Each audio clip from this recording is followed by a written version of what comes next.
You finally decided to show yourself? Where have you been until now? I was so worried about you, Anna asked the boy in concern as she dove into his embrace. For the last few hours, she was unable to track his whereabouts. She could not trace the location of the ring she gave him for his protection. So despite her belief, her mind could not help but wander around thinking the worst. Only when she saw her beloved did her heart finally rest. After winning the wager against the devil and forcefully sending it back to where it belonged, I used my remaining strength to find Courtney. Because I wanted to stash the bonded storage card containing the calamity trap imprisoning Agent Lois in Bloodette's dungeon seal. Considering that she had a legendary physique, I bet her people should have ways to find her, so to avoid their tracking I decided to hide the storage card in Bloodette's dungeon seal, as I did with Demigod Redfall's soul. To my surprise, I found Courtney and Corey together. Without giving much explanation, I asked Bloodette to send me inside her dungeon seal, while I gave in to Corey's constant pestering and answered her that her mother had not yet felt the southern region, but was detained at the Southern Watch military camp in the outskirts of the city. As for the devil's breath on my body, I promised to talk to her about it later when I had more time on my hand. Having stashed the storage card in Bloodette's dungeon seal, I felt exhausted as the devil's power left my body. The toll of the borrowed power on my body was not little, fortunately. With the powers of calamity, soul gem physical exhaustion was not an issue for me, but the mental exhaustion was. So I decided to rest in the dungeon seal, knowing that no one except Bloodette and Courtney would be able to disturb my rest. With Anna's family at the scene, I had very little to worry about, and decided to take some rest in preparation for the aftermath. Knowing that Anna's family would use this incident along with the previous ones to decide my fate as if it was theirs to decide. So after having a good rest in Bloodette's dungeon seal, I spent a little time with Courtney and Bloodette before I finally decided to show my face at the Southern Watch camp. If not for Susan and my calamity daughter Gems being detained here, I would not bother to visit it, knowing that what awaited me was a long lecture on how my life was in danger, and the only way I could protect myself and the people I love was by going into hiding, preferably a dark room where I can work tirelessly for the good of the people and the honor of serving the Southern royal family. And as soon as I arrived at the Southern Watch camp, I was greeted by Anna at the gates. This time I did not hesitate to act along with her intimate advances. Warping my arm around her wrist, I followed her while answering her. I was exhausted from the fight, so I decided to take a little rest. Good, as my grandmother wants to meet you and discuss a few things with you, Anna said. I was not surprised that Anna's grandmother wanted to meet me and have chat, as there was a lot to be discussed, but I wonder what specifically Anna's grandmother wanted to talk to me about. So I asked, Anna, do you have any idea what your grandma wants to talk to me about? I do, but it would be best if you hear it from her, as it will sound more sincere when it comes from her, Anna replied, dodging my eyes. Seeing this, I knew something bad had happened. How bad is it? Can I do something to help? I asked Anna. Now that I got the feeling something went wrong, I could not help but want to figure it out and fix it to the best of my capabilities. It is bad, very bad. All I can say is that brace yourself, and remember that this doesn't change anything between us. No matter what, I will continue to love you the same.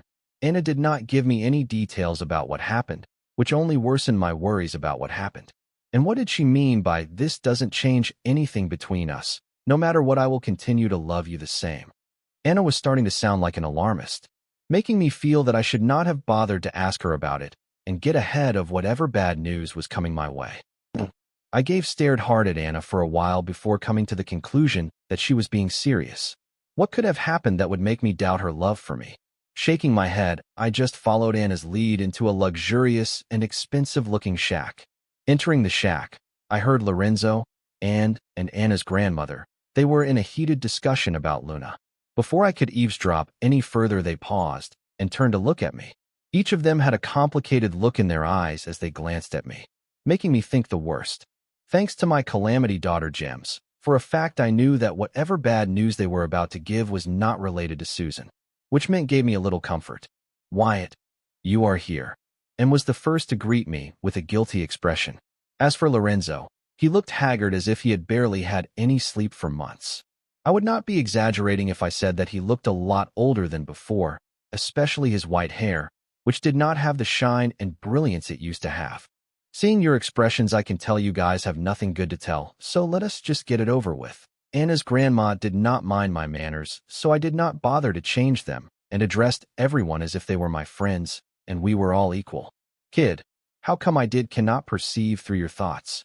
Colleen asked as she did not feel any vulgar thoughts of the boy directed toward her. Not just vulgar thoughts this time, she could not perceive any intent from him. Being unable to perceive the intent of a card soldier shocked Colleen, as even veteran semi-demigods and demigods could not hide their intent from her perception. You look beautiful, Your Highness, I said, dodging Anna's grandma's question only to have Anna pinch my waist. Boy, you are daring. With your arms around my granddaughter, you dare to flirt with me? Are you making light of us heat-sinned family women?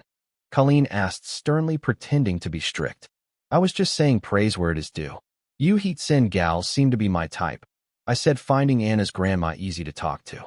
Another word and you are a dead man. Anna glared daggers at me. What? I am just stating the facts as they are. I take it back. Anna increased the force as she squeezed my waist, forcing me to concede. Ahem, let us talk work. Considering that you are the creator of the silver milk powder and hold its patent, I feel it is only fair to tell you that the Silver Beach Gate dungeon was stolen by the freedom fighters with the help of a traitor within our family, Dr. Luna Lorne. After making some small talk, Colleen spoke the matter at hand, throwing the room back into a graveyard silence. I stared at Anna's grandma, feeling she was joking with me, but then observing everyone's micro-expressions, I realized that this was no joke. Anna's grandma was being serious. Silver Beach Gate dungeon was stolen. Freedom fighters. Dr. Luna Lorne is a traitor.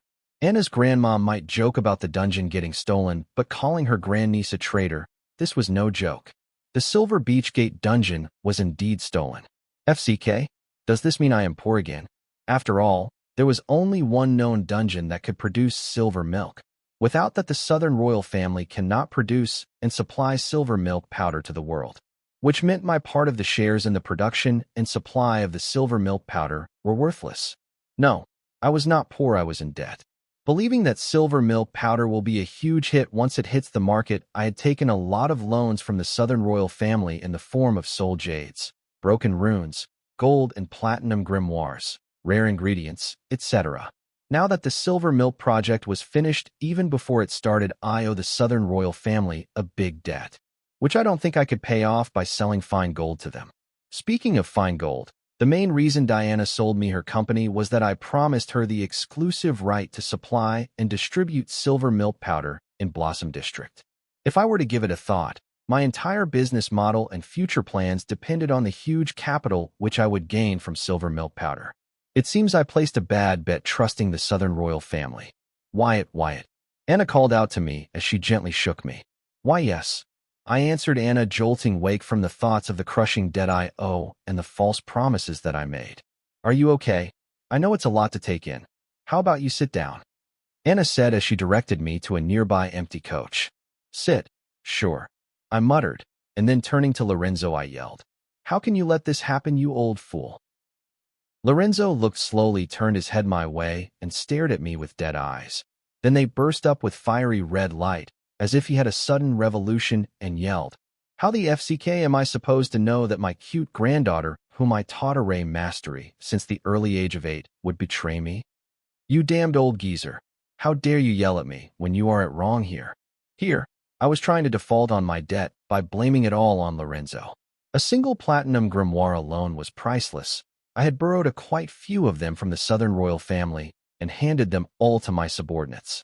Not to forget the priceless broken runes. Now that I had lost the safety net of the silver milk powder, it may take me years to repay what I owe the Southern royal family. Wait, I still had a stand-in bulk order of Megamorpher cards. Is it still valid now that the one who placed the order was labeled as a traitor by the Southern family? Do I need to pay back the advance I took from Luna to the Southern royal family? FCK? Everything I worked and struggled so hard to build was now crumbling down right in front of my eyes. Without the captain from Silver Milk Powder, none of my startups will be able to take off. I regret it. I should have just mooched off Anna instead of letting my dick pride meddle with my head and arrogantly taking loans left and right even when I did not need them. Why did I not just let Anna be my sugar mama and take care of me? You damned brat, how dare you blame it all on me? Do I look like an easy target to you? Come here. I will have you know who is wrong here. Lorenzo yelled at the top of his lungs, pointing at me. It seems I was mistaken to assume this old fox would take the blame sitting sown. Seeing him disgruntled and mopping, I thought he oozed self-pity and self-blame. If I played it right, he would accept that everything was his fault, giving me a reason to clean my debt. Instead, now I get the feeling that he was weeping crocodile tears to not get blamed by his family members for not raising his granddaughter well and papering her too much, especially Anna's grandma, who was right next to him. You two shut up, Colleen yelled at her brother-in-law and son-in-law and continued to say, Luna got us good. Nobody could have seen it coming. I still cannot believe that Luna would be the type to betray us. What's not there to believe? Luna has always been like this. I warned you guys about her long ago, Anna commented. Anna, shut up or just leave the room, Colleen said, hearing Anna, as she still did not believe Luna was capable of something like this and felt she was in some sort of mind control or something else. Luna must have had valid reasons for what she did. If it were up to Colleen, she would not declare Luna a traitor, but her sister-in-law was the one who had changed Luna's status to a traitor, and she did not dare to another drama on this, but she still felt her sister-in-law was being hasty with her decision. Tisk. Anna clicked her tongue in dissatisfaction and cuddled between her lover's bulging arm and chest. Will you two just sit separately? Or do you want me to make you sit separately? Colleen felt that Anna was doing this just to provoke her. Speaking of which, what are you guys planning to do to get back the dungeon from the freedom fighters?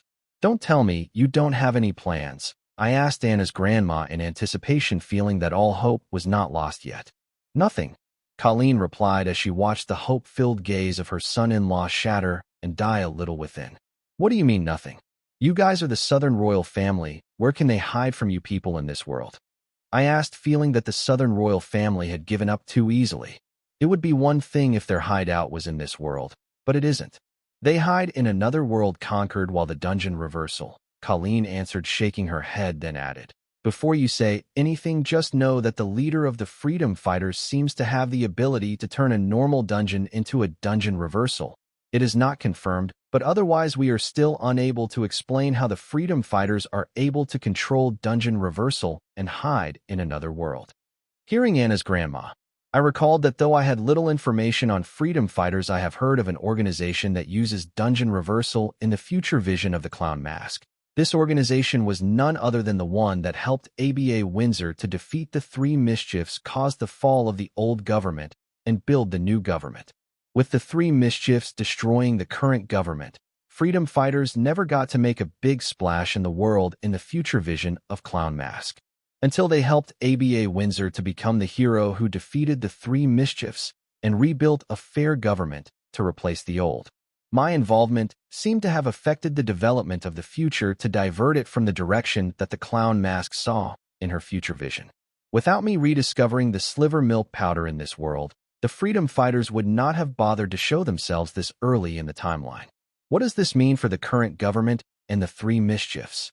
According to what I gathered on the freedom fighters from the internet, I learned that freedom fighters were just a large group of like-minded people who gathered with one goal in mind, which was to overthrow the current government, which worked in the interest of the royal families, central region nobles, sects, and clans.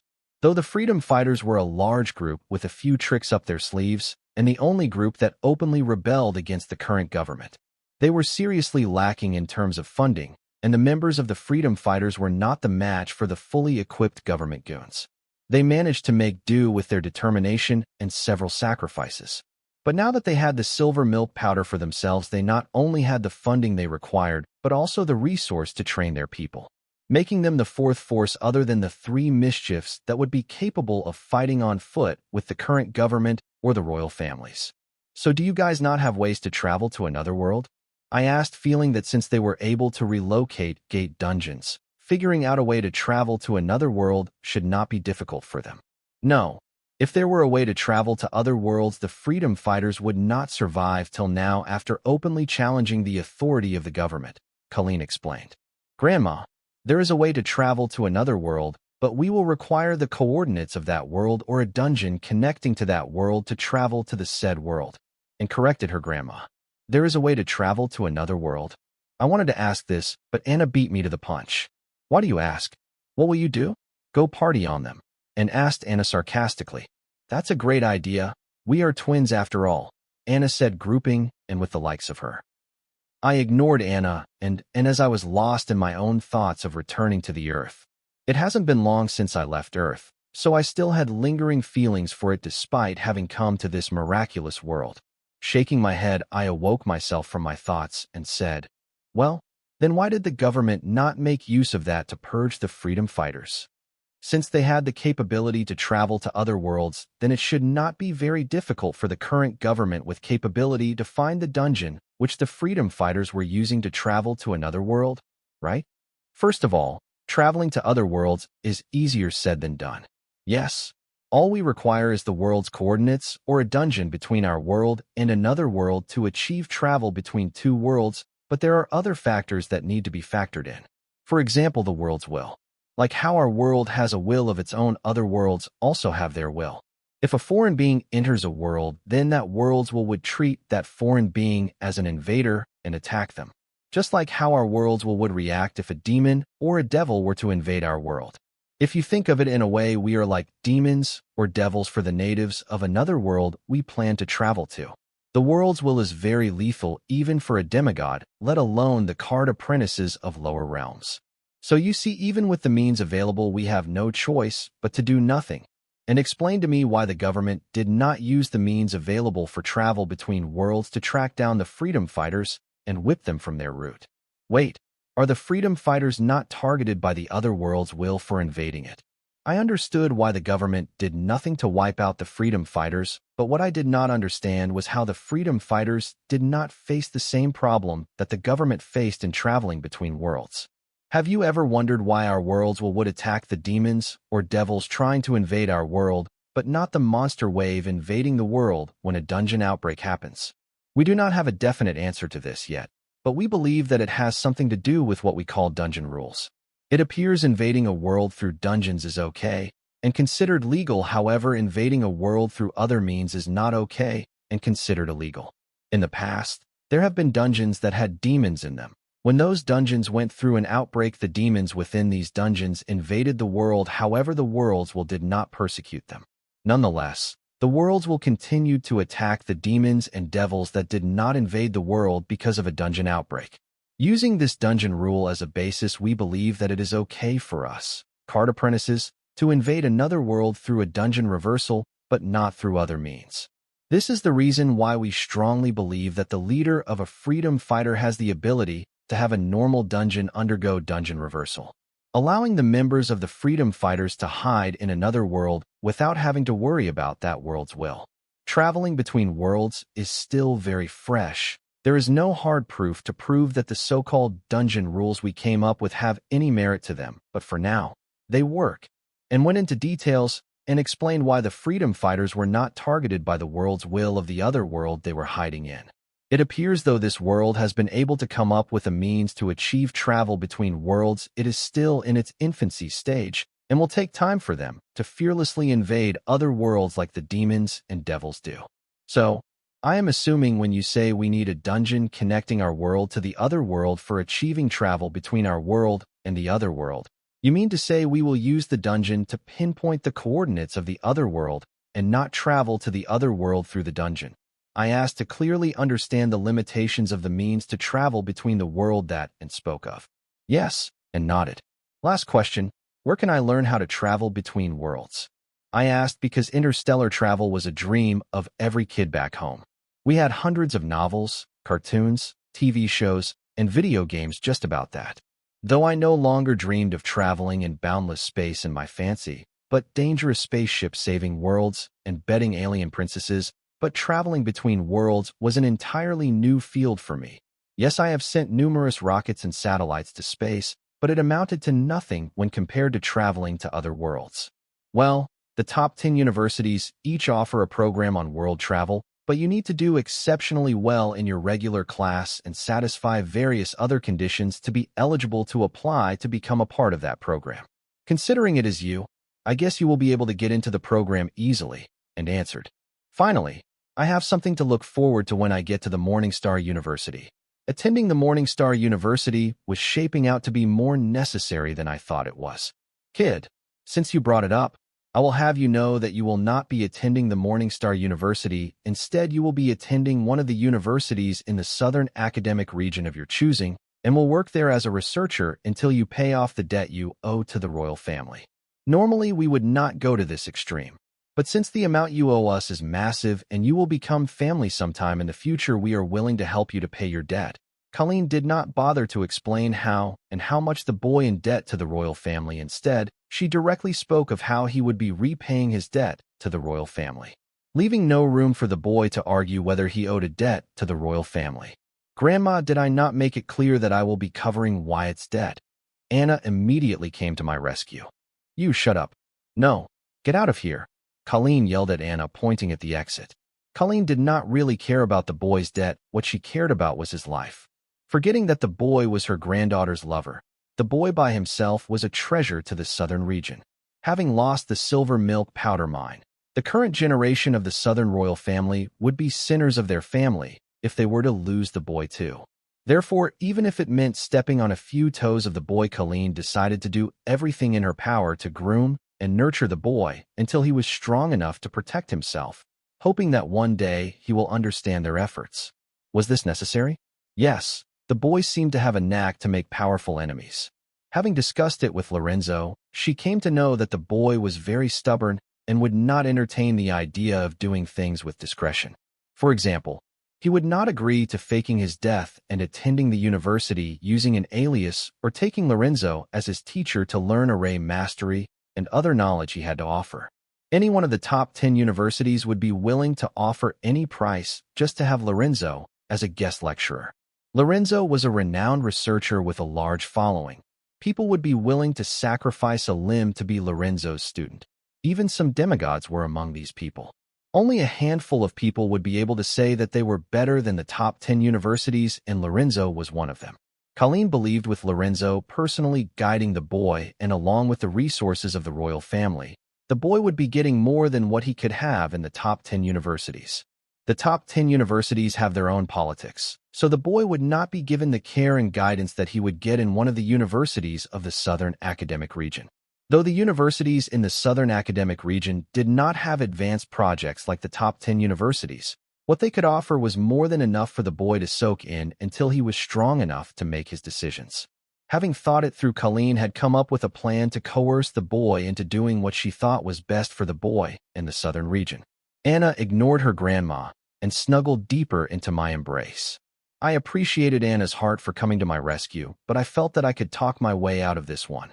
Wait, hold up. What debt? The soul jades, broken rules, grimoires. You burrowed by blackmailing us, Colleen answered sternly. Blackmail? When did I do that? If you plan on accusing me, accuse me of something believable. Who would believe that a card soldier managed to blackmail the southern royal family? I did not understand what Colleen was talking about, but it was clear that she planned to pressure me into doing what she believed was the best for me. Let me refresh your memory. You threatened us that if we do not lend you what you asked for, you would sell a percentage of your share in the production and distribution of the silver milk powder to our rivals. Colleen glared at me as if I was some kind of criminal. Listening to Colleen, I was without words, as what she said was not a lie. I did say that. I will have someone from the Royal Accounts Department contact you to discuss and calculate how much you owe to the Southern Royal Treasury, and then you will sign a contract saying that you will repay your debt by completing your higher studies and working as a researcher at the university of your choice in the Southern Academic Region, Colleen declared. Her tone made it clear that what she just said was not up for debate. Hold up. I agree that I owe quite a large amount of debt to the Southern Royal family, but I do not agree to the method of how I will be repaying it. I did not care for Colleen's glare and spoke my mind. I thought I could talk my way out of the debt, but now that it was clear that Colleen was planning to use my debt to tie me up in the Southern region, I realized that there was no way I can get the Southern Royal family to pardon my debt. The only thing I could do now was choose how I would pay what I owe them. Kid, don't be ignorant. Take the deal, it is in your best interest, Colleen persuaded me. My best interest? From what angle? All I see is you using the debt to trap me. I do not care. Send you accountants. Let us calculate what I owe you, and I will work my ass off to repay my debt my way, I declared, imitating Colleen's way of speech. Good, then, I will send the royal accountants. They will calculate how much principal amount you owe us and also discuss the interest rate for the agreed principal amount. Colleen spoke with a playful smile on her face. Interest rate. I did not agree to pay interest when I borrowed the money. I protested when Colleen said that she planned to charge interest for my debt. When you borrowed the principal amount, you said, "We can collect the money from your share of profits in the production and distribution of the silver milk powder." Since that is not possible, the previously agreed conditions are no longer valid. As the creditor, it is our right to charge interest to the principal amount we loaned you. But if you do not want to pay the interest, you can pay what you owe us right now. Colleen looked at the boy playfully, feeling that she had him in checkmate. I stayed silent, unable to find words to refute Colleen, as I did say that they could deduct whatever I borrowed from my share of the profits in the production and distribution of the silver milk powder. You are telling me if I pay the debt your way, I will not be charged interest on the principal amount I borrowed from you. However, if I were to pay the debt at my convenience, you will charge me a high interest rate for the principal amount I borrowed until I return entire principal amount. I asked, understanding what Anna's grandma was implying. Yes, and don't forget that the late fees will be applied if you are not able to pay the interest on time. The accountants will inform you of the other charges as well. This is in case if you continue to be stubborn and decided to do things your way.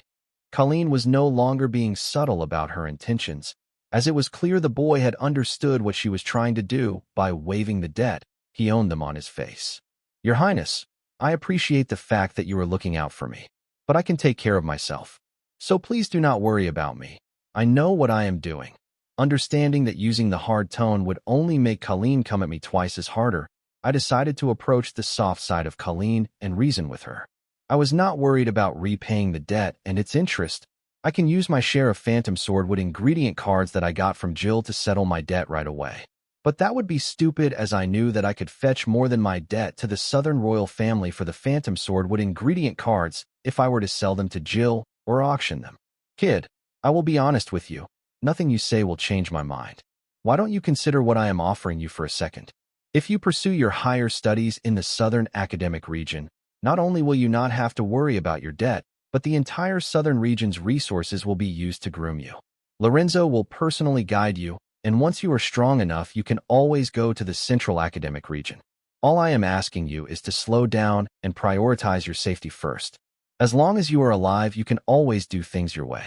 What's the hurry? Colleen too stopped using a harsh tone and patiently explained to the boy that it would all be pointless if he were to die. What's the hurry? These words that Colleen spoke made me think twice and wonder. Yes, what's the hurry? When this thought came to my mind, I chuckled and shook my head, knowing that what I had done so far was not enough. Having seen Clown Mask's vision, I knew how strong my enemies were and that they would never ask themselves, what's the hurry? Supreme leaders, matron, and emissary of light were able to build their individual organizations strong enough to overthrow the current government, royal families, nobles of the central region, and other allied forces from scratch by relying on nobody else but themselves, and each of them were successful in achieving what they set out to do. Not to forget the freedom fighters. When I am against such people, I don't think I can afford to wonder, what's the hurry? I know Anna's grandma was asking me to not take unnecessary risks when the Southern royal family was willing to spare no effort to help me grow strong, but I think that without taking unnecessary risks, I will never be able to grow strong enough to tackle the supreme leader, matron, emissary of light, or the freedom fighters.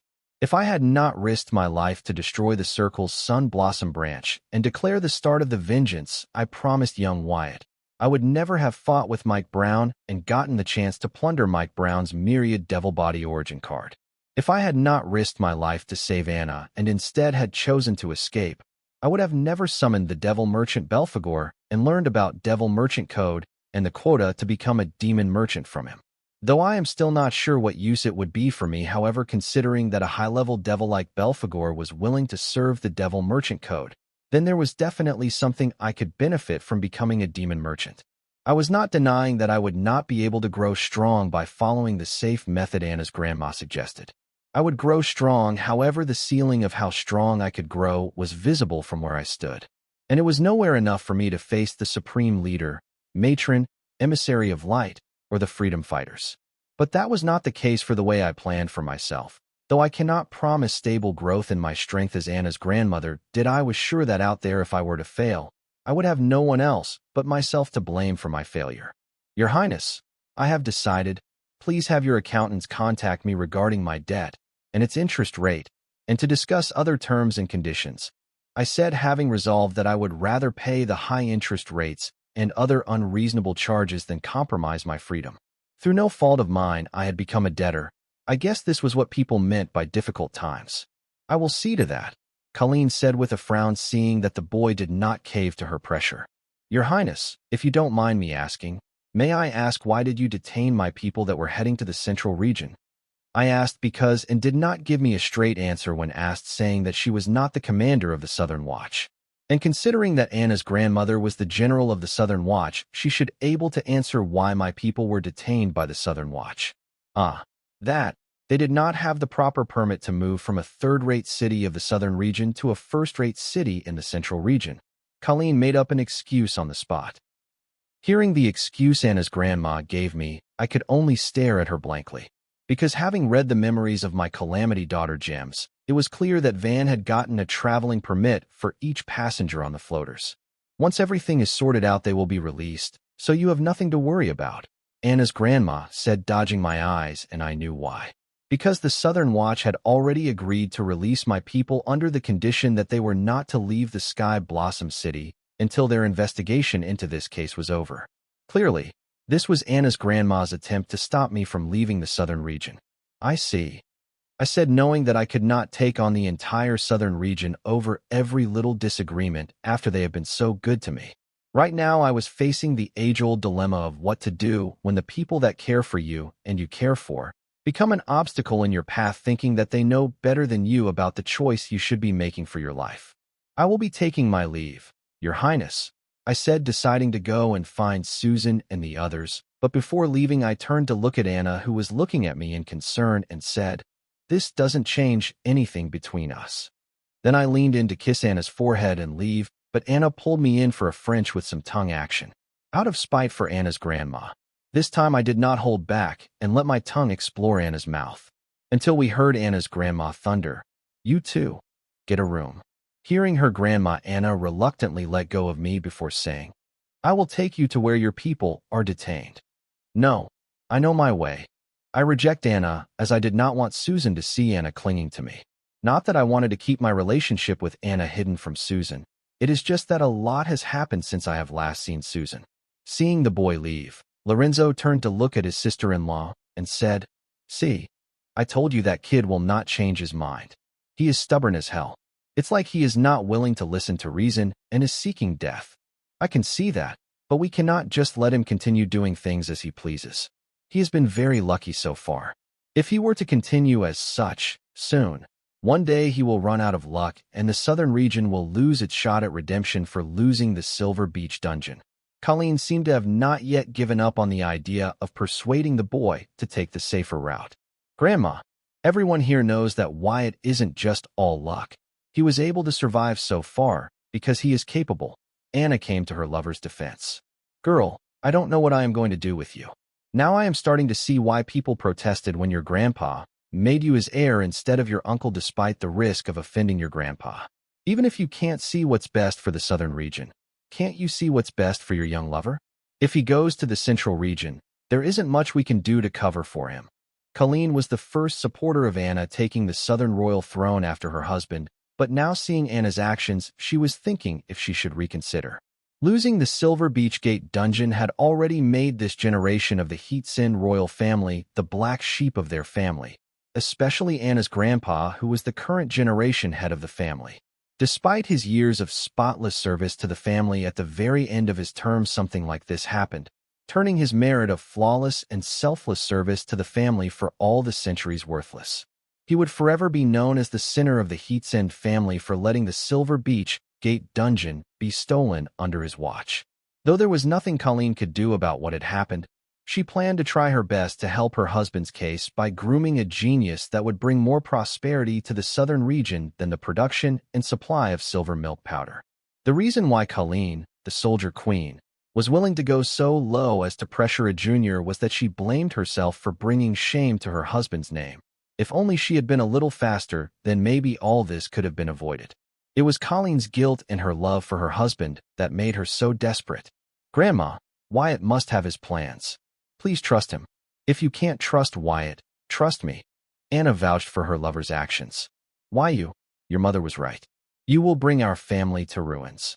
If Colleen was the first to support her husband's decision to make Anna his heir, Anna's mother was the first to disapprove his decision, claiming that Anna was an idiot who could not even take care of her docile pet pixie dragon, let alone the entire southern region and its citizens.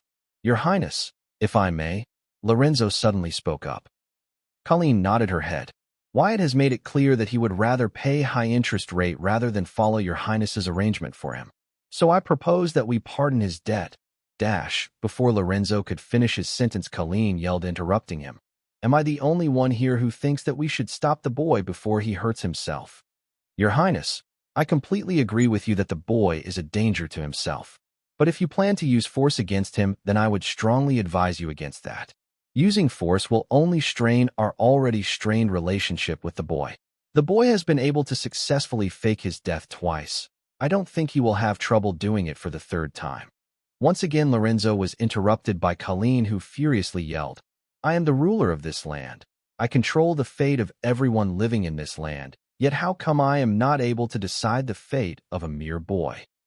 Calling Jill Norley. Now that the Southern Watch had asked Susan and others to stay in the Sky Blossom City until their investigation into them ended, they would not be moving to the Central Academic Region anytime soon. So as I made my way to where the floaters were detained to meet Susan and others, I called Jill to tell her of the change of plans.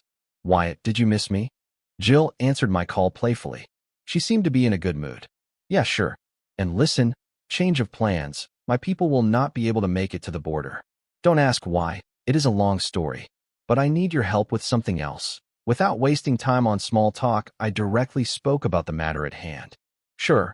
As long as I get paid, I don't care if your people don't show up, Jill said, implying that it doesn't matter if I make use of her service since I had already ordered it. I need to pay for it. Jill, don't be greedy.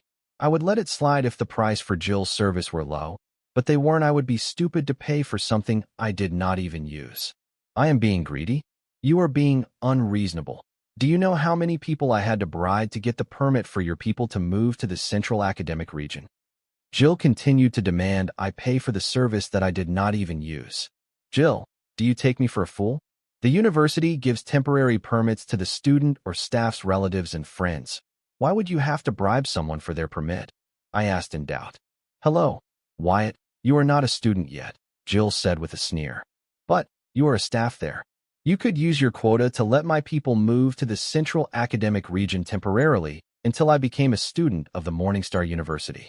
There is no need for you to bribe someone for something as simple as that. I pointed out the hole in Jill's defense as to why she should be compensated despite having done nothing. Well, I don't know. I did what you asked me to, and you need to pay for it.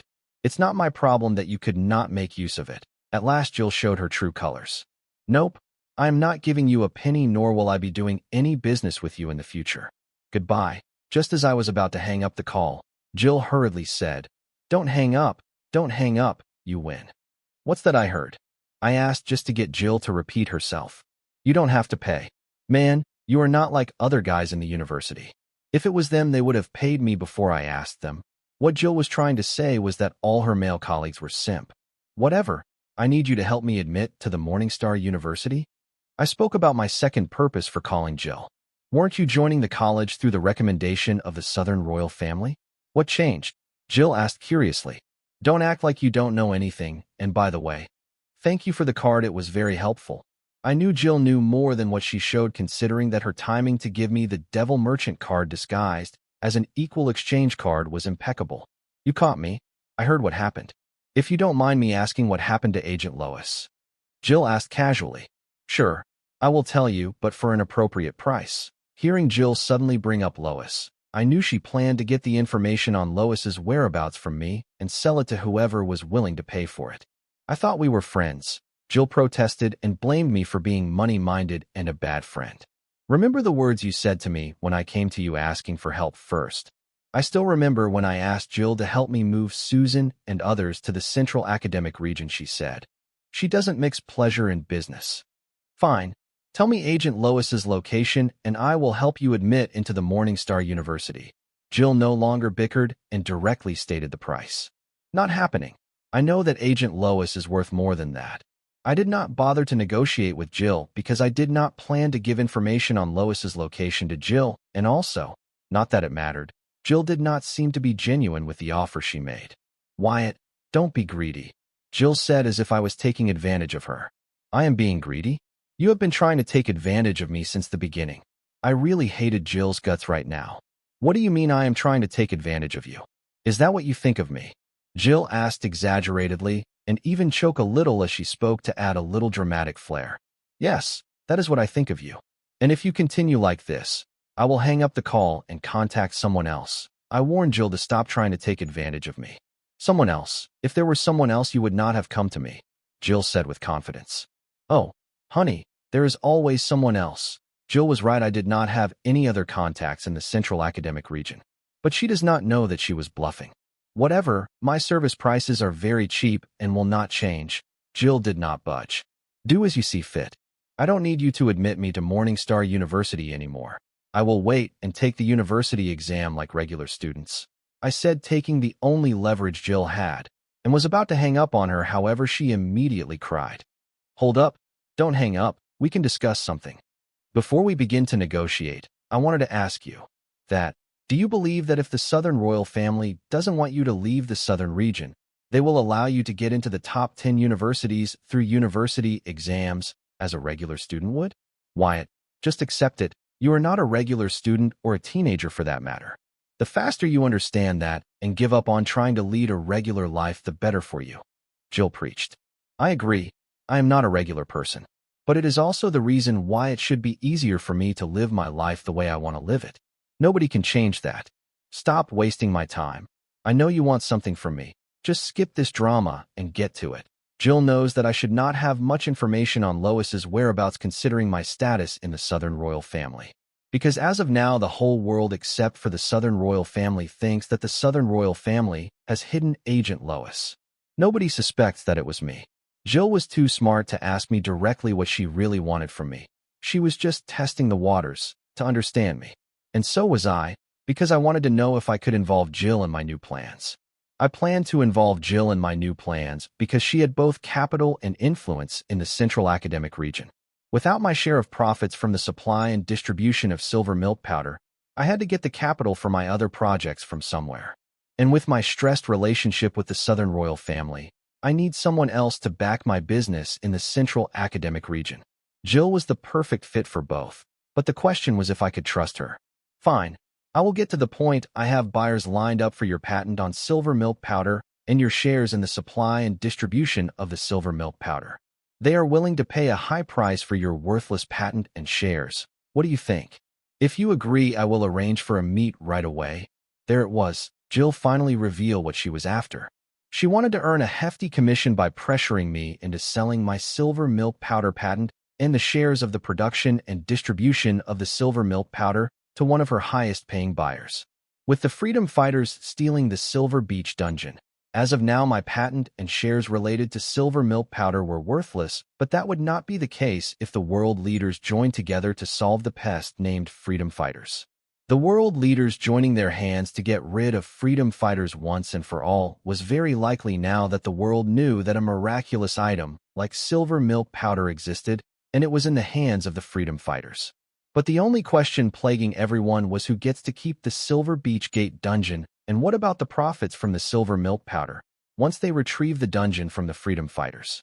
That was where the patent and shares of silver milk powder in my name came into the picture, as it was easier to take from me than the Southern royal family. Since people have already moved to acquire the shares and patent of silver milk powder in my hands, then they might have also approached the Southern royal family, but with a very different offer than what they are offering me. The Silver Beach dungeon belonged to the Southern royal family, and so did the exclusive rights to the production and distribution of the silver milk powder. So basically, if the world leaders were to join hands and bring back the Silver Beach dungeon, they would be doing the Southern royal family a huge favor. And in exchange for that favor, They would expect the Southern royal family to relinquish a little profit from the sale of the silver milk powder to their way, along with other exclusive privileges such as the exclusive rights to supply and distribution of the silver milk in their territory. The Southern royal family, though furious about their situation, would have no choice to meet the demands of the world leaders to gain their help in retrieving the Silver Beach Gate dungeon from freedom fighters. Because without anything to gain, the world leaders would not move a muscle. Nope, I don't plan to sell my patent or the shares related to silver milk powder. I rejected Jill's proposal without hesitation even before hearing what the world leaders were willing to offer for the patent and shares related to silver milk powder in my hands. Considering the market, I would say what they were offering would not even amount to a fraction of what I stood to gain by holding on to the patent and my shares.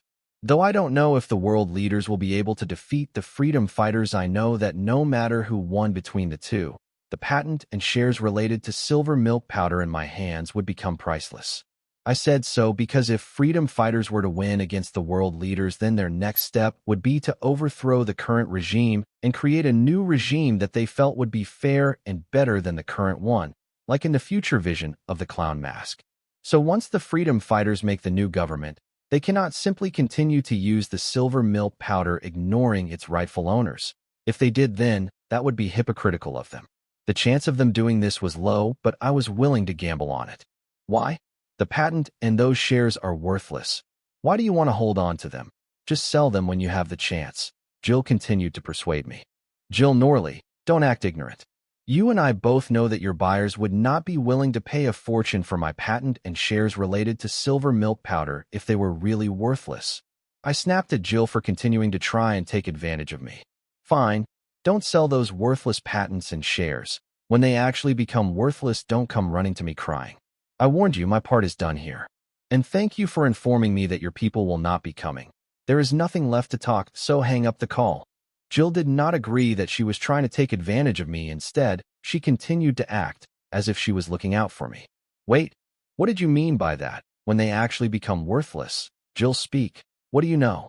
I asked, feeling that the wording that Jill used sounded suspicious. Well, I did not tell you this, but a few sound mind world leaders who do not want to monopolize silver milk powder have decided that when the Silver Beach Gate dungeon is retrieved from freedom fighters, they will confiscate it for the greater good of the humanity and make silver milk powder available for everyone at the cheapest possible rate. Jill was not lying, she spoke the truth. Wait, how do you know that? Impossible. The Southern royal family will not agree to this. The secret information that Jill revealed came as a huge shock to me. If what she said really were to happen, then not only my shares but the Southern royal family's shares would be worthless in the future, like Jill said. Give me a second to encrypt this call. Hearing Jill say that, I asked in concern. Wait, are my calls being monitored? I don't know. You can never be sure. After all, the freedom fighter incident has pushed you into the spotlight. So it is better to be safe than sorry. Jill was not sure, but she could not risk revealing what she was going to say next. Due to the actions of the freedom fighters, now the world knew that silver milk powder was real, turning my reputation as a fraudster into that of a genius. Once the call was encrypted, Jill put forward the truth as she knew. I heard that from my father. Believe me, if he says something will happen, then it will happen. As for the Southern royal family, if they had not lost the Silver Beach Gate dungeon, they could have kept their exclusive right to produce and supply the silver milk powder at the price agreed upon by all the world leaders. However, they did not, showing that they are not up to such a task, leaving no room for themselves to fight against this. Right now, Allied forces think that they will be able to monopolize the silver milk powder after they retrieve the Silver Beach Gate dungeon. That is because the card apprentices at the top with the real decision-making power want them to believe that, and spare no effort in retrieving Silver Beach Gate dungeon from the rebels, the freedom fighters. Believe me, the reason humanity can enjoy the current long peace, progress, and development is because of the powerful people with the greater picture in mind stepping in when things seem dark. Otherwise, the 5 regions would be plagued with civil wars one after another, not to forget the nefarious empire.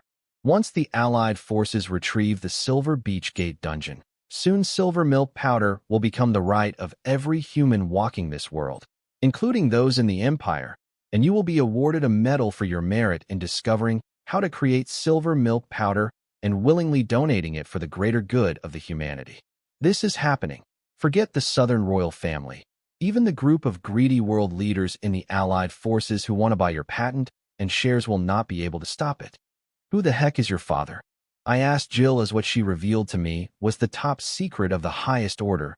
Even the world leaders of the allied forces were not aware of this. And to think that for the greater good of humanity was going to screw me again. It already has become an obstacle for my meat processing project, and now it was about to claim the silver milk powder. I can't believe this. This was unfair, but I was used to this. As the same thing happened back on Earth when my project to help my aircraft or drones explore the terrain for resources without being detected by my competitors' satellites showed some progress. The army, backed by the government, confiscated my project, and I could do nothing. They wanted me to help them complete the project, but I did not agree, considering my project's possible military applications. However, as a cost, I had to give up on that project.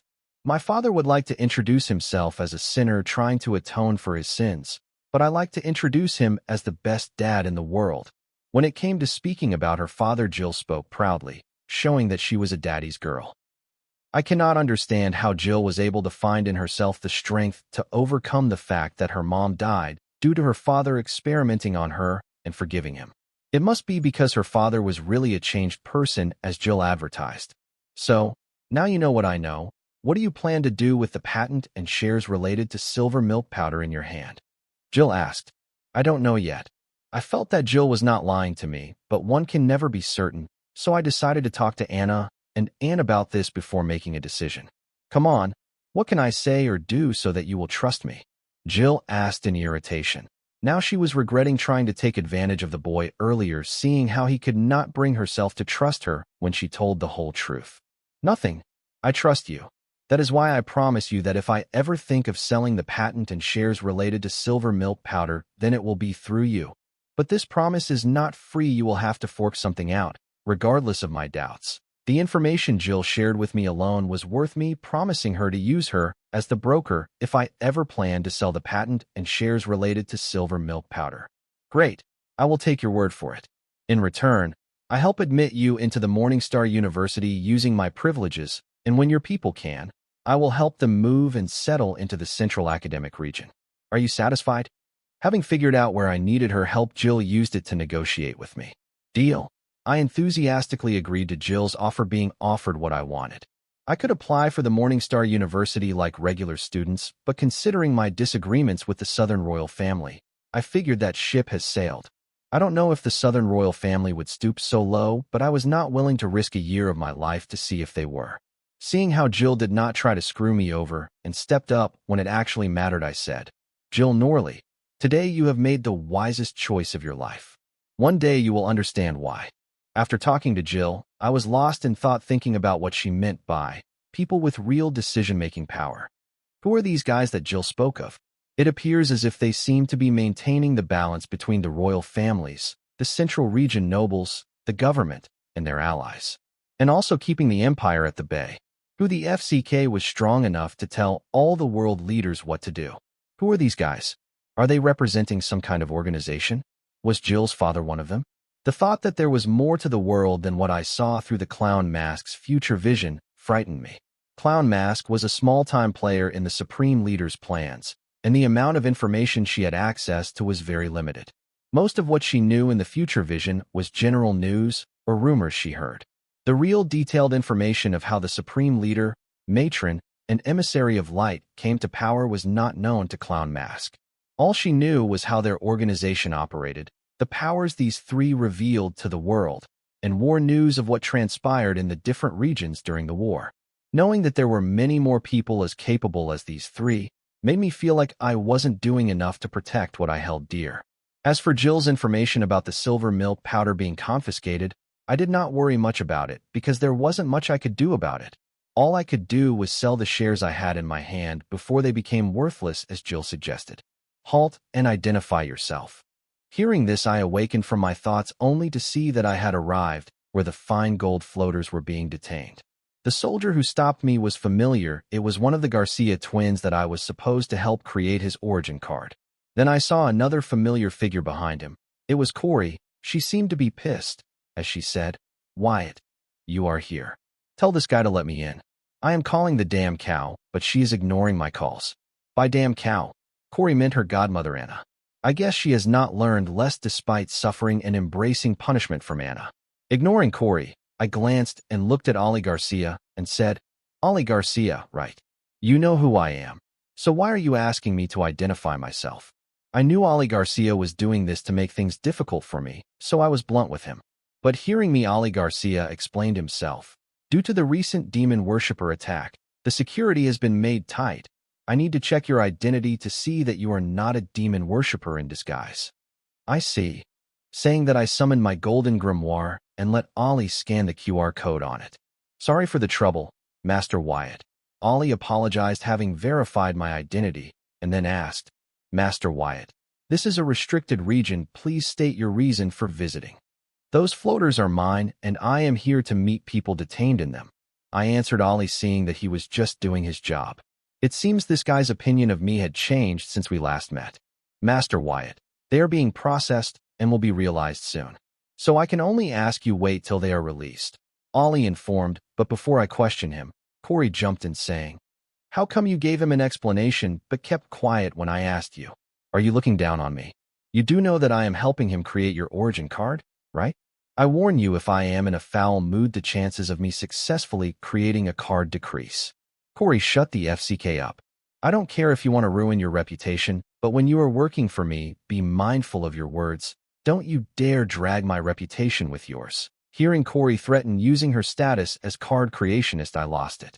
When it comes to my professional life, I hate to abuse my powers and stick to my morals and ethical code. I expected the same from employees, which involved Corey.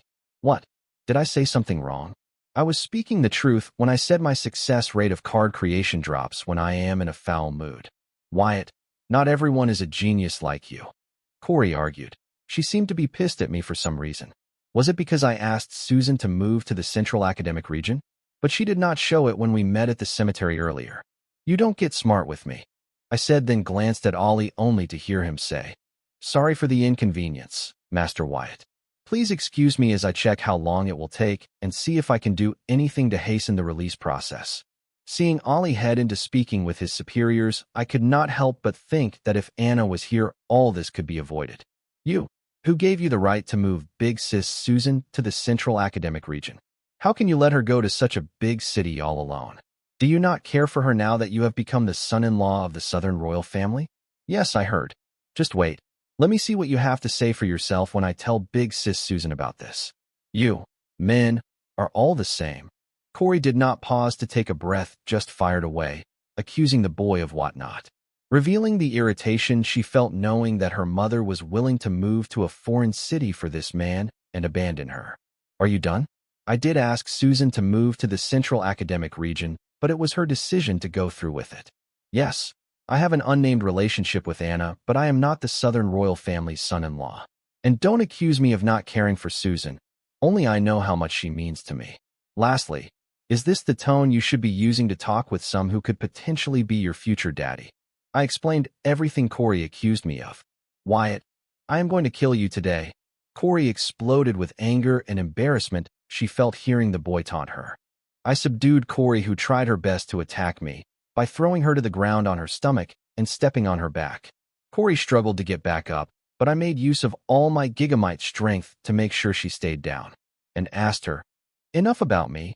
What happened to the task I assigned you? Did you create the martial arts cards that I asked you to? Corey continues to struggle to get back up while her ego fire extended out of her body, morphed into the form of Corey Park, and said, No, we were not able to complete the assignment yet, but we have successfully created the martial arts cards for Twin Demon Dragon Body Arts. So if you are up for it, we should be able to create the twin origin cards using one fate ingredient for the Garcia twins. Since I have never created occupational or martial arts cards, I will not judge that it took you almost 4 days to create a set of twin martial arts cards. As for whether we can use the martial arts cards you created to create the twin origin cards using single fate ingredient for the Garcia twins, let me be the judge of it. I said while signaling Corey Park to let me look at the card info of the Twin Demon Dragon Board Arts cards before we jump to the conclusion of whether we can use the twin cards she created to create the origin card for the Garcia twins. I take it you don't do what you preach, said Corey Park as she summoned Corey's gold grimoire and took out the twin cards of the martial arts Twin Demon Dragon Body Arts, accusing me of judging her for the amount of time it took for her to create the martial arts cards. Think whatever you want, I said, taking the twin cards from Corey Park. If two people take 4 days just to create a set of twin rare grade A rank cards, people will judge them and wonder if they were fit to call themselves card creationists. Ignoring Corey Park, I looked at Corey below my feet who had given up struggling and said before letting go of her, I know you are going through a lot that no one of your age should be going through, but learn to control yourself. Everybody will not be understanding as I am. Once I freed Corey, she prepared to pounce on me again, but was restrained by Corey Park, who explained on Corey's behalf. It isn't just about the side effects of her origin card, but her titled demon core too. It is too strong for her current strength and is influencing her mind. I am trying my best to suppress the influence of the titled demon core on her, but in my current form things I can do are limited. If this continues, she may get worse. Hearing Corey Park's explanation, I understood why Corey's attitude had turned worse when I remember her attitude had improved when she retreated to create the martial arts cards. It appears as though the longer Corey was in the company of the titled demon core, its influence would gradually increase on her despite Corey Park's interference. Now I understood why Corey Park was only able to create 2 cards in 4 days. It was because she was busy helping Corey suppress the influence of her titled demon core most of the time. Is there some way to decrease the influence of titled demon core on Corey? I asked, deciding to help out Corey to the best of my power. To make up for giving Corey Park a hard for taking 4 days just to create 2 cards, not knowing her difficulties. Increasing her mental strength will help. I have checked the market for cards with such abilities, but there aren't many rare grade cards that help increase a card apprentice's mental strength. The cards that I did find in the market were expensive as hell and not capable enough to help with Corey's situation. Corey Park said helplessly clearly she had her hands full helping Corey suppress the titled demon core influence on her. Don't you have any martial arts that help with enhancing a martial artist's mental strength? I asked Corey Park in doubt. I do have martial arts that help with enhancing a martial artist's mental strength, but the way to practice them is very unorthodox and some involve mass slaughter. I will not go into details, but let me just say that it would be in Corey's interest not to practice them. Corey Park was not exaggerating about how gruesome the martial arts she had to enhance mental strength were. Some of these martial arts involve taking as many lives as possible to cultivate their mental strength. I will take your word for it.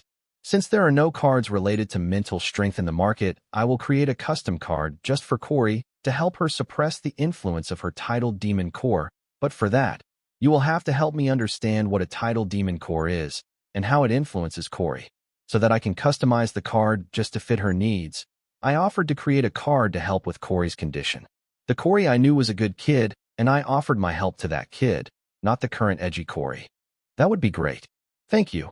Corey Park thanked the boy wholeheartedly, as she too had been through what Corey was going through right now. Back when Belphegor had adopted her as his daughter, Corey Park accepted the demon core that Belphegor gave her.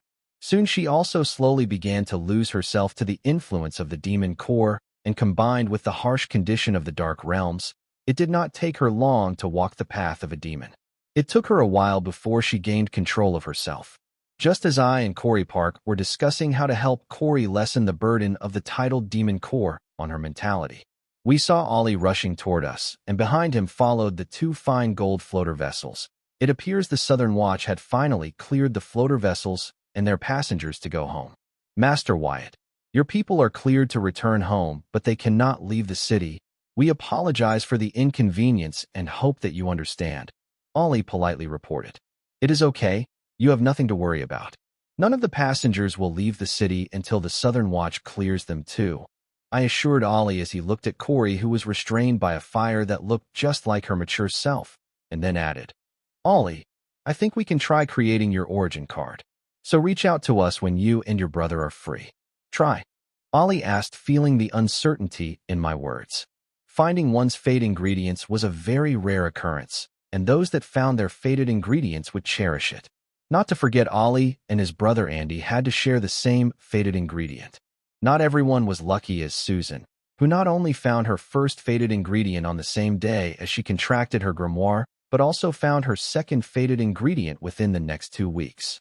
Don't worry, I will explain the origin card creation process to you and your brother when we meet. Then you can decide whether to go through with the origin card creation. I assured Ollie that he and his brother had very little to worry about, and also offered to explain the whole process of the origin card to help them decide whether to go through with my and Corey Park's origin card creation plan for them. I offered the Garcia twins the luxury of knowing what I planned to create for their origin card, unlike my other clients, because the situation of the Garcia twins was different. Ollie and Andy Garcia had the same fated ingredient, so they both chose to share the fated ingredient, but that was not the only option. Another option was that one of the twins could give up his share of the fated ingredient and let the other use the fate ingredient to create their own origin card, but they trusted Anna would find them a card creator who would help them successfully create their personal origin cards despite their dilemma. So my lenience toward the Garcia twins was out of my understanding of their condition. Thank you, Master Wyatt. I will speak to my brother and contact your manager to set a date. Ollie said while nodding in understanding as one of the fine gold floater vessels stopped above us waiting for me and Corey to board it. Then bidding goodbye to Ollie, I flew to the deck of the floater vessel, and Corey Park followed behind me while carrying Corey. Landing on the deck, I saw the figure of Susan rushing toward me in tears. Corey, what is wrong with you? Landing on the deck, I was mesmerized by the sight of teary Susan rushing toward me and unconsciously opened my arms so that she could dive into my embrace, but before that could happen, to everyone's surprise, Corey entered her demon form, broke free of Corey Park's constraint, and tackled Susan to the floor of the floater's deck. Big sis, I am so glad that you did not leave me. Ignoring Susan's anger, Corey locked Susan in a strong hug, not letting go of her. Corey, let go of me before I get angry. Susan whispered in embarrassment as the way Corey was hugging her on the floor was awkward. In Susan's embrace, Corey returned to her human form and her mood improved for the better. When Susan left with old Ben and others despite her repeated protest, Corey was depressed, which under the titled Demon Core's influence turned into something far worse, giving birth to rude and edgy Corey. But now that she was in the embrace of Susan, Corey's depression washed away, and she felt at peace knowing that her mother would not be leaving her side anytime soon. I think I found a better way to help Corey with her condition, Corey Park said to me, glancing at Corey, who was hugging an embarrassed and angry Susan. Susan may agree to help you, but do you think this fair for her? I said, knowing that if Corey Park approached Susan with Corey's crisis, Susan would not hesitate to help out, even if it was at the cost of her personal space and freedom. It is just a temporary measure until you create the custom mental strength enhancement card as you promised, Corey Park argued, saying that Susan was only a temporary measure. Shaking my head, I headed towards Susan to help her up, but as I neared Susan, Corey hissed at me like a cat who got its tail stepped on and then snitched on me to Susan. Big sis, our boss just got engaged to Princess Anna Heat-Send. It is the talk of the entire base. I did not think that the relationship between our boss and the princess had grown to this level in a few days. The ring on the boss finger is the Southern royal family's heirloom engagement ring. Listening to Corey, Susan felt like a bombshell had been dropped in her mind. She looked at the approaching boy in shock. Her gaze slowly moved to the ring on his finger, and her mind was blown away. Her hands and legs had turned cold learning the astonishing piece of news. She wanted to ask the boy to tell her that Corey was lying, but she could not find the strength in her body to utter those words. Corey, don't speak if you do not know the full truth. I snapped at Corey, but she did not back down and instantly asked, the ring on your finger, is it the Southern royal family's heirloom engagement ring or not? Yes, but it is more than that. Before I could finish what I had to say, Corey interrupted me, yelling, see, big sis, he admits it. Until today, never in my life had I felt the urge to punch a girl in her face so badly. Corey was pushing her luck. Overcoming the urge to punch Corey in her face, I signaled Corey Park to handle her mutt, knowing that unless Corey kept her mouth shut, it would be hard for me to clear the misunderstanding that Corey had just created between me and Susan. Corey Park nodded and disappeared. Soon the hair of Corey, who was hugging Susan, was set on flame, and both her eyes looked like a black, translucent glass globe containing flames. Corey Park had forcefully possessed Corey's body, then releasing Susan. She held her up and said, "Big sis, what Corey said is true, but it is only half of the story. You need to hear Wyatt's side of the story before you conclude anything. I will leave you two to sort it out." Saying that, Corey Park headed into the floater cabin area, leaving the boy and her reincarnation's reincarnated mother alone at the deck to sort out their feelings for one another. Susan was still in shock. She could not tell heads from tails and was in no state to have a conversation, yet she just nodded her head listening to Corey Park like a puppet with a broken string. "Thank you," I mouthed to Corey Park, and then turned to look at Susan, deciding to confess everything between me and Anna to her. Then showing Anna's ring to Susan, I explained. "This ring is called the dummy ring, as it bears the curses directed at its wearer in their place. Anna gave it to me to protect myself, as one of my enemies had contacted Netherwitch to curse me to my death. However, this ring has another identity. Corey is right about it being the Southern royal family's heirloom engagement ring. Because of the ring's second identity, seeing me wear it, people misunderstood my relationship with Anna and gave birth to the rumors that I was engaged to Anna. It is nothing but a rumor that Corey was blowing out of the proposition. That said, I also don't deny that nothing is happening between Anna and me. All I am saying is that Anna and I are not as serious as others are making it out to be." "Okay, I understand, but you don't need to explain your relationship with Anna to me. I am just your manager." Susan's mood did not improve even after listening to my explanation. "No, don't say that. I do owe you an explanation. You are not just my manager, you are my first real friend in this world. Your opinion matters to me more than anyone else in this world. I would not hesitate to trust you with my life if there was ever a need. So, yes, I do owe you an explanation," I said, raising Susan's face by her chin with my fingers to look into her eyes. Gazing into my eyes, Susan's cheeks turned rosy red as she muttered, "I too trust my life to you. You sick pervert, get off my mother." As I gazed into Susan's pure eyes, listening to her say that she would trust me with her life, Susan suddenly stood on her toes and kissed me on my lips, sending a jolt throughout my body. My eyes widened at Susan's sudden aggression. It took a while for me to pull myself together. However, before I could show Susan what a real kiss felt like, we heard Corey rush toward us yelling, "You sick pervert, get off my mother." Susan immediately pulled out of the kiss and retreated. As for me, seeing a chance, I balled my fist and punched the speeding Corey in her face mercilessly, sending her body flying back into the cabin area. Corey only came to a stop after crashing into the nearby furniture. "Corey!" Susan screamed, seeing Corey being punched in the face, and rushed toward her to check on her, while throwing a look at me, as if asking, "Was that necessary?" "What? If you see someone attacking you, attack back in self-defense. That's just the basic reflex. Anybody in my place would do that." I defended myself with a satisfied smile pasted on my face. Susan shook her head at my explanation, saying, "Tell that to the grin on your face." I spread my hands and shook my head, expressing my innocence, implying I had no idea about the grin that Susan spoke of. Having punched Corey in the face, I felt great, as a lot of grievances I was feeling toward her faded. Corey wanted to get back on her feet and rush back and return the boy his punch, but seeing Susan run towards her in distress, she changed her plan and lay on the floor pretending to be injured. As Susan neared, Corey groaned as if she was in a lot of pain while she stumbled, trying to get back on her feet. "Ah, Corey, don't push yourself. Let me help you." The thought that Corey may be exaggerating her injury did not cross Susan, as she was too embarrassed to think that having been caught by Corey in the forbidden act of kissing her young boss. Soon the floater made it to the Fine Gold airstrip, and then Corey, Susan, and I headed to the warehouse in the transportation arranged by the Fine Gold staff. During this period, the atmosphere surrounding me and Susan was awkward, as neither of us was willing to talk about the kiss that Susan initiated, especially with Corey by our side.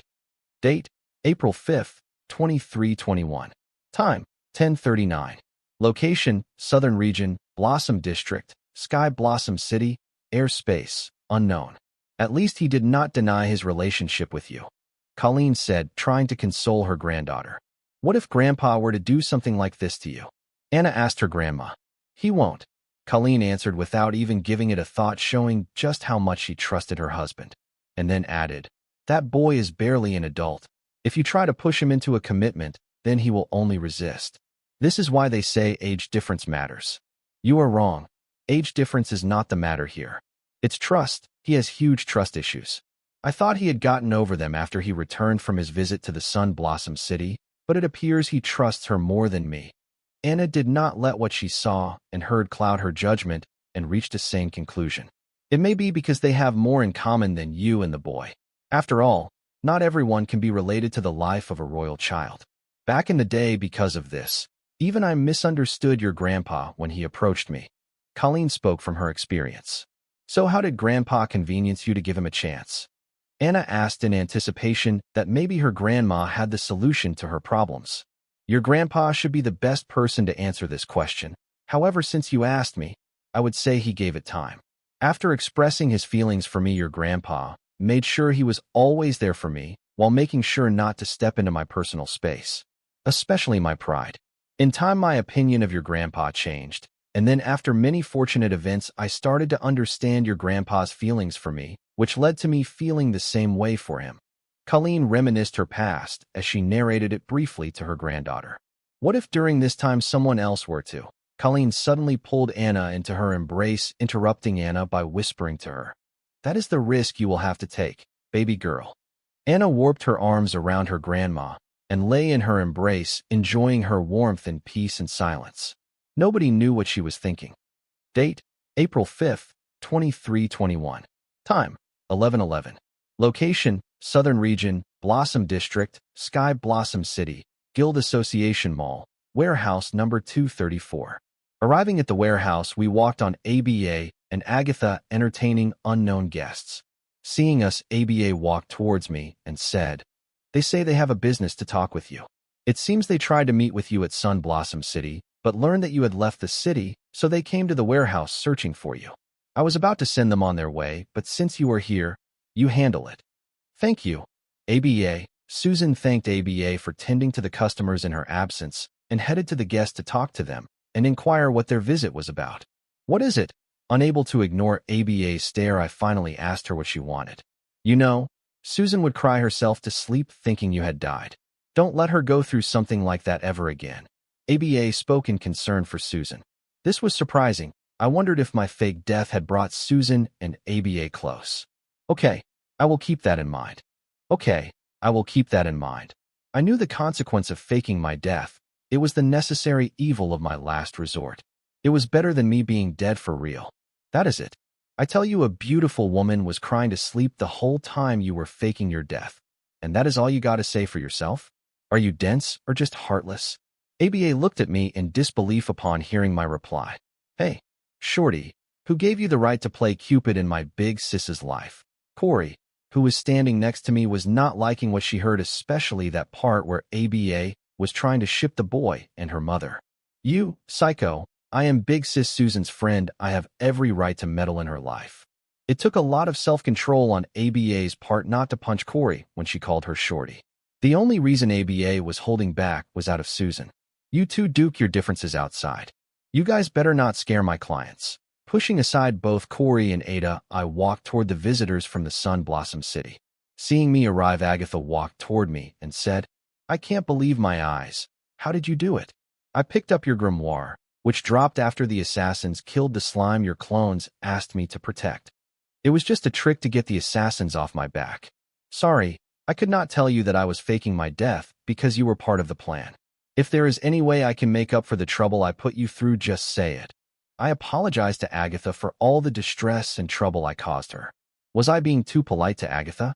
No, she was my friend and she was responsible for my life, yet I kept her in the dark and made use of her and her grief to achieve my agenda. A friend does not do that, so I was only apologizing where it was due.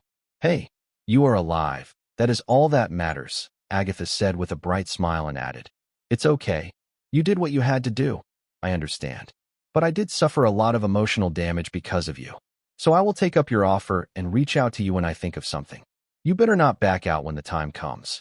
As long as it doesn't harm my interest, I will not back out of my promise," I assured Agatha. "Good." Agatha nodded, and looking at bickering ABA and Corey, she said, "I better go before they let their fists speak for themselves." Agatha headed to put off the fire between ABA and Corey while I walked to the couch and seated next to Susan, who introduced me and the client. Wyatt. This is Ms. Laura Hill and Mr. Joe Hill. They say that you won Ms. Hill's fated ingredient in an open auction in the Sun Blossom City, and they have come to see if you will sell them the fated ingredient. It's you guys, I remember you now. I am prepared to sell the card to you since it is your fated ingredient, but there is something you need to know about the card. The card you knew as the Energy Saber card is no more. I used it to create the 8-handle Energy Saber card. See if it is still your fated ingredient. I explained as I summoned my grimoire and took out the card to check if Ms. Laura Hill could still feel it as her fated ingredient. Yes, that's it. As I took out the card, Laura Hill excitedly reached her right hand out to take a look at the card, but I did not hand it to her, instead placed it back in my grimoire. As I could not risk Laura equipping the card as her origin card under the guise of taking a look. If the card was just an ingredient card, I would not mind letting her check it out, but it was a card, a good one at that. Unless Laura wasn't a fool, she would know that with this card, she would not have to hire a card creationist to create a unique origin card out of her fated ingredient and could just directly equip it. Understanding her actions were rude, Laura immediately apologized. I am sorry, please excuse my rudeness. No harm, no foul. I will share the card's info so that we can discuss the cost of the card. I said, accepting Laura's apology as I shared the card's info with Susan, who then shared it with Laura. With Susan's experience in card sales, she should help me convey the sky-high price I was going to quote for the card to the buyers. Laura went through the card info, having shared a copy of it with Joe, as he was the one who would be paying for her fated ingredient. After going through the card info, Joe Hill asked in disbelief, "Are these the real effects of the card?" Listening to Joe Hill's question, I frowned, but before I could say something, Susan spoke. "Mr. Joe Hill, what are you implying?" "Manager Susan, please don't take offense, but Master Wyatt himself agreed that he created this card. How do you expect me to believe that they are the effects of a card created by someone so young?" Joe spoke his concern. "Mr. Joe, whether you believe it or not, the card info shared with Ms. Laura is accurate. If you want, I can give it in writing and sign it." Susan vouched for the card info she shared with Laura. "It's okay, Manager Susan. I trust you. After all, no one would dare to cheat the Hill family." Joe Hill chose to believe the card info was real while throwing around his family name as a warning. "Woo, Hill family, I am so scared. Listen here, you son of a mother. If you dare to speak rudely or threaten Big Sis Susan, believe it or not, I will turn your Hill family into the monster feed."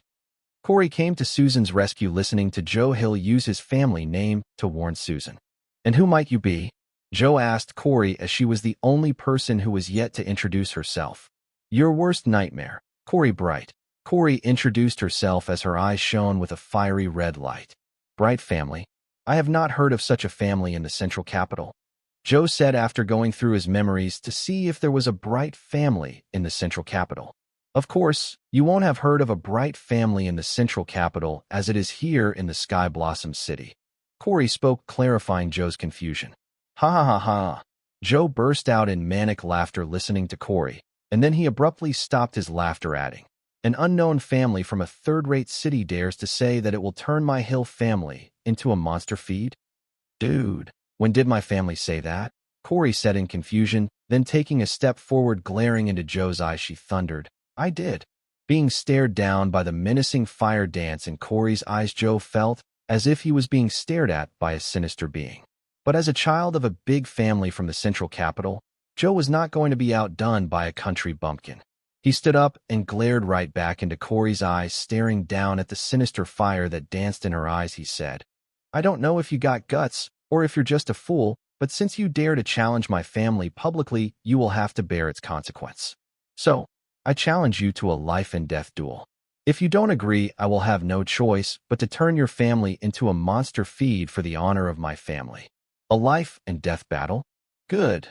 I agree." Corey agreed to Joe's proposal for a life and death battle immediately, without hesitation, not because he would target her family if she did not agree, but instead because she really wanted to punch his face into his skull and see if he could still maintain his smug smile, which he had while he threatened her mother. "Corey, are you out of your mind?" Susan yelled, listening to Corey agree to the life and death battle proposed by Joe, not because she was worried about Corey. Instead, she was worried for Joe and Bright family. If Corey were to kill Joe in the life and death battle, then the Hill family from the Central Capital would not keep quiet and definitely retaliate to avenge their fallen family member. And the first to feel their wrath would of course be the Bright family, then Corey, considering that they would want Corey to suffer before they killed her. Don't worry, big sis. My Windsor family will stand witness to this life and death battle. No matter who loses, their family will not blame the winner. It was ABA who came to Corey's support, and then she added, "Hey, psycho, you better not lose." Joe was surprised to see ABA Windsor stand up for this country bumpkin, but this was within his calculation. Besides, the more ABA Windsor was close to these country bumpkins, the better for his plan. As for his life and death battle with the country bumpkin, he was not worried at all. He was confident in his expensive card set. "Hello, I am Laura Hill, but my relatives and friends call me Chubby. I love and am loved by my relatives and friends alike. So I have no choice but to tolerate their nickname for me.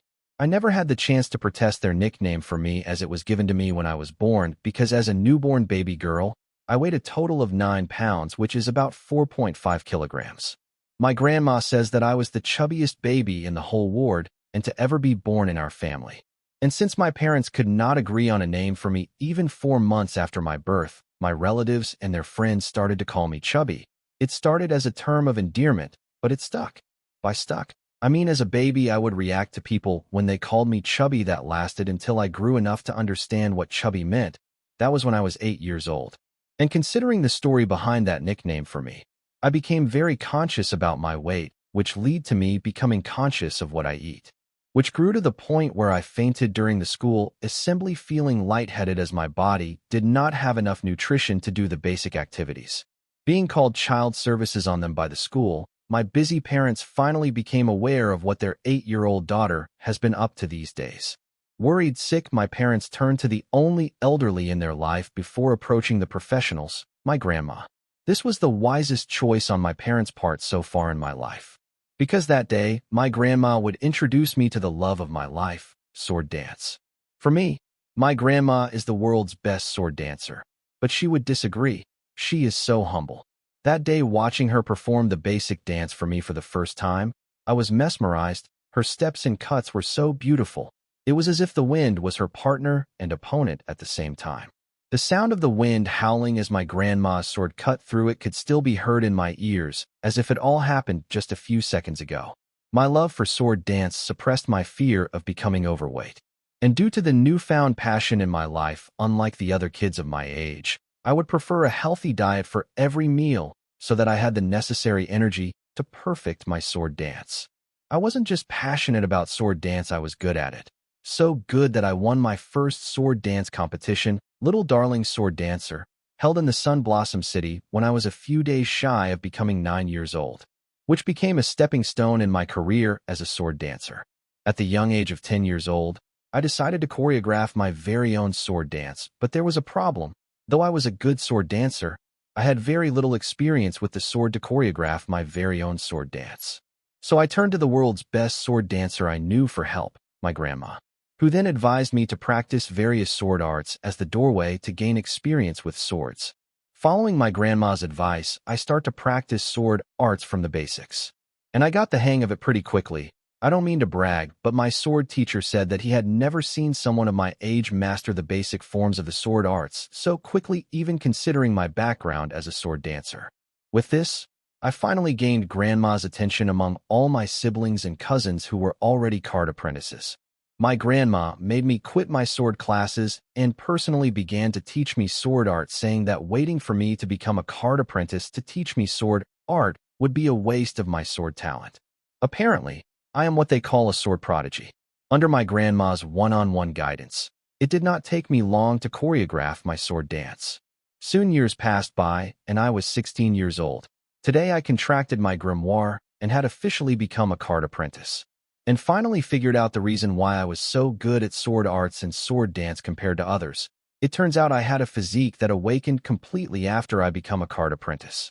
The physique was called sword slave. Physique, sword slave. Type, innate.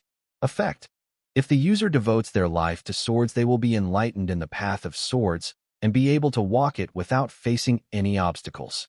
Learning of my physique, my grandma asked me to hide my physique from everyone, including my parents, and then she summoned a family meeting where she declared the family's entire resources would be directed to groom me, and the remainder would be split among the other family members. Without receiving a proper explanation for my grandma's sudden revelation, many family members objected to my grandma's decision, but it did not take long for Grandma to suppress their voices. If my siblings and cousins were jealous when I got one-on-one lessons from our grandma, now they were dying of envy.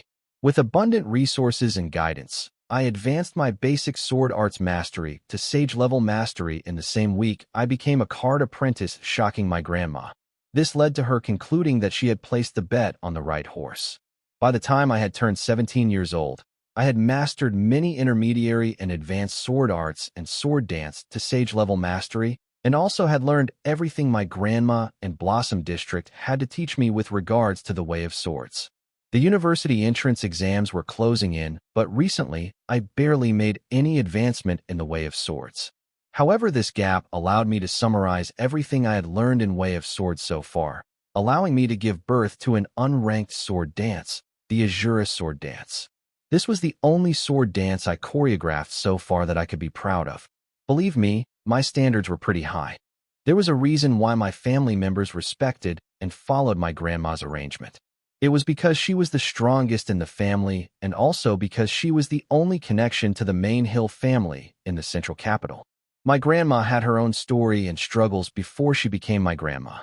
When my grandma was 21 years old and just completed her college education, the main Hill family had engaged her to a renowned card creationist to recruit him into the family, without my grandma's knowledge and agreement. When my grandma learned of her arranged marriage, she resisted it until the family's words turned into sticks, sticks into stones. No matter how much the family pressured her, my grandma did not change her opinion of marrying a stranger, forgetting the fact that the renowned card creationist was hundreds of years old and looked like an orc. My grandma was not someone who would let the family control her fate, so she decisively made a decision to run away from the family to a place where they could not find her. That was how a rich girl from the central capital ended up settling and starting a family far down south in the southern region's third-rate city, Sun Blossom City. With her education and upbringing, it was not hard for my grandma to thrive in the Sun Blossom City and become one of its leaders, massing enough wealth and fame to last generations of her small family. But then I was born. Though Grandma would say that I was the best thing that happened to her, I would strongly disagree, as I brought the disaster named the circle upon my family. Despite my tight lip and my grandma's discretion, somehow the circle learned of my physique, and since the dark clouds hovered over my family. My grandma's plan for me was simple. I would learn everything she could teach me before the college entrance exam, and then using what I learned so far, I would get admitted into one of the top 10 universities where I would reveal my physique to gain the attention of the higher-ups of the university. I end up joining such that they would sponsor my growth and development, seeing the potential in me. However, we had to make changes to our plan because of the new development with the circle.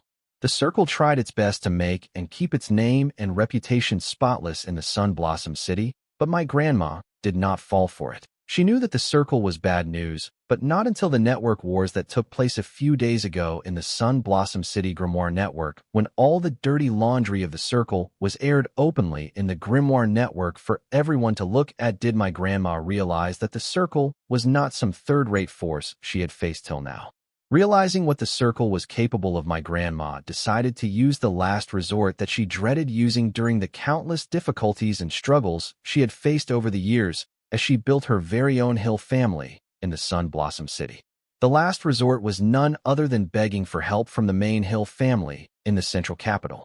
Man, did the Hill family know how to hold a grudge. Despite my grandma's desperate pleas, they did not agree to offer help to our family. By now, every night before going to the bed, I would pray for the college entrance exam to be held sooner so that I would be recruited by one of the top 10 universities sooner, and the circle would back off. But my prayers were never answered. Cornered by the circle, my grandma found no choice but to walk to the lesser of two evils, the main Hill family. Coming to this conclusion, my grandma decisively revealed to the main Hill family my physique, which made them forget their grudge toward my grandma, and offered to help our family. That was how she came to know Joe Hill, the youngest son of the current patriarch of the main Hill family in the central capital. When Joe Hill and his entourage arrived at the Sunblossom City to help my family, we gratefully invited them as guests of our family and treated them with the utmost respect, but these people were too haughty and act as if I and my family were beneath them. I wanted to cut the disgusting look of theirs with my sword, but I endured as they were the last line of hope for my family. The day these people arrived was the day the city's Card Creationist Association held the open auction, so my grandma asked me to take Joe to the auction, where I found my fated ingredient. But unfortunately, someone bid more than what I and my family could afford. Seeing my desperation, Joe offered to buy my fated ingredient for me. Despite knowing that his help would cost me even more than the worth of my fated ingredient down the line, but considering that my family was getting help from them, I accepted Joe's help, but by then the open auction had reached its conclusion. So I had no choice but to approach the organizer to help me with my dilemma. Fortunately, they were helpful and pointed me to the bidder who had won my fated ingredient in the open auction.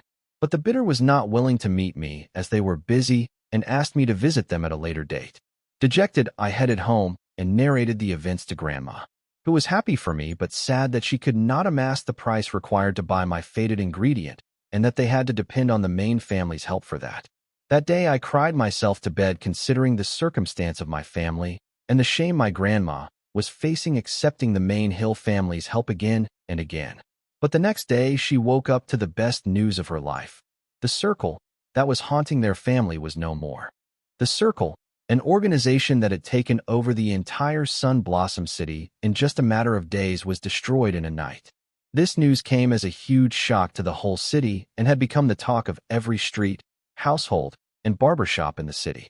People could not stop gossiping about it when only a handful of people knew what actually happened. Dana Keith, this was the woman I and the whole city had to thank for putting an end to the tranny of the circle in our city. How do we know this? That was because witnesses claim seeing Fine Gold Company's floater vessels led by their chairwoman Dana Keith enter and leave the circle's headquarters airspace before and after it was destroyed. Today I added another role model to shape my life after, besides my grandma.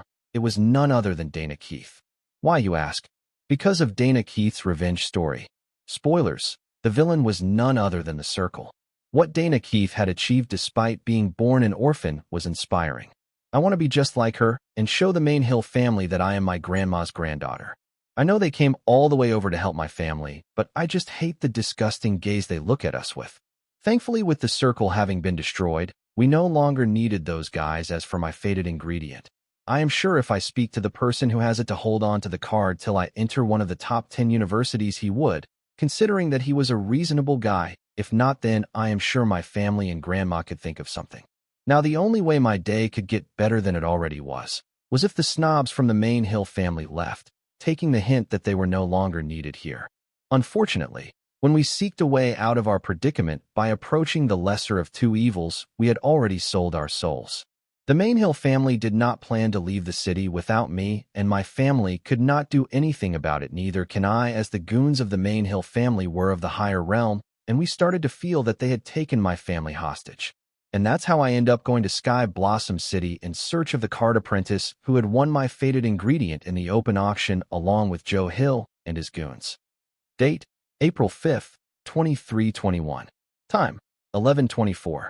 Location, Southern Region, Blossom District, Sky Blossom City, Guild Association Mall, Warehouse number 234. Corey, take your fight outside. I am doing business here. I ordered Corey and did not even spare Joe Hill a glance, as I had no business with him, and with his card Grandmaster realm, he was not a match for Corey, who was in the Card Master realm. Listening to my orders, Corey raised her hand, giving me a thumbs-up sign. She yelled, "You got it, boss." With that, Agatha, Joe Hill, and his entourage followed Corey to exit the warehouse and head to Corey's warehouse for a card duel.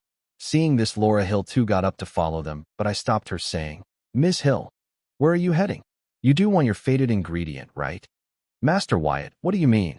Joe Hill stopped in his tracks and asked me, "Mr. Joe, this doesn't concern you, so please go continue defending your family's honor." I shooed Joe, knowing that this fellow was up to no good. From the movement, he used his family name to threaten Susan and me. Before I could discipline him, Corey volunteered to kill him, so I decided to leave him be, but if he does not know what was good for him, I don't mind dirtying my hand. "Master Wyatt, Are you mocking me for trying to defend my family's honor? Joe yelled at the top of his lung, pointing his finger at me. A boy, here we go again. Corey sighed exaggeratedly and then added, Stop wasting my time. I have other work to do. Corey's words and actions infuriated Joe. This time, instead of addressing me or Corey, he yelled at Laura. What are doing standing there when these guys are mocking our family? Laura looked at Joe dumbfoundedly, and then helplessly shaking her head, she walked and stood next to Joe as he had left behind a few of his goons to watch over her family. She did not know how Joe would react if she were to disagree with him now. Therefore, she had no choice but to do as he said, even if it meant offending the person who held her fated ingredient. After Laura stood next to him, Joe threw a smug look at me before turning to glance at Corey, adding, Let's go. Seeing that only I and she would be left in the warehouse if everyone went to Corey's warehouse, embarrassed Susan got up from my side and hurriedly followed them. Looking at her back, I muttered, Let me see how long you can avoid me. Though I had only whispered my thought, it seems my voice was audible enough for Susan to hear them. I say this because her speed of walking drastically increased midway as she caught up with others. After everyone had moved to Corey's warehouse, I summoned my grimoire and called Anna, calling Sugar Mama. Look who is calling. Did you miss me already? I thought with your innocent manager keeping you company, you would have forgotten about me by now. Anna answered my call immediately, but her tone seemed to be rather different compared to when I parted with her in the Southern Watch camp. And why is she bringing Susan between all this? Does she know about Susan kissing me? Anna, let's talk about what's bothering you later, I called regarding a serious business. A family from the Central region is trying to poach a talent from one of your cities. I said so because I used my super brain card to do background checks on Joe Hill and Laura Hill, only to uncover a juicy family drama and learn Laura Hill's secret. From the movement I laid my eyes on Laura Hill, I knew she was not as simple as she appeared.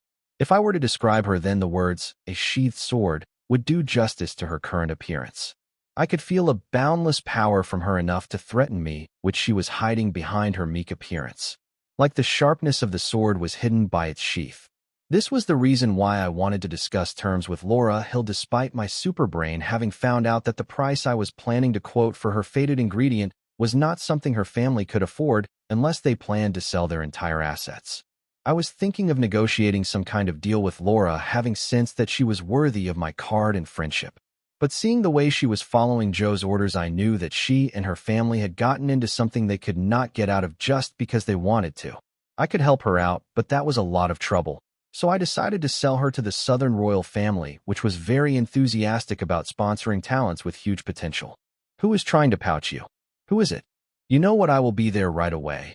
Anna had misunderstood what I was trying to say and had hung up my call before I could complete what I wanted to say.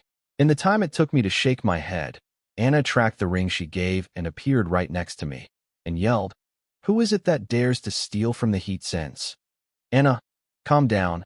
I was not talking about me. Let me finish. I asked Anna to chill. So it was a false alarm? I wasted a teleportation card for nothing. Anna said, glaring at me. Hey, how is it my fault? You were the one who overreacted and did not let me finish, I complained. Well, what is it? Anna asked, sitting opposite me. This was unlike Anna, as she would always find an opportunity to stick by my side, be it in the public. Right now the entire warehouse was empty, yet she chose to sit apart from me.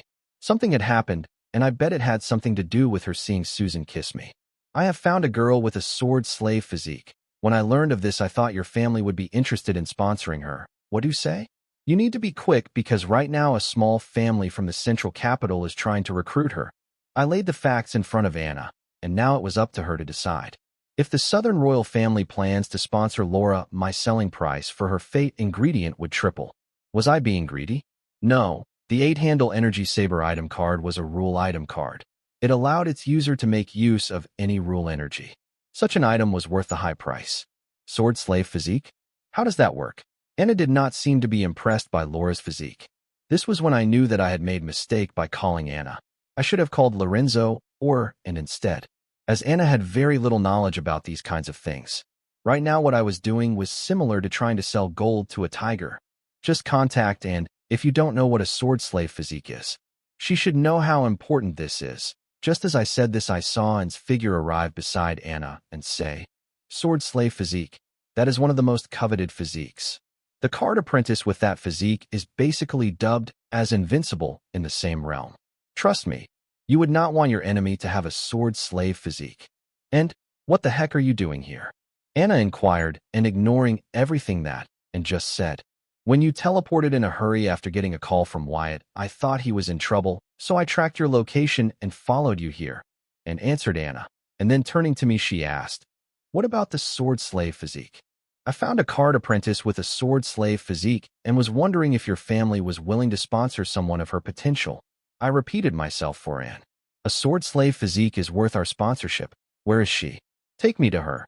Let's get this over with before she accepts someone else's sponsorship, and said eagerly, and even rushed me. Unlike Anna, who was still confused about the importance of the sword slave physique. About that, I think her family elder has made a verbal agreement on her behalf with a small family from the central capital. I don't think a small family from the central capital would be a problem for your family, right? My super brain card had already hacked the grimoires of the members of the Hill family of the Sun Blossom City and learned what they have been up to these days, so I was aware of the deal between Laura's grandma and the main Hill family in the central capital. It doesn't matter. You just point me to the card apprentice with sword slave physique and leave the rest to me. And showed she was willing to pay a high price to get Laura on the Southern royal family's side. Seeing how committed and was, I did not hesitate to reveal everything that Laura and her family were going through currently. So, you see, before approaching Laura, it would be best if you guys made sure that her family was safe. How about sending some people from Southern Watch to protect the Hill family in Sun Blossom City? Sure, the Southern Watch is moving out today anyways. I can ask them to make a quick stop at the Sun Blossom City on their way, and agreed to the suggestion, having learned that high realm card apprentices from the main Hill family in the central capital were monitoring the Hill family of the Sun Blossom City. Now that the D-rank Silver Beach dungeon was stolen, the Southern Watch did not have a reason to stay down here in the Blossom District. It was time for them to pack their bags and report to their regular posts. During their commute, and planned to have them make a quick stop at the Sun Blossom City and help Laura Hill's family with their pest problem from the central capital. Giving and leverage to start the talk of sponsorship with Laura. Hold that thought, Anna said, suddenly gaining our attention. Anna, don't mess around. Sword slave physique is worth our family's sponsorship, and felt that Anna was not on board with sponsoring the card apprentice with sword slave physique and tried to persuade her. No, not about that. I am talking about the company of Southern Watch soldiers returning to the Southern capital. I have other plans for them. Anna spoke her mind, telling that and misunderstood what was talking about. Anna, I am sure whatever plans you have for them can wait until after I have recruited the girl with sword slave physique, and said, implying that they should be prioritizing recruiting the girl with sword slave physique over whatever plans Anna had for the Southern Watch soldiers. No, that is not necessary. The Southern Watch can do both my thing and help you recruit the girl at the same time, Anna answered, arguing that the Southern Watch could do both her and Anne's things simultaneously. They did not need to prioritize one over the other. Anna, what is it that you were trying to say? Just spit it out, will you? And was confused about what Anna was trying to say, as she did not know what plans Anna had for the temporary Southern Watch company that was set to return to the Southern capital now that they were no longer needed here in the Sky Blossom City. You guys remember how poorly the Sky Blossom City was being managed by its city lord and other leaders the first day I arrived here? Every year, the Southern royal family spends a lot of taxpayer money on distributing appropriate amounts of budget, subsidies, and incentives to every city under its regime. Yet somehow when we needed it, the city array did not work, and it was being run by a foreign organization, like the Circle, looting our citizens who pay us taxes to save them from these kinds of stuff happening to them. The reason for this is the current system we have in place to keep these city lords and local leaders in check is no longer working like our ancestors who put them in practice thought they would. The current system has failed the common people big time. Therefore, I have decided that the company of Southern Watch soldiers will not return to the Southern capital, but instead visit various cities to inspect that our taxpayers' money is being used for their intended purposes and not eating dust in the vault of corrupt bureaucrats and officials. Taking our work in Sky Blossom City as an example, the company of Southern Watch can get started on its new mission from Sun Blossom City. While they are there, they would pay a visit to the Hill family. Anna explained how she planned to use the company of Southern Watch to inspect the cities and also simultaneously help and recruit the girl with the sword slave physique. Anna, honey, I appreciate the fact that you have taken interest in managing your territory, but what you just said is just dumb. When the Southern Watch is about to visit their city, the city lords and the local leaders will behave and even pour money to make it look like they have been doing their work properly. But what after Southern Watch leaves? These guys will increase their corrupt ways and tyranny over the citizens immediately after the Southern Watch left, just to get back what they invested in the city out of fear of the surprise inspection from the Southern Watch. So in the end, all you did was use the royal family's manpower and money to achieve nothing, and could not be more blunt and condescending, as she helped Anna realize that her idea of making waves was only a waste of manpower and resources. Anna did not immediately lash out as she would do in the past. Instead, she patiently listened to what and had to say concerning her idea and considered it for a good while before saying, if it takes a little manpower and money to keep these corrupt city lords, officials, and local leaders on their toes and think of the people for a change, even for a little while, so be it. I spend more manpower and money on one of my parties. If it means throwing fewer parties for the good of my citizens, then I will cut back on throwing parties. Wow, how noble of you, and said sarcastically. I will not say that it is a good idea, but it's better than nothing. I said, seeing that Anna was taking her title as heir of the Southern Royal Throne seriously. Whatever, I am not doing this for your approval.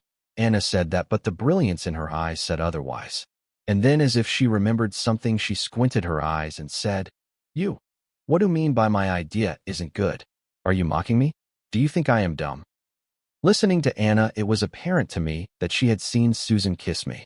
I say this because Anna asked me if I thought she was dumb. Anna never asked this, even though I cheated her into signing a pretty much one-sided contract, or when I purposefully ignored her feelings for me. This time Anna was angry at me, and she had every right to be. If it were me, I don't think I would be able to rush to the rescue of a person who was kissing others behind my back. Even though it was just a false alarm, it did not mean any less. Date, April 5th, 2321. Time, 11:17. Location, Southern Region, Blossom District, Sky Blossom City, Guild Association Mall, Warehouse number 234. Joe Hill, the youngest of the current patriarch of the Hill family in the central capital, was the black sheep of the family. Yet, the patriarch sent him to bring home the child from a branch family with the sword slave physique, because he was the only one available at the moment, and also because Joe needed a place to lie low for a few days as the family settled the matters of him having assaulted a commoner girl whom he had taken fancy. All in all, Joe Hill was the worst of the worst with a very fragile bottom line. Though Joe was leading the group of Hill family members to retrieve the branch family child with the sword slave physique, he had a few advisors tagging along with him who were the real brains of the operation and were also responsible to make sure that Joe would not do anything stupid to jeopardize their mission to bring home the sword slave physique intact. Arriving at the Hill family in the Sun Blossom City, Joe immediately took a fancy to Laura's grandma. In the day and age of a card apprentice with miraculous cards at their disposal, the body of a woman would rarely display their age. Not to forget, Laura's grandma was a sword dancer and a practitioner of sword arts. Regardless of her age, her body was in shape and looked like it belonged to that of some in their late 20s, the peak of youth where one could still be considered innocent, but not that innocent. As a sword dancer, Laura's grandma had treated and maintained her body like a temple. Her silky smooth and lily-white skin was evidence of that. She had a long swan neck with a pair of well-toned long legs that screamed that they belonged to a sword dancer. With her age, Laura's grandma's body had indeed matured, but it only showed on her breast and her ass. They were humongous, and her baggy style of clothing could not hide that fact. For a 20-year-old like Joe, Laura's grandma was something he would not quit until he had hit it. None of the Hill family members were aware of Joe's intention toward their matriarch, but Laura's grandma knew the first time Joe laid his eyes on her. She felt disgusted learning Joe's thoughts towards her, as she could be considered as Joe's father's aunt, meaning she was Joe's grandaunt. Yet this boy held such disgusting thoughts toward her. To top it off, he even dared to send his junk pics to her grimoire. Laura's grandma wanted to have some serious talk with this boy, but that night he trespassed into her bedroom. Thankfully, she had foreknowledge that Joe would dare to do something stupid like this, so she had called a few of her children to her room under the guise of having a family meeting in her room. And apparently, Joe Hill, who had stealthily broken into Laura's grandma's room, was part of this meeting. Joe was planning to surprise Laura's grandma by paying a sudden night visit to her bedroom and doing her by surprise or force if required. Either way, tonight he was not going to quit until he wrecked that big juicy ass. But when Joe stealthily managed to break into Laura's grandma's room, he was taken by surprise, seeing all the elders of the Hill family gathered in Laura's grandma's room seriously discussing something. The elders paused their discussion, seeing Joe break into their mother's room, and looked at him in confusion, but before they all could reach the apparent conclusion, Laura's grandma came to Joe's rescue by inviting him to join their discussion. Though reluctant, Joe chose to follow Laura's grandma's lead as he, himself, could not think of a better reason on spot. So instead of spending a steamy night with Laura's grandma, Joe ended up answering the elders' various questions about the central capital and the main Hill family's plan for Laura, the child with the sword slave physique.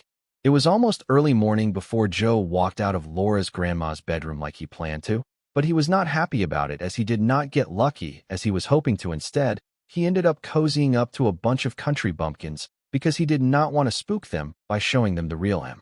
That day, Joe was surprised to learn that the Circle's branch in Sun Blossom City was destroyed by a neighboring force, making it so that the Branch Hill family no longer required the main family's assistance anymore.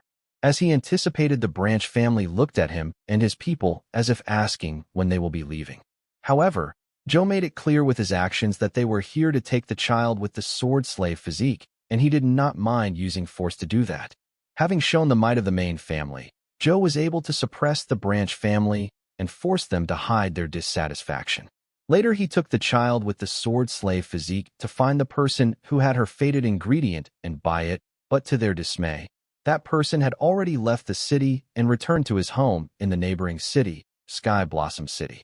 Having suppressed the Branch family with his goon's strength, unwilling Joe had yet to give up on the idea of tasting the matriarch of the Branch family despite his first failure. He once again paid a night visit to her bedroom, but this time learning from his past mistake. Before breaking into the room, he pressed his ears against the door to make sure he would not walk in on a trap like the last time. Hearing no sounds from inside, Joe rubbed his hands together with great enthusiasm, letting out a muffled, creepy laugh before breaking into the room. However, to his surprise, Laura's grandma was not in the bedroom as Joe was expecting her to be, yet Joe waited patiently for his prey to arrive, but she never arrived. Turns out that night, she was sleeping with her beloved granddaughter Laura. Failing to get lucky 2 nights in a row, Joe was frustrated. Frustrated, Joe summoned his people that accompanied him as his advisors to help him with his predicament with Laura's grandma. To his surprise, he received a call from his father the very next second. Getting an earful from his father, Joe grudgingly glanced at all of his aides before planning a trip to Sky Blossom City to get the fated ingredient of the child with the sword slave physique. Leaving a few of his goons to watch over the Branch family, Joe led the others to the Sky Blossom City. Arriving at the city, Joe learned that the city had faced massive earthquakes just last night, and that if not for the city array, the whole city might have collapsed. Joe spared no thoughts to this news and went in search of the person who had Laura's fated ingredient. Arriving at that person's workplace, a warehouse, the sensory card apprentice amongst his goons warned him that there was a semi-demigod in the warehouse. Learning that a semi-demigod was staying within the warehouse where the person he was supposed to meet was working, Joe felt a chill run down his spine. Semi-demigods were not new to Joe, who had grown up in the central capital. His family had a semi-demigod protector, his great-grandpa. The reason Joe felt scared was that he was planning to storm into the warehouse and threaten the person who had Laura's fated ingredient using his family name so that he would give them the card for free. A few thousand low-tier soul jades were not a big deal for Joe, but he was used to taking what he wanted by force only from the weak. Now that Joe learned that a semi-demigod was staying in the workplace of the person whom he was supposed to meet, Joe decided to pay for the card and leave without causing any trouble. Questions like what a semi-demigod was doing in a third-rate city did raise in Joe's mind, but he chose not to entertain them as he walked into the warehouse. Walking into the warehouse, Joe was surprised to find ABA Windsor and her infamous bodyguard Agatha. At first, Joe did not believe his eyes, but having been warned by his goon that a semi-demigod was inside the warehouse, Joe understood that he had not mistaken. He was actually in presence of Aba Windsor, the only beloved daughter of demigod Windsor. Realizing this, Joe began to thank his lucky star. Who would have thought that he would meet Aba Windsor, his ticket to greatness in a third-rate city? Joe no longer regrets not killing the commoner girl back in the central capital after assaulting her. If not for her, his father would not have sent him here to lay low for a while. Though Aba Windsor had no idea who Joe Hill was, or if a family named Hill existed in the central capital, Joe was completely aware of Aba Windsor and her likes and dislikes. He had paid a fortune to learn those things. No, Joe was not Aba's secret admirer or anything of that sort. He was a predator, but Aba was not like his typical prey. She was what he liked to call his golden ticket to ascension. Aba, despite her childlike body build, was very popular among the central capital men, mostly because her last name was Windsor, and some men idolized her because of their rather unique sense of taste, the Lilicons. And Joe was among the men who liked Aba for her last name, Windsor. Even an 8-year-old child from the streets of the central capital knows that demigod Windsor was one of the richest demigods in the 5 regions. Who would not want a rich and powerful father-in-law? Joe was one of those who would rather work hard to take the shortcut than work hard the regular way. So for someone like him, Aba was indeed a golden ticket to ascension. Joe would not be Joe if had not done his homework on Aba despite having no chance of ever interacting with her. Just because he liked to fantasize about hitting big by getting Aba to madly fall in love with him and then marry into her family and live off her rich and powerful dad. Aba wasn't the only one. Joe had a list of golden tickets, and one of the names on that list was Annihilation, the princess of the Southern royal family. Joe greeted Aba with the most charming smile his ugly mug could muster, creeping Aba out. Yet, Joe felt that he had left the best first impression in the history of first impressions. Thankfully, his advisors could see where this was heading and did not waste a second before texting Joe to behave, saying that his overzealous approach was leaving a very desperate and bad impression on Aba Windsor. And if he were to continue down this path, he would burn any chances of getting close to Aba Windsor while advising him to use a different approach. Joe ignored the first text, so his goons bombard his grimoire with texts forcing him to read their texts, warning and advising him to do better, as this was a once-in-a-lifetime opportunity not just for Joe himself, but the Hill family too. They knew that the chances of Joe becoming demigod Windsor's son-in-law were lesser than zero, but they hoped that Joe could try and get acquainted with Aba Windsor, as just being acquainted with a Windsor would open many doors for their family and Joe himself. Right now, the advisors were thinking of numerous ways to help Joe get on the good side of Aba Windsor. Meanwhile, Joe was trying his best not to bomb any chances of him getting close to Aba Windsor. So he could not help but lament the fact that this went so smoothly in his fantasies, but why was it so hard in the real world?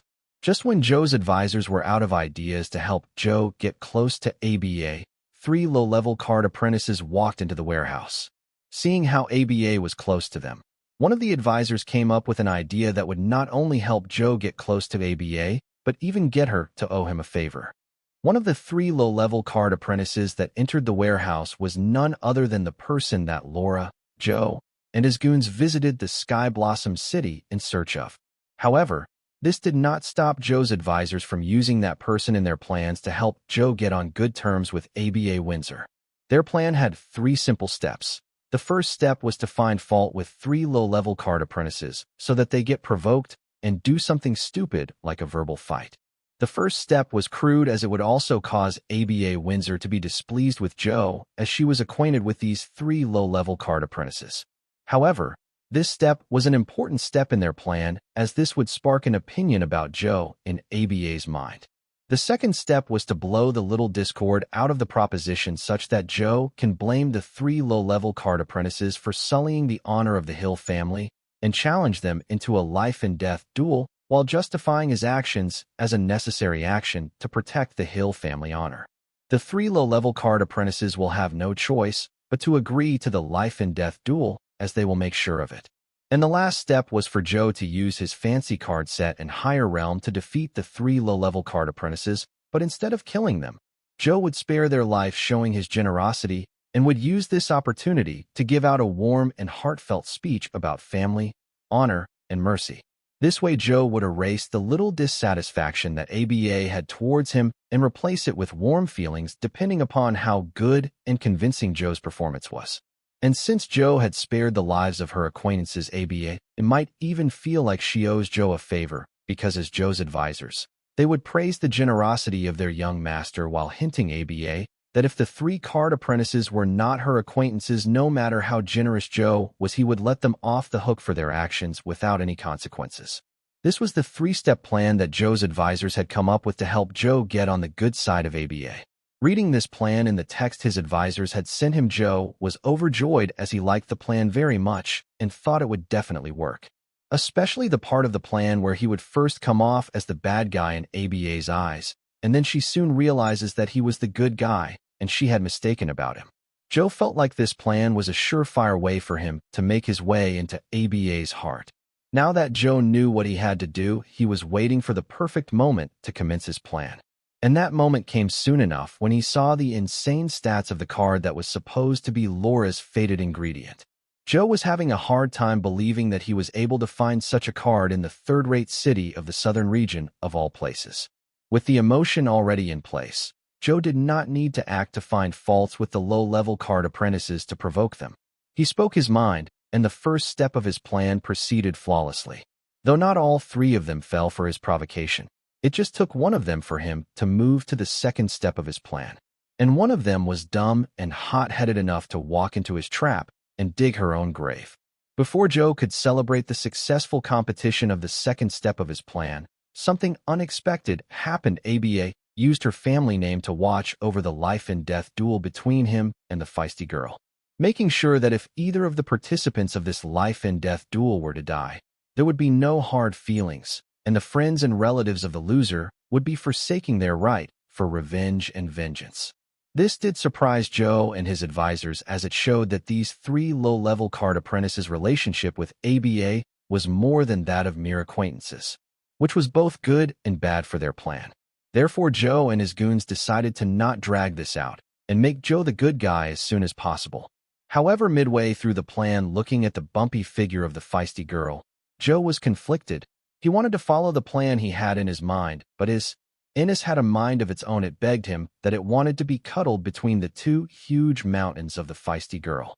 Joe steeled his mind and mentally disciplined his Innes. No, not today. We have bigger fish to fry. While Joe was continuing to the third step of his plan, having convinced his Innes, something rather odd occurred. The other 2 low-level card apprentices did not seem to care about his life-and-death duel with their friend and even dared to mock him for trying to protect his family's honor. Joe wanted to challenge them to a life-and-death battle too, but he did not, as from the corner of his eyes he saw that ABA was very displeased with him, and having already agreed with his advisors to not push his act any further, Joe let this slide and proceeded with the plan, asking the feisty girl to show him the venue for their duel. "What is this place?" Joe asked the feisty girl, having followed her into an adjacent warehouse. Everything was going as Joe and his goons planned. Yes, there were a few hiccups midway, but Joe felt that he handled them pretty well. Joe was counting his chicks even before the eggs hatched, as he had great confidence in his expensive card set. "This is the testing area where I test the cards that I create. This should be a good place for us to have our duel. So, should we get started?" Joe asked, looking at ABA as she had declared to overlook their life-and-death duel. "Sure. Both of you take your positions." ABA seemed to have experience refereeing for duels. Following ABA's command, Corey and Joe stood opposite to other, while the others who tagged alone to witness their duel stood on the sidelines of the testing area, making space for the duel to take place. Seeing that everyone was in position, ABA yelled, "Remember, the regular rules of a life-and-death duel will be applied. If either of you 2 fails to follow them, then Agatha will step in to conclude the duel. Understood?" "Yes," Joe and Corey answered in unison, as each of them glared at the other, waiting for ABA to say the magic word. "Start." With that, Ada commenced the life-and-death duel between Joe and Corey. Getting the green signal, Joe immediately summoned his grimoire, preparing to play his starter card, but paused seeing that Corey did not summon her grimoire and was doing warm-up exercises while cracking her knuckles and neck joints. This confused Joe, causing him to wonder if a life-and-death duel meant something different in this part of the southern region. With every passing second, Joe and the crowd were puzzled by Corey's actions and wondered if she was missing a few nuts up there. Forget others. They did not know what Corey was capable of, but even Susan could not help but feel the same as them. That was because she would never be able to imagine that Corey, as a card master, was planning to fight a card grandmaster purely with the might of her physical body. If Susan knew what Corey was planning to do, she would definitely yell out loud, "Have you lost your mind? Or your origin card has finally pushed you to point of growing suicidal tendencies?" Soon a minute passed, and witnessing that Corey still had not summoned her grimoire, Joe lost his calm and yelled, "Hey, what's the hold-up? You do know that it is too late for you to forfeit the duel now." "Yes, I do." "Duh." Corey looked at Joe as if she was looking at a dumbass for even implying that she wanted to forfeit. The way Corey looked at him enraged Joe, but he did not let his anger control him. As much as he wanted to thrash Corey around using his cards, he knew this would not work in favor of his plan. With the realm difference between Joe and Corey, this duel already seemed like him trying to bully Corey. Now, if he were to defeat a Corey who had not even summoned her grimoire, it would only make him look worse in ABA's eyes, which would be contrary to everything he had worked for so far. Therefore, Joe did not attack the defenseless Corey, which was unlike him, as he had no qualms about bullying the weak and those that could not defend themselves. Frustrated, Joe once again shouted at Corey, asking, "Are you going to summon your grimoire or not?" "No, I don't need to summon my grimoire to defeat the likes of you. Come at me when you are ready," Corey said nonchalantly while she cracked her neck joint. Listening to Corey's words, Joe's rage raised to a new level. He was very close to losing his calm, forgetting about looking like a bully in ABA's eyes and just killing Corey and being done with it. However, Joe controlled his rage, as he could not mess this up. This was his golden ticket to ascension. He never dreamed everything would fall in place, just like how he used to fantasize. Now all he had to do was follow the plan. This was once-in-a-lifetime opportunity for someone like him, and he did not dare to mess it up over a few insults and provocations. To make this happen, Joe was willing to enter a pact with demons if he had to. He was prepared to sacrifice anything. Joe was willing to go all in to take a shortcut, then take the regular path. "Girl, no matter how much confidence you have in your physical strength, I will not take the initiative to attack you, as this is not the way I wanted to fight for the honor of my family." Instead of letting Corey's action irritate him any further, Joe decided to use it as an opportunity to show ABA that he was a just and righteous person fighting for the honor of his family and nothing more.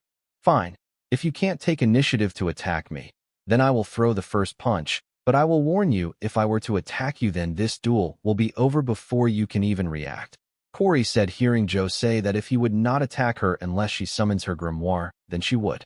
"Aren't you being too cocky? Do what you have to do. Though I cannot attack a defenseless person, I can sure as well defend against a defenseless person." Joe, himself, did not know what he meant by speaking those words, but he was trying his best to come off as heroic and someone with principles. "Cocky? Whatever." Saying that, Corey hopped twice before vanishing from her spot, and then she appeared in front of Joe and slammed her right fist on his chest. The impact of Corey's punch on Joe's chest was blocked by a shield made of golden light. The shield was able to block Corey's punch, but under the influence of the force of her punch, Joe was lifted off the ground and thrown into the air. Then he fell to the ground, however he appeared to be unharmed. Seeing this, Joe's goons panicked, realizing that there was a huge error in their plan. They had underestimated the strength of the low-level card apprentice. The crowd looked at Corey dumbfoundedly, especially Joe's goons. Their entire plan worked on the fact that Corey was a low-level card master with a third-rate card set and had no chance of winning against a card grandmaster with a first-rate card set. But seeing Corey being able to subdue Joe without relying on her grimoire and cards, they were starting to see that their plan was not as flawless as they thought. Now that they had reached this point, all of them looked at Agatha from the corner of their eyes, only to find that she was monitoring them too. It seems there was nothing they could do unless they were willing to risk their lives to save their young master Joe. ABA too was no less astonished than the Hill family goons, because she thought since both she and Corey were in the cardmaster realm, they were equally strong. Maybe she was even stronger because of her higher grade card set, but it turns out that she had mistaken. It turns out that Psycho was way stronger than her. As a card apprentice, ABA had fought her share of card duels, and witnessing Corey's attack, she knew that if she were in Joe's place, even she could not defend against it. She might even be seriously injured and rendered unfit to continue the duel. Realizing this, ABA clenched her fist as a fiery competitive spirit ignited in her heart. Compared to others, only two people understood what Corey just did. They were none other than Agatha and Laura. As a semi-demigod, it would be a shame on Agatha's part if she were not able to see through Corey's attack. As for Laura, she too had achieved something similar to what Corey had achieved in body arts concerning sword arts. It was none other than sage-level mastery. Sage-level body arts. Laura muttered, looking at Corey, who was looking at Joe, who got back on his feet with difficulty. As a martial artist who had achieved sage-level mastery in sword arts, Laura would not be worthy of her achievements if she could not see that Corey had achieved sage-level mastery in her body arts. Laura looked at Corey with a crazed gaze. She could not wait to test her martial achievements against Corey's. "I was wrong. It seems you can take a beating or two," Corey said, looking at Joe, hurriedly got back on his feet and chanted, "Item card. A-rank gravity sword." Soon a gray-colored heavy broadsword appeared in Joe's hands. Tightening his grasp on its hilt, Joe activated a skill card, A-rank sword intent.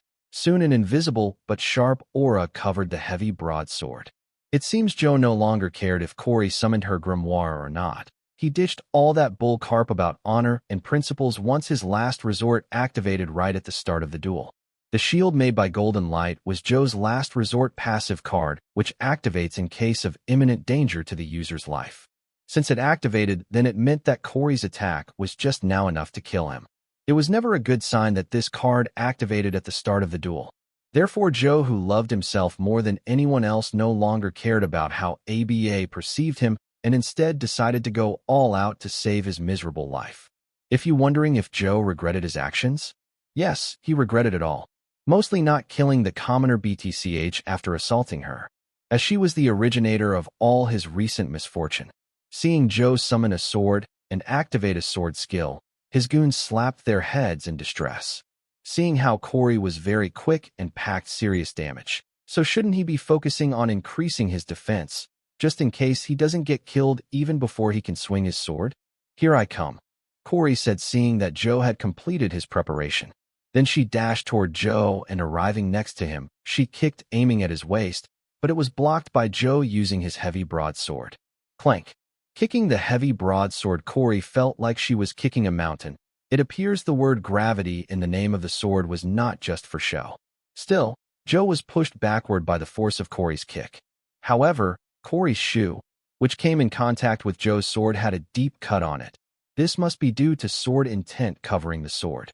However, those who were spectating the duel knew that was not Joe who used his sword to block Corey's attack, but it was his sword that guided and moved Joe to block Corey's kick. Seeing this, Laura blurted out loud, "Sword spirit."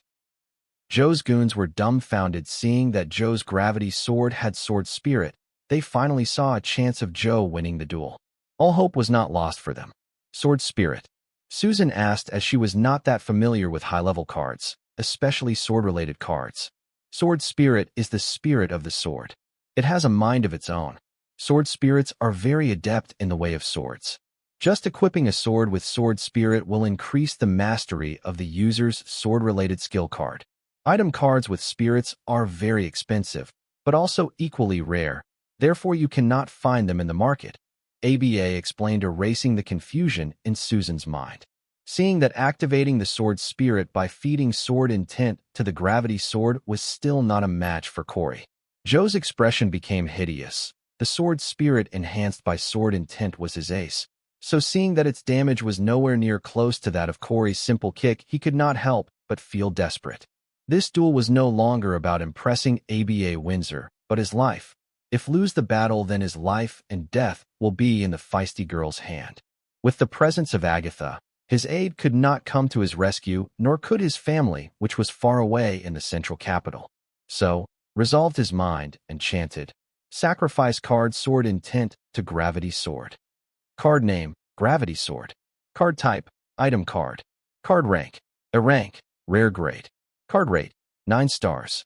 Card durability, 79/100. Card effect, The user can summon a heavy broadsword while equipping this card. Additional effects: weight manipulation, sword spirit, infant, sharpness +5, attack speed +5. Note: this item has awakened its spirit. Weight manipulation. This ability allows the gravity sword to manipulate its weight according to the will of the user and its sword spirits. Sword spirit. Infant. This item has gained spirituality and has the awareness of an infant, but it is a prodigy in the way of swords.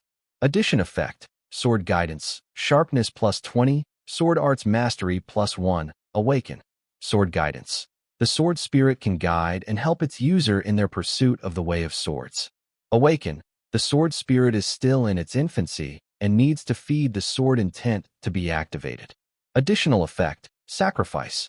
Sacrifice. The sword spirit awakens to its complete form depending upon the amount of sword intent sacrificed to it. Card name: sword intent. Card type: skill card. Card rank: a rank, rare grade. Card rate: 8 stars. Card durability: 89/100. Card effect: using this card, user can conjure an A-rank sword intent with basic mastery in exchange for his soul energy. Additional effects: sharpness +15, countercut, enhanced durability.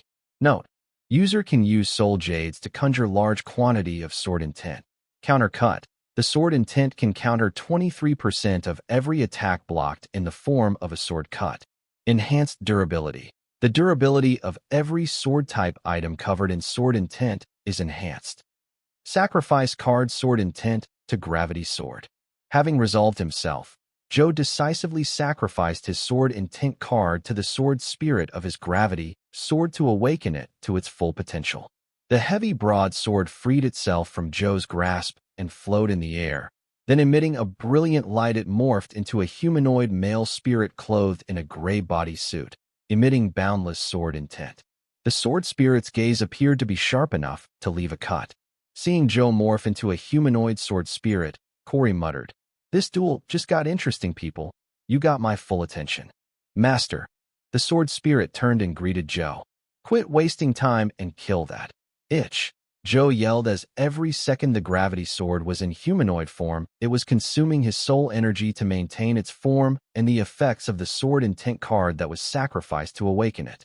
Joe wanted this duel to end before he was forced to make use of soul jades to meet the energy needs of the gravity sword's energy consumption. "Yes, master." The sword spirit affirmed as it turned to lock its gaze on Corey. Then it conjured a huge sum of sword intent when split into 9 balls of sword intent.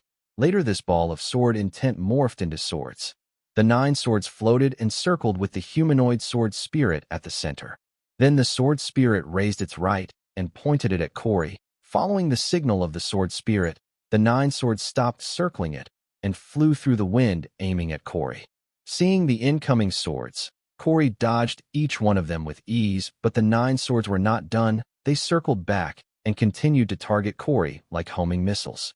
This time, Corey did not choose to evade the incoming swords, but she faced them head-on. She blocked each of them with her fists and kicks. In the process, she destroyed some of them, reducing the number of swords to 3. Then 3 swords attacked Corey simultaneously, but from different directions. However, they were still not able to land a single attack on Corey, as she jumped into the air and kicked all 3 of the swords away with a round kick as they converged on her while destroying them, fully showcasing the sage-level mastery of her body arts. Seeing all 9 of its conjured swords were destroyed by Corey with ease using her physical body, the sword spirit acknowledged Corey as a worthy enemy, and then this time summoning a sword in each of its hands. The sword spirit dashed toward Corey, preparing to engage in her close combat and test her body arts with its sword arts. As a sword spirit, it believed itself to superior to Corey's body arts. Seeing the sword spirit come at her directly, Corey was not surprised, but the corner of her lips raised, showing a dark smile. She too wanted to test how strong she had grown after gaining Corey Park's sage-level mastery in a few rare-grade body arts. Originally, she planned to use her newfound skills on her black-hearted boss, who kept trying to steal her mother from her. But to her surprise, she learned the hard way that his physical strength had grown to such level that her sage-level body arts were rendered useless. Corey could not fathom how much his physique had developed since the last time they fought. Corey still did not give up on her body arts because they were not still complete, as she had just inherited them from Corey Park. Her body was yet to adjust and grow to show the true strength of sage-level mastery. But her current self was sufficient to deal with someone at Joe and his sword spirit's level. The sword spirit that neared Corey was puzzled to see that Corey planned to fight its sword intent with her bare fists. It immediately got enraged, feeling that Corey was looking down on the sharpness of its sword intent. Therefore, it did not hold back as it slashed at Corey, but its sword's blade was caught by Corey between the two palms of her hands. Seeing this, the sword spirit slashed at Corey with its other sword. However, Corey evaded it by maneuvering her body to jump in the air and stay there by using the sword blade caught between her palms as support for her body weight. Seeing Corey dodge its other sword by jumping 6 feet into the air and staying there using the blade of its sword caught between her palms as support, the sword spirit was enraged. It felt that Corey was using it as a prop to perform her stunts. Therefore, it let go of its sword caught between Corey's palms and retreated before detonating the sword. As the sword spirit let go of the sword, both the sword and Corey were falling to the floor, but the sword that was conjured by the sword spirit using its sword intent exploded, taking Corey by surprise. The sword intent exploded on her face, and she crashed into the floor. However, Corey appeared to be unharmed apart from small cuts and bruises on her skin, which instantly recovered under the effect of her demon physique. As the swallow wounds on Corey's skin healed at a speed visible to the naked eye, the sword spirit concluded that Corey's physical body was as sturdy and durable as itself and its swords. Hence, the sword spirit no longer took offense to Corey using her body to defend against its swords. Rather, it started to take Corey's body art seriously. As for Corey, she immediately stood on her feet after crashing on the floor, showing that the explosion of the sword barely did any damage to her. But then she glanced at the palm of both of her hands, only to find visible cut marks on them. This was after her physique had held her palms.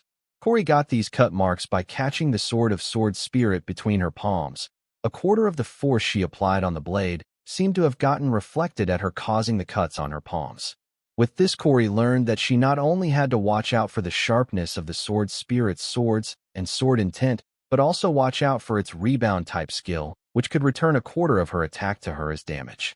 Learning the troublesome nature of the sword spirit's sword intent, Corey frowned her brows. However, she still chose to continue to fight against the sword spirit solely using her body arts.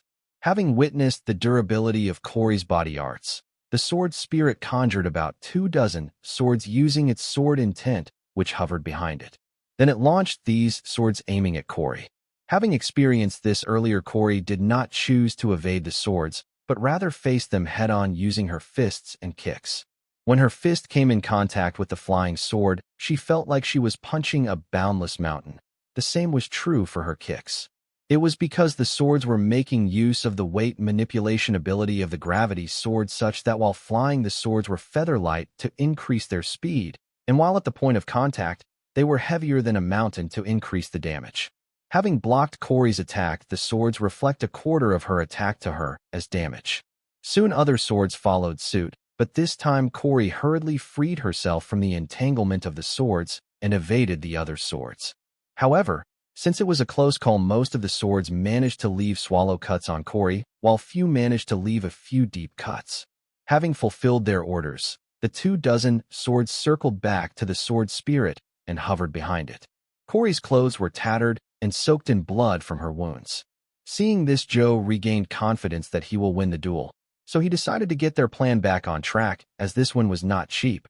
It cost him a sword intent card, so he might as well get the most out of it. Therefore, he calmed himself, paced his breath, and advised Corey using a deep voice. "Girl, I am warning you, if you continue to be stubborn and not summon your grimoire to use your cards to defend, you will be cut into pieces by my sword spirit." Joe's goons gave him a mental thumbs up from the sidelines of the arena, as he not only managed to turn the losing duel in his favor, but also continued to follow their plan. Just when they thought that all hope was lost, Joe rekindled their dying hope. They started to feel that the youngest of their patriarch's children was not as bad as the rumors made it sound. Then, considering their trip with him down here, they felt he was worse. permanently sacrificing a sword intent card to defeat someone of the lower realm. They strongly felt that only Joe would be capable of this feat. "Shut the FCK up," Corey yelled as she dashed forward, aiming at the sword spirit. Seeing incoming Corey, the sword spirit pointed its right-hand index finger at her, ordering her swords to attack Corey. The 24 swords hovering behind the sword spirit turned feather-light in weight and launched themselves, aiming at Corey. Just as they were about to land on Corey, they increased their weight to that of a mountain. However, Corey managed to dodge the first few by a hair's breadth, and missing their target, the swords pierced into the floor of the arena and were stuck. Corey continued to evade other swords by hair's breadth and advance towards the dual sword-wielding sword spirit. Witnessing Corey get closer to it while closely dodging its swords, the sword spirit did not panic, rather it calmly waited.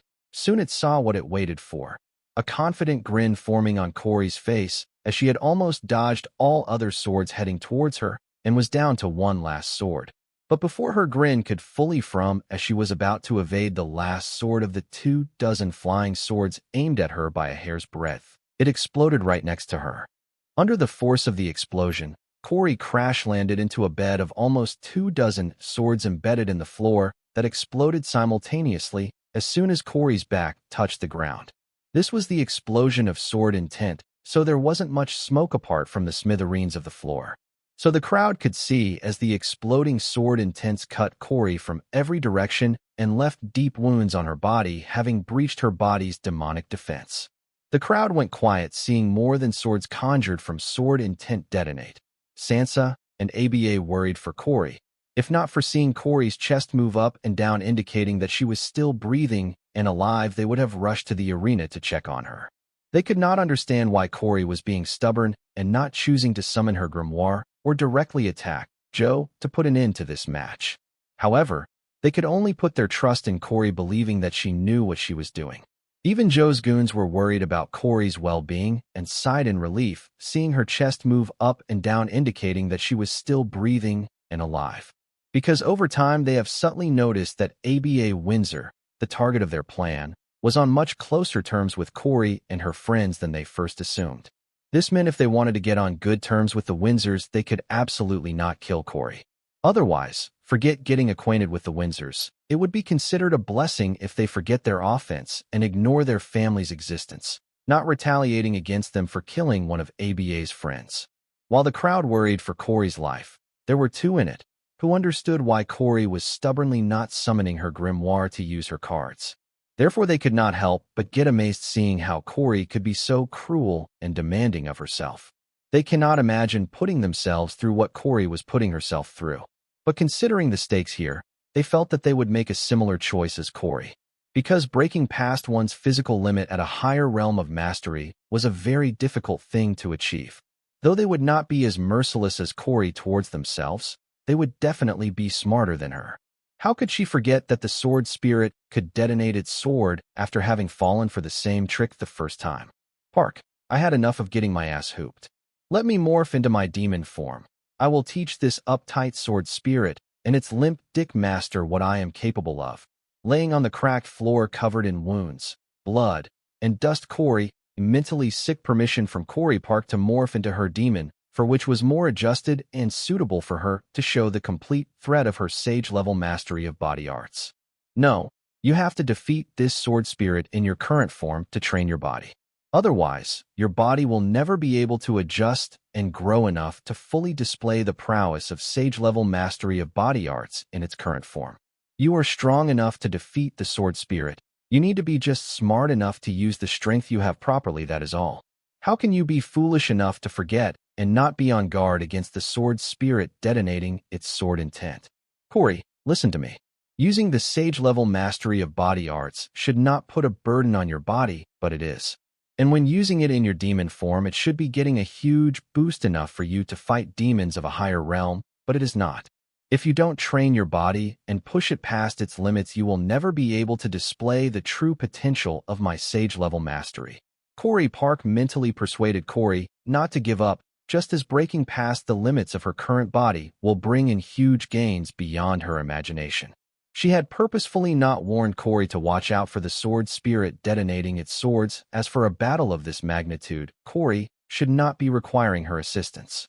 If she keeps helping Corey at every turn, then Corey will never learn, and she will be stunting her growth. Corey Park suggested Corey use her battle against Joe's sword spirit to train her body with combat, and as it was one of the fastest ways to break past one's physical limits, and also because with Corey's current unstable state of mind, she would spend most of the hours of her day training her body to break past its limit with hard work. Corey did not seem to be convinced by Corey Park's persuasion, as nobody liked to get their ass hooped when they could defeat their opponent with a single punch. Understanding that Corey needed something more to motivate her to take her training seriously, Corey Park mentally reminded, "Corey, remember how Wyatt was able to subdue you with the sheer power of his physical body, and all you could do nothing but struggle as he stepped on you? If you continue to be as you are and put in no effort, you will never be able to catch up to him and never save Mama Susan from his evil clutches. Corey, are you willing to just stand by and helplessly watch as Wyatt warps his dirty paws around our mother, or are you going to break through the limits of your body and break his dirty paws if he even dreams of getting near our mother?" Listening to Corey Park's words, in Corey's eyes the image of her greedy boss overlapped with the face of the sword spirit. Then she hurriedly got up from the floor and got into a fighting stance, showing that she was serious about this battle. Unlike earlier, when she was careless knowing that she was way stronger than her opponent despite limiting herself, and thinking that this fight was going to be an easy win. As Corey took the fighting stance, ignoring the pain of her wounds, she muttered, "Rare-grade Imperial Blood Demon Body Arts." Soon a mist of blood began to ooze out of Corey, and the deep wounds on her body began to heal faster than they were previously. Within a blink of an eye, the deep wounds were healed, and the scars started to slowly fade away, erasing every trace of the nasty wounds on Corey's body. If not for the blood and the tattered clothes on her body, nobody would think that she was wounded in the first place.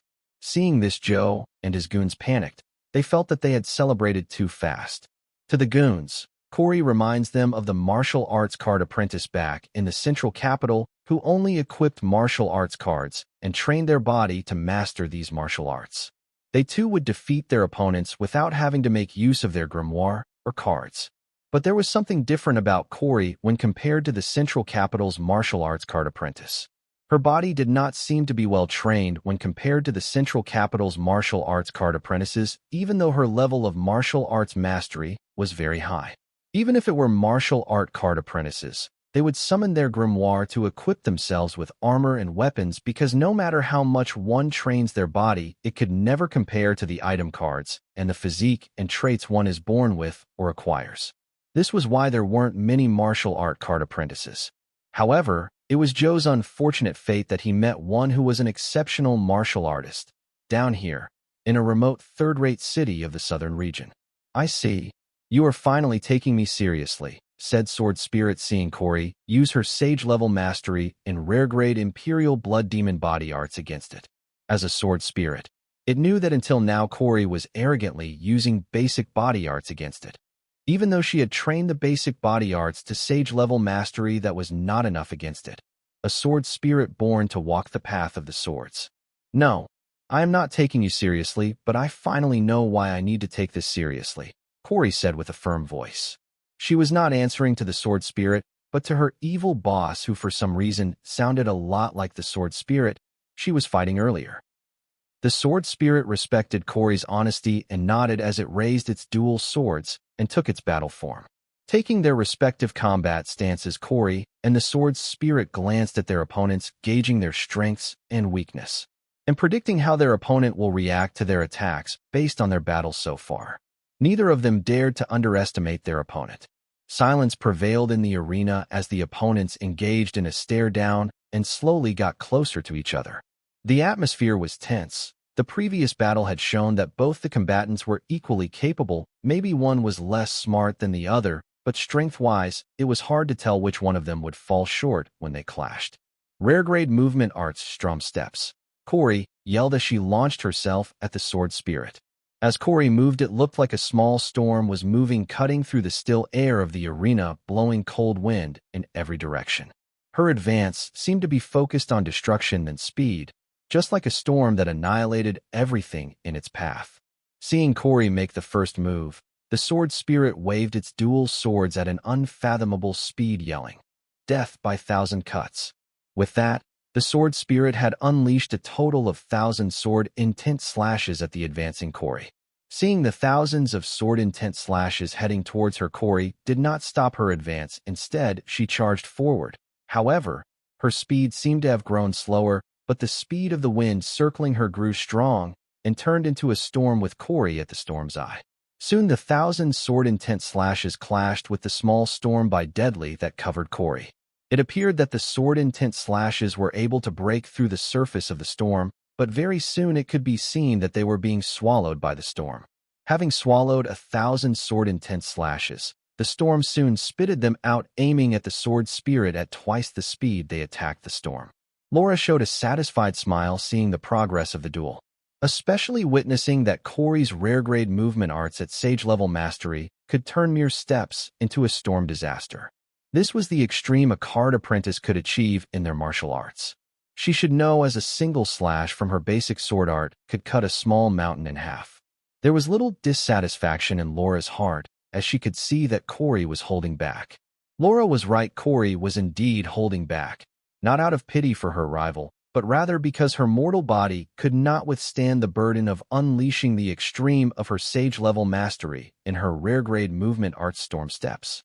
But this was also part of her training, as unleashing only a certain extent of power behind her storm steps required a lot of control, which meant Corey concentrating her mind, which was difficult for Corey under the influence of her titled demon core. Seeing its attack reflected at it at a great speed, the sword spirit raised its brow and then swung its dual sword rapidly, aiming at the incoming sword intent slashes, yelling, "Death by 10,000 cuts." The sword spirit unleashed 10,000 sword intent slashes this time, 10 times more than the last attack, out of which 1,000 sword intent got nullified by the incoming 1,000 sword intent slashes, and the remainder headed toward the Corey, who advanced toward him with her storm steps. As the storm steps of Corey collided with the 9,000 sword intent slashes, similar to the previous time, the 9,000 sword intent slashes were being swept away by Corey's storm steps, but the sword spirit detonated the 9,000 sword intent slashes as soon as all of them came in contact with the storm. Boom. When the 9,000 sword intent slashes exploded, the storm paused for a second before it grew stronger and faster. Seeing this outcome, the sword spirit frowned. The sword spirit was expecting the explosion to put an end to Corey's advance, but it did not. Rather, the storm seemed to have swallowed the explosion and grew stronger. The sword spirit was in a bind as the storm grew closer to it. Unlike Corey, its power comes from the soul energy supplied by its master Joe, so it could not blatantly show its extreme skills like Corey and stuck to cost-saving but effective skills like the death by 1,000 cuts. However, as the storm neared it, the sword spirit felt an abundant amount of soul energy pour into it and heard the mental command of its master. "Don't worry about saving soul energy. Take as much as you need, and in return defeat that BTCH no matter what. My life hangs on the result of this duel." Receiving the command from its master, the sword spirit's eyes shone brilliantly as it began to borrow soul energy from him without holding and converting it into an A-rank sword intent. Then it focused all of the sword intent at the edge of its dual words and launched an attack at the storm that was few meters away from it. Sword cross, divide the world into 4. Both the swords wielded by sword spirit simultaneously unleashed huge sword intent slashes in the form of a crimson crescent moon, one horizontally and the other vertically, forming a huge sword cross. When the sword cross and the storm collided, it appeared as if everything in the warehouse had come to a sudden pause. This effect was due to the struggle between the sword cross and storm step trying to overpower each other. The sword cross was trying to cut through the suction force of the storm and cut it. Two arts were displaying their extreme before the storm was cut into 4 pieces by the sword cross, while Corey was thrown back, crashing into the floor and tumbling for a while before reaching to sudden halt.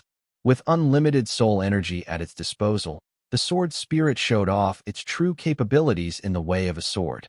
Even Laura, who was watching the duel with the crowd, could not help but raise her eyebrow, but she was not impressed, because she performed a better sword cross at the quarter of the soul energy spent by the sword spirit. Corey immediately got back on her feet and held her bleeding left shoulder. If not for her activating the rare-grade Imperial Blood Demon body arts, she too might have been cut into 4 parts by the sword spirit's sword cross, just like the storm created by Storm Step. Then switching her breathing technique to that of the rare-grade Imperial Blood Demon body arts, she immediately healed her left shoulder. Then she looked at the sword spirit, having released that it was a lot stronger than she gave it credit for. Her Storm Step movement arts were considered unstoppable in the same realm, however the sword spirit managed to stop it with 2 sword slashes. Only to hear Corey Park blame her. To think the unstoppable Storm Step was cut down by 2 sword strokes. You are a disgrace to my demonic movement and body arts. Shut up! Corey yelled at Park for calling her a disgrace. She was already irritated. Corey was aware of the prowess of the Storm Step movement arts from the memories of past reincarnation and blamed herself for not being able to display its true strength. She did not need Park to remind her of how much of a failure she was. Her hateful boss was one thing, but now this nameless jerk was also overpowering her. Corey hated it. As Corey was planning her next attack, she instinctively moved to the side, dodging a concentrated beam of sword intent, only to hear the sword spirit say, "Kind warning, next time you get distracted, I will aim for your heart." Sword intent beam. The sword spirit concentrated a large amount of sword intent at the tip of its sword. When excited, it launched itself in the direction the sword was pointed. A clever application of sword intent, but it needs a lot of control.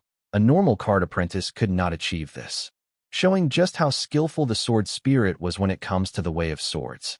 Corey, forget what I said before. Equip a set of gauntlets from my armory. Corey Park said to Corey, knowing that instead of firing the sword intent beam, if the sword spirit had used the tip of its dual swords to attack Corey at close combat, then at Corey's current level, the concentrated sword intent at the tip of the sword would pierce through Corey's defense like a needle piercing a paper. With sage-level mastery in numerous body arts, Corey could take on the attacks of rare-grade weapons and skills head-on without much worry. So Corey Park planned to use this opportunity to help Corey train her body. However, she changed her mind, seeing the sword spirit's flawless control over its sword intent. To the sword spirit, its sword intent was like a part of its body. It could unleash the full potential of the A-rank sword intent with ease. As the saying goes, in the hands of a skillful assassin, even a blade of grass can become a weapon. Similarly, in the skillful hands of the sword spirit, A-rank sword intent was enough for it to display prowess beyond its realm, making the sword intent of the sword spirit deadly. Concentrating the sword intent at the edge of the blade of the sword was basic. Even a rookie sword practitioner could achieve it, but to be able to concentrate a large amount of the sword intent at a single point was not something anyone could achieve. It takes years of experience and control, and only those that attained enlightenment at the way of the sword could achieve something like that, as it was like gathering and concentrating the volatile energy from an explosion into a tiny point. Even Laura could not help but praise the control of the sword spirit over its sword intent. As a sword slave who had dedicated her life to the way of swords, Laura, herself, needed months before she could achieve something like that with her sword intent. The reason the sword spirit had such control over its sword intent was that its master Joe had sacrificed an A-rank sword intent card to awaken it in its current state. If the sacrifice was a certain amount of sword intent rather than an entire sword intent card, then the sword spirit would not be as adept in the way of the sword as it was right now. Joe's decisiveness had indeed increased his odds of winning this duel. What? Weren't you the one that said I should use this to hone my body and break through my physical limit? Corey asked Park in confusion. Forget what I said. I overestimated you. You need a physical body to break through its physical limit. So, just equip a gauntlet, nothing more. It should be able to make up for your lacking physical defense. Park lied. She was fully aware of what the current Corey was capable of, but she underestimated the sword spirit. At first, when she sensed the spirit, she clearly felt that it was in its infancy and would not be that adept in the way of swords, overlooking the fact that Joe had permanently sacrificed his sword intent card to awaken the sword spirit, unlocking its full potential at the A rank and rare grade. Fine. Corey reluctantly agreed to Park's advice, even though she did not agree with it. feeling that she could face the sword spirit's sword intent head-on. However, she was not willing to risk it to find out if her gut was right. As Park said, she needed to have a physical body to break past its limits and hone it. Just as she was about to summon Park's armory and take out a set of gauntlets of her size and appropriate for this situation, she heard the voice she hated the most. It was her perverted boss. This duel has not concluded yet. Corey, I seem to have overestimated you. Die in peace. As your boss, I will avenge your death, I said, arriving on the sidelines of the compact arena in Corey's fancy warehouse. Wyatt, are you challenging the Windsor family's honor? Agatha asked me while looking at me with a gaze filled with playfulness. No, SHD. Since I have already given my word to my staff, I have to back my words up no matter what. Now, you tell if the Windsor family is challenging my honor? How about I challenge ABA to a life-and-death battle to defend my honor? I responded to Agatha, glancing at Joe and his goons. Ha ha ha. Agatha laughed, seeing ABA hide behind her. As ABA did not know that Agatha and the boy were mocking the Hill family for their cheap stunt and not actually pushing her into a life-and-death duel. ABA had already heard of how the boy had killed numerous card lords during his battle in the Sun Blossom City. ABA was confident about her strength, but not enough to challenge a card lord. The only one dying here today is that jerk. So save your honor for somebody else, Corey yelled, pointing at Joe, who was hiding behind his sword spirit. Sure, I said, shaking my head and making my way to Susan, having pointed out Laura, the one with the sword slave physique, to Anna and Anne. Feeling the gaze of Anna and Anne, Laura turned to look at them. It did not take long for Laura to recognize Anna, but seeing two of her, she was confused for a second before she collected her wandering thoughts and immediately knelt on one knee before greeting them. Your Highness, Southern Emperor. Raise, there is no need for this courtesy. Anna excused Laura. Following Laura's lead, Joe's goons greeted Anna, but they did not kneel like Laura did, as they were subordinates of the nobles of the Central region and not the Southern royal family. Anna ignored Joe's goons and glanced at Susan as I headed toward her. Having thought of something, she suddenly pulled me into her embrace and forced me into a non-consensual smooch. Susan was gobsmacked seeing another woman kiss her young love. She wished she could say something witty or did something bold and brave to put an end to it, but she was just sort of frozen. After a long, passionate kiss, Anna then discarded me like a used tissue. It wasn't clear if she was marking her territory in front of Susan or provoking her. However, Susan considered the act of Anna kissing her young boss as a sign of blatant provocation. Her clenched fists were the evidence of that. Susan could not do much, as the one being kissed did not protest the kiss. Anna's action attracted the attention of everyone in the warehouse. Almost all of them were surprised by Anna's bold action, and was astonished to see Anna kiss the boy when they agreed that she was going to invade his personal space until he came to his senses that she was the one for him. However, only one person was happy with Anna kissing the boy, and that was Corey. She believed this would help her big sis Susan see the boy for who he is, a womanizer. While Corey was happy seeing Anna kiss her perverted boss and felt that they should do that more often, her opponent felt the opposite.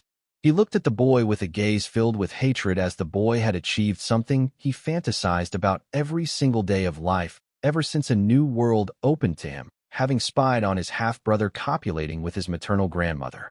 Joe always wondered if this incident was somehow related to his special preference for Gilf.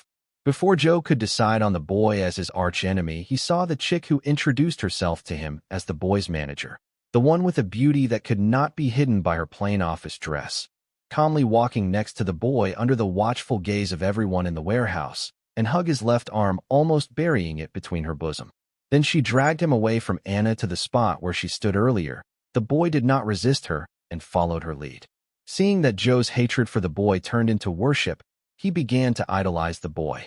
If not for the life-and-death nature of the circumstance he was in, he would have knelt in front of the boy and begged him to take him as his disciple. If that was not possible, just let him rub a little of his luck with women on himself. But for that to happen, he would have to survive the duel. Therefore, he calmed himself and continued to sacrifice soul jades to his item card, Gravity Sword, nonstop, so that his sword spirit does not lack soul energy in its battle against Corey. Susan's action was bold but graceful. She did not confront Anna or her young lover about the kiss, nor did she blame them for it. She forgave the non-consensual kiss that Anna forced on her young love as if it was a casual flirting between friends or colleagues, or an overly friendly greeting, while using this opportunity to show Anna her hold over the boy and make a resounding statement. You need a kiss to get his attention. All I need is a touch to get his attention. Everyone present might think Susan was not affected by Anna's blatant display of affection by her calm and collected reaction to it, but only I knew the truth. It was all an act. Everyone fell for her act. I don't blame them, she even had me fooled.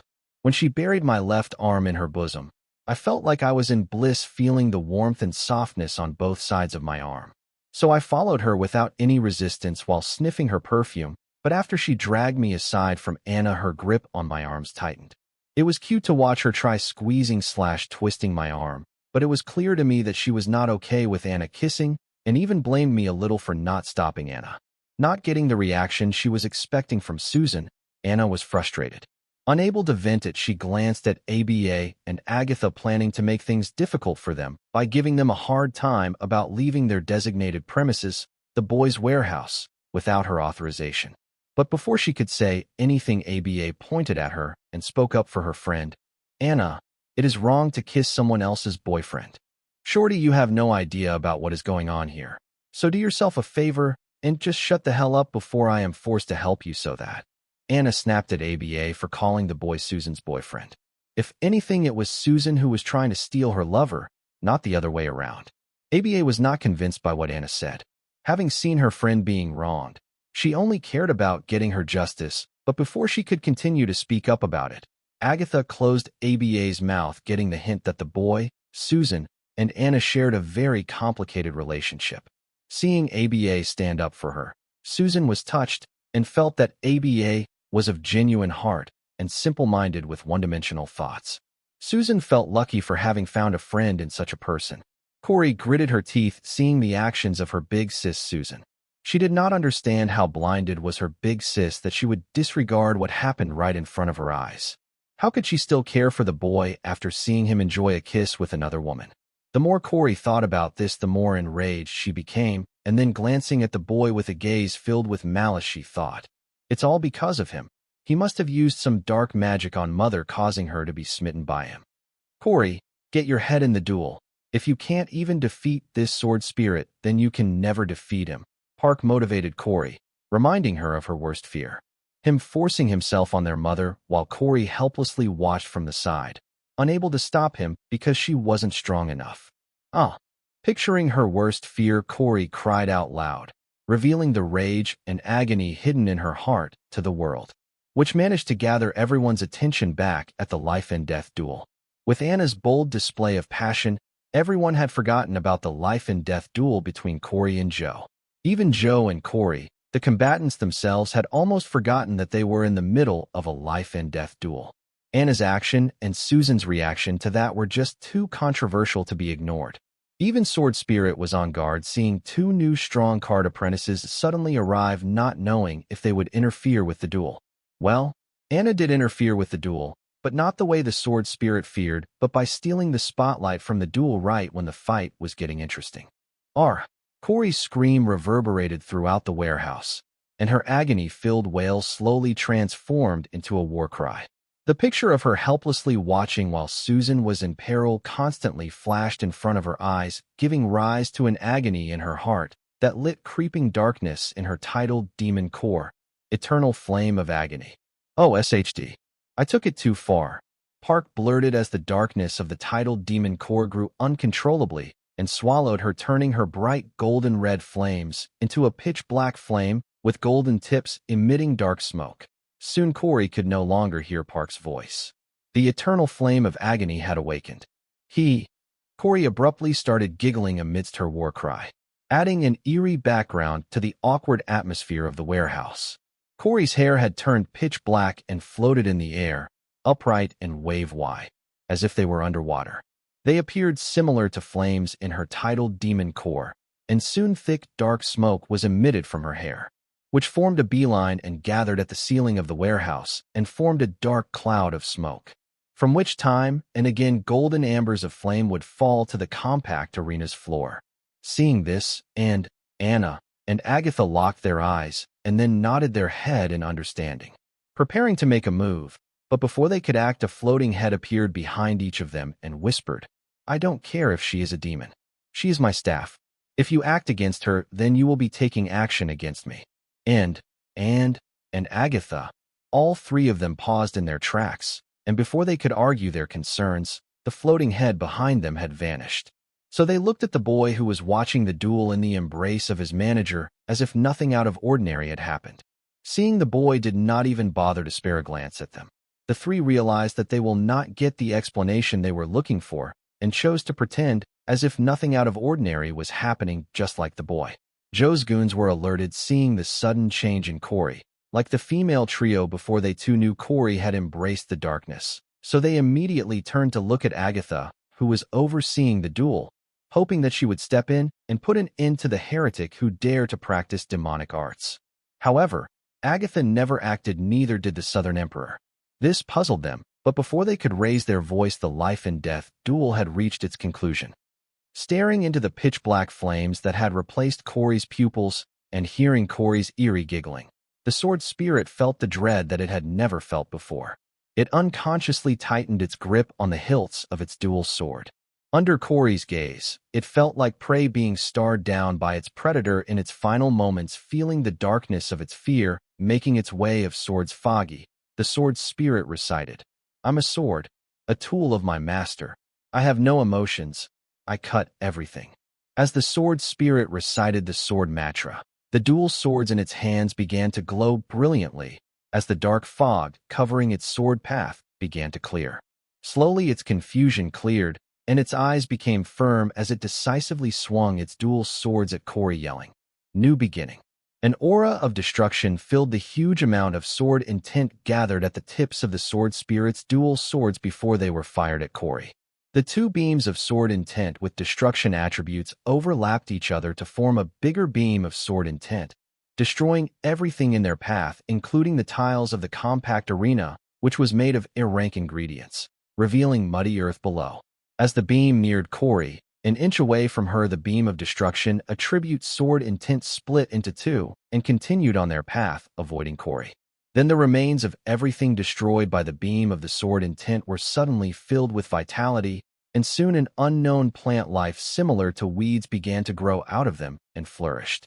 This result was totally beyond the sword spirit's expectations. However, seeing this, Laura's eyes sparkled, as this was the true power of mastering a body art to the sage level. She has no idea about the eerie aura covering Corey, but she did not let it dampen her excitement of seeing another martial artist with extreme sage-level mastery. Right now she wishes it was her who was standing against Corey in the life and death duel. She was willing to risk her life to see if her sage-level mastery in the way of swords was at the extreme or if there was still room for growth. Don't let Laura's meek attitude fool you. She was a sword practitioner, no a sword slave. She would not let something like death become an obstacle in her pursuit of the sword. Sword spirit did not let the fact that one of its strongest sword arts could not even break through its enemy's defense distract it from the duel, and borrowing all the soul energy it could from Joe, it prepared to launch another attack at Corey, chanting, "Swords of beginning and end." As the sword spirit tried to find Corey to aim its attack at her, it felt its dual swords grow heavy and the additional effect of its sword intent countercut activate constantly. The sword spirit glanced at its dual swords only to find that Corey was squatting with her legs stepping on each of its dual swords, unhindered by the effect countercut. Soon its eyes met with Corey's, but then, suddenly, it found that the entire world was tipped over. No, the world was not tipped over, but its head was. The sword spirit used the last movements of its life to understand how, and when Corey decapitated its head, but everything happened so fast. Thud, tumble.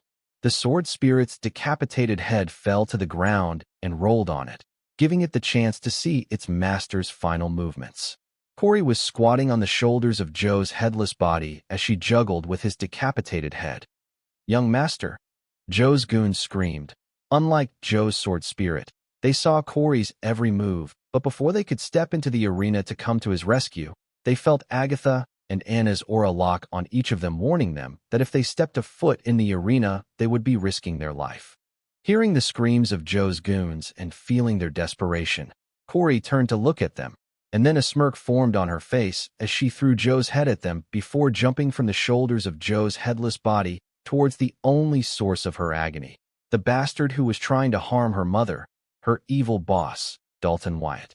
When Corey was in the midair a few meters from her target, 3 floating heads and 6 arms appeared behind her, aiming to restrain her. Corey wanted to dodge the hands, but to no avail, for out of 6 floating arms, each grabbed one of her hands or legs, and they not only managed to stop her advance, but also hung her in the air with her arms and legs spread apart. Corey made use of all of the strength she could muster to struggle free from the arms retraining her, but her strength was not enough. She felt like a small creek trying to go against the river. However, she still did not give up struggling as she was prepared to break her arms and legs to free herself from the restraints. Fearing that she would snap her neck in her fierce struggle, the boy had no choice but to make use of his remaining floating arms to restrain her head. Seeing Corey's condition, Susan and ABA were shocked the most, not understanding what was happening. ABA could not help but mutter, "Damn, I was just kidding when I called her psycho, but she is living up to her nickname, isn't she?" After a failed struggle, Corey stopped glaring at the boy and turned her gaze to look into the eyes of the woman next to him. Susan did not avoid eye contact with Corey. Instead, she slowly walked toward Corey. Looking into Susan's eyes, Corey began to calm down. However, a voice began to whisper in her ears, advising her, "The only way you can save her is by handing her to death. Death is pure and untainted." "No," Corey yelled, rejecting the whispers in her ears, showing that she had not lost her reason. Then she addressed Susan, saying, "Big sis, sorry that you had to see me like this. Since you call me sister, why are you afraid to be yourself in front of me?" Susan said, raising her right hand and creasing Corey's left cheek. Looking into Susan's eyes, Corey did not find bias or judgment, but a warmth that accepted the darkness in her. Seeing this, Corey slowly gained control of the darkness that had taken over her tidal demon core. Her hair returned to normal and stopped emitting dark smoke. Soon she freed her ego fire, Corey Park. Corey was no longer making use of the dark as a tool to gain strength, but she had accepted it as a part of her. She was no longer rejecting the power of her origin card. She accepted them all, the sins of her past selves along with their gifts, understanding that the sins of her reincarnations were a part of her inheritance from them. Congrats. Corey Park congratulated Corey for having come to peace with the darkness within her.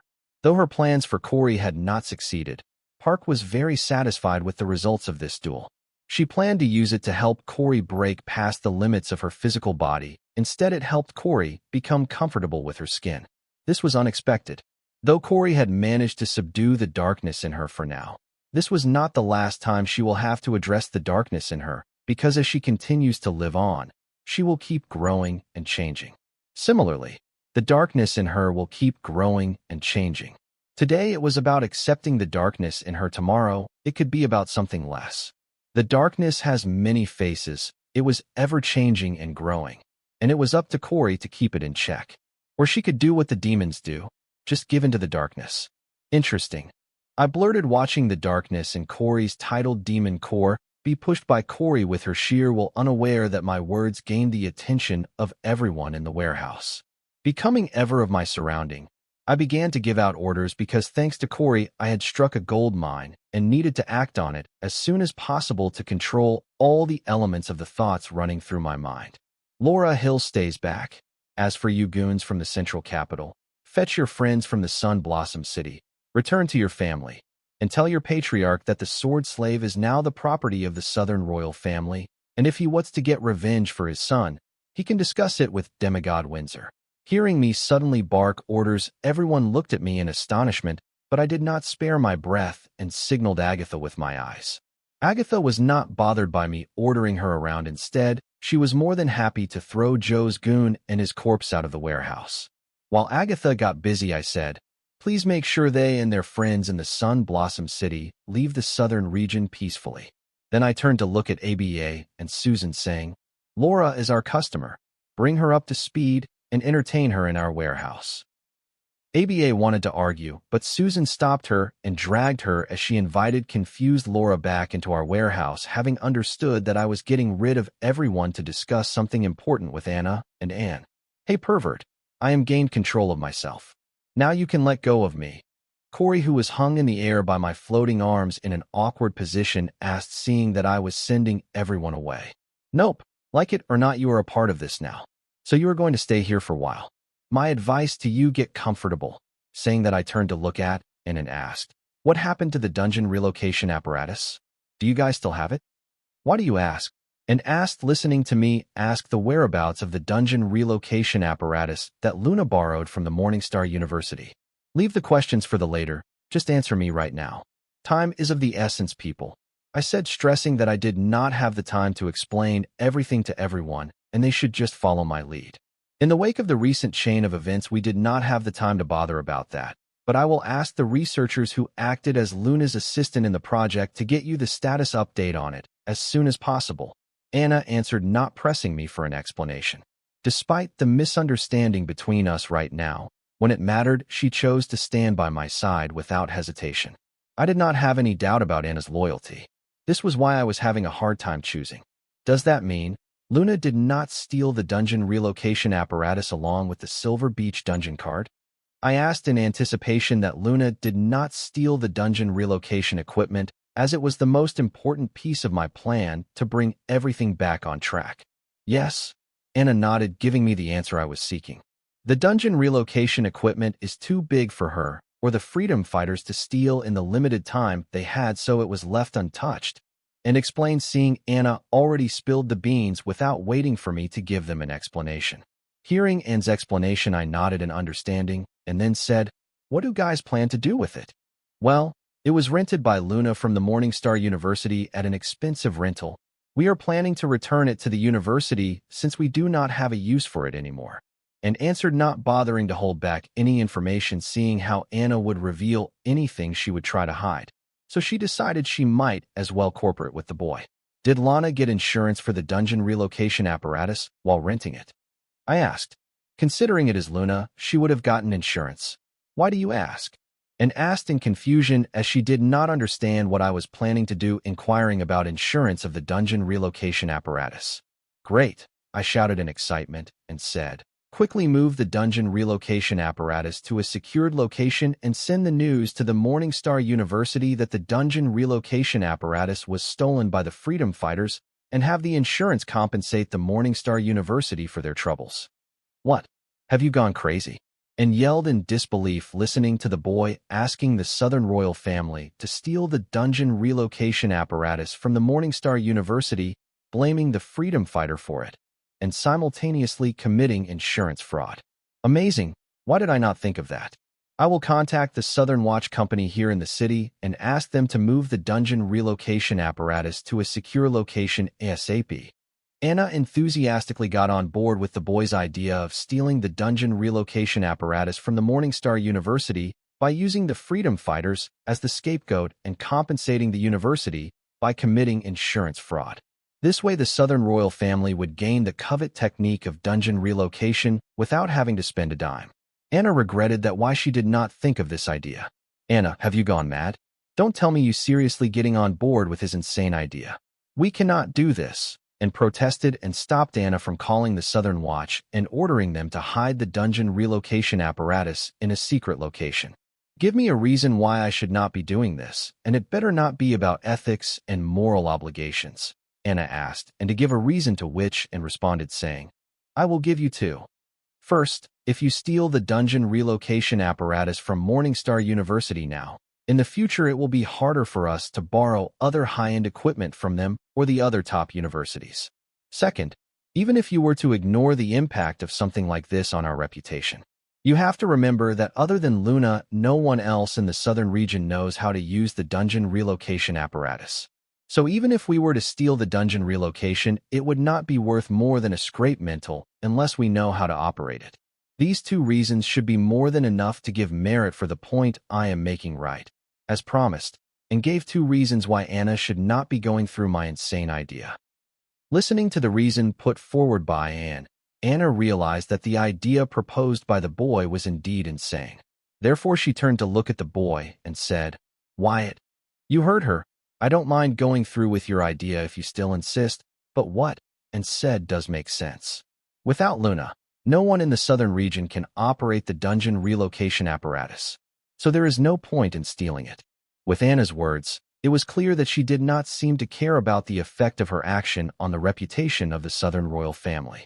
She did not seem to see it as a reason why she should not be going through with the idea proposed by the boy, if it was just that she would not hesitate to follow through with the boy's idea.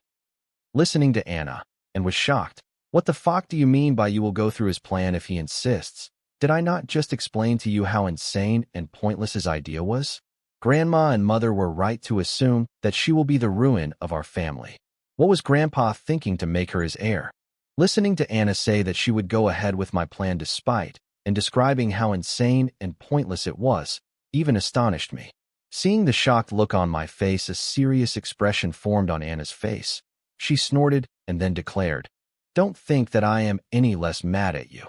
This doesn't change anything. Remember, I am betting it all on. You better come through. Otherwise, you will not hear the end of it. You have been warned." Sure.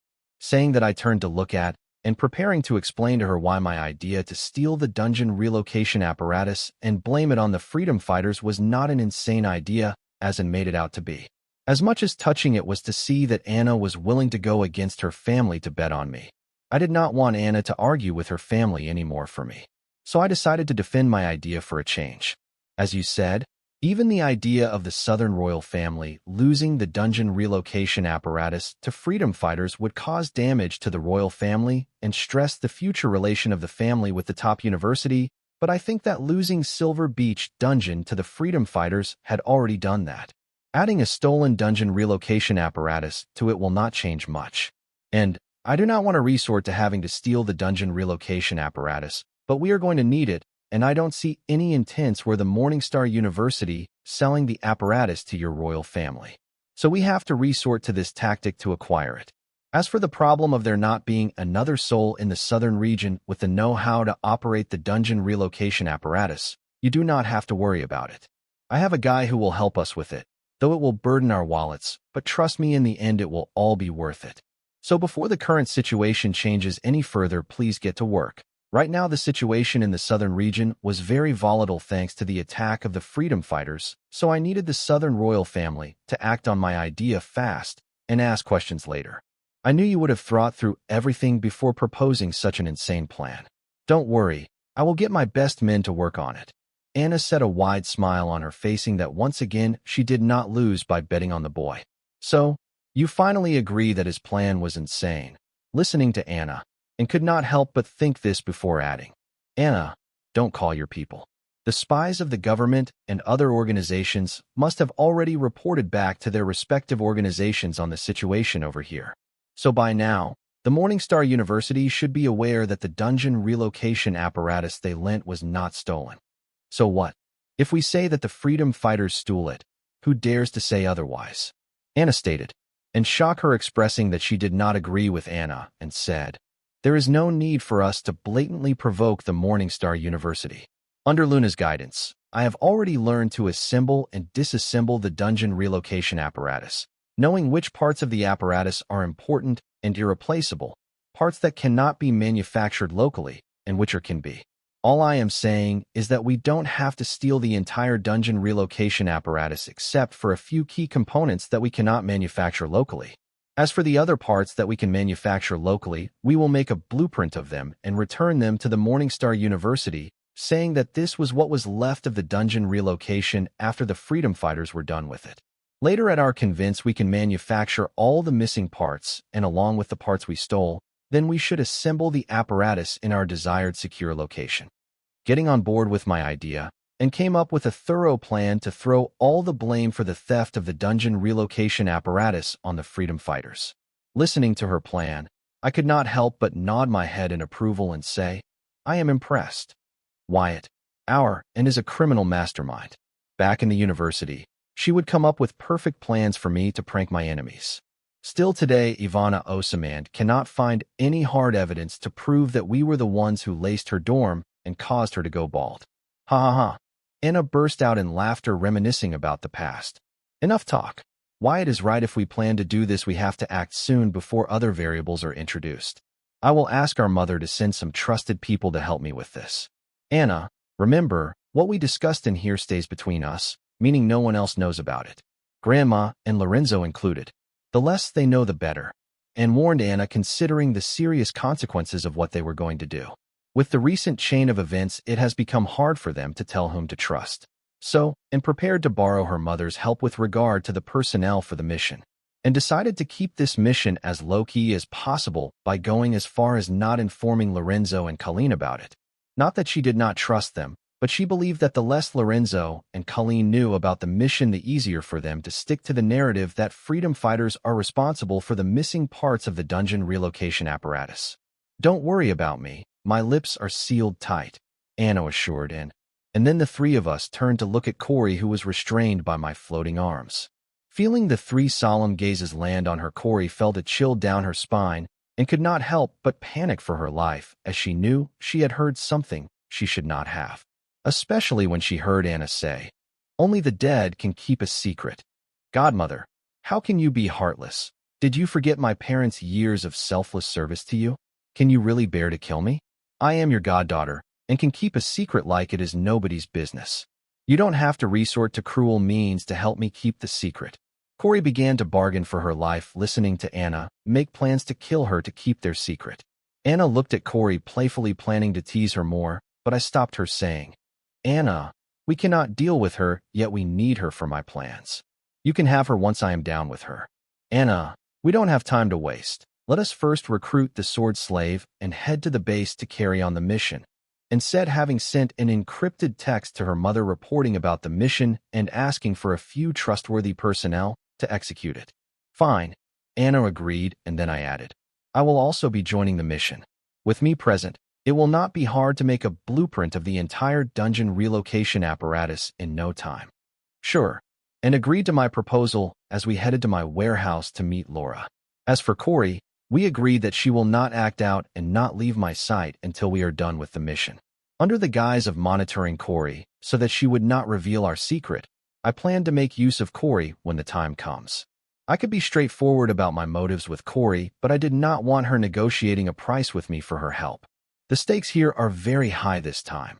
If Corey or Park learn about that, they will not ask a small price for helping me, and I did not plan to share my wealth. I could reluctantly bear to share my wealth with the Southern royal family. Walking into the warehouse, I saw Susan explaining the situation to Laura, and seeing us enter, they paused their discussion only to hear and ask Laura, "So what have you decided? Do you plan to stay with the Southern region or find other sponsors in the Central region?"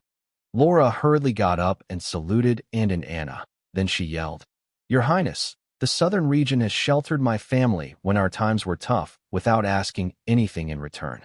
Now that I find myself in a position where I can begin to repay our debt to the Southern region, I will gladly serve the Southern region with my life." Hearing Laura, I shook my head.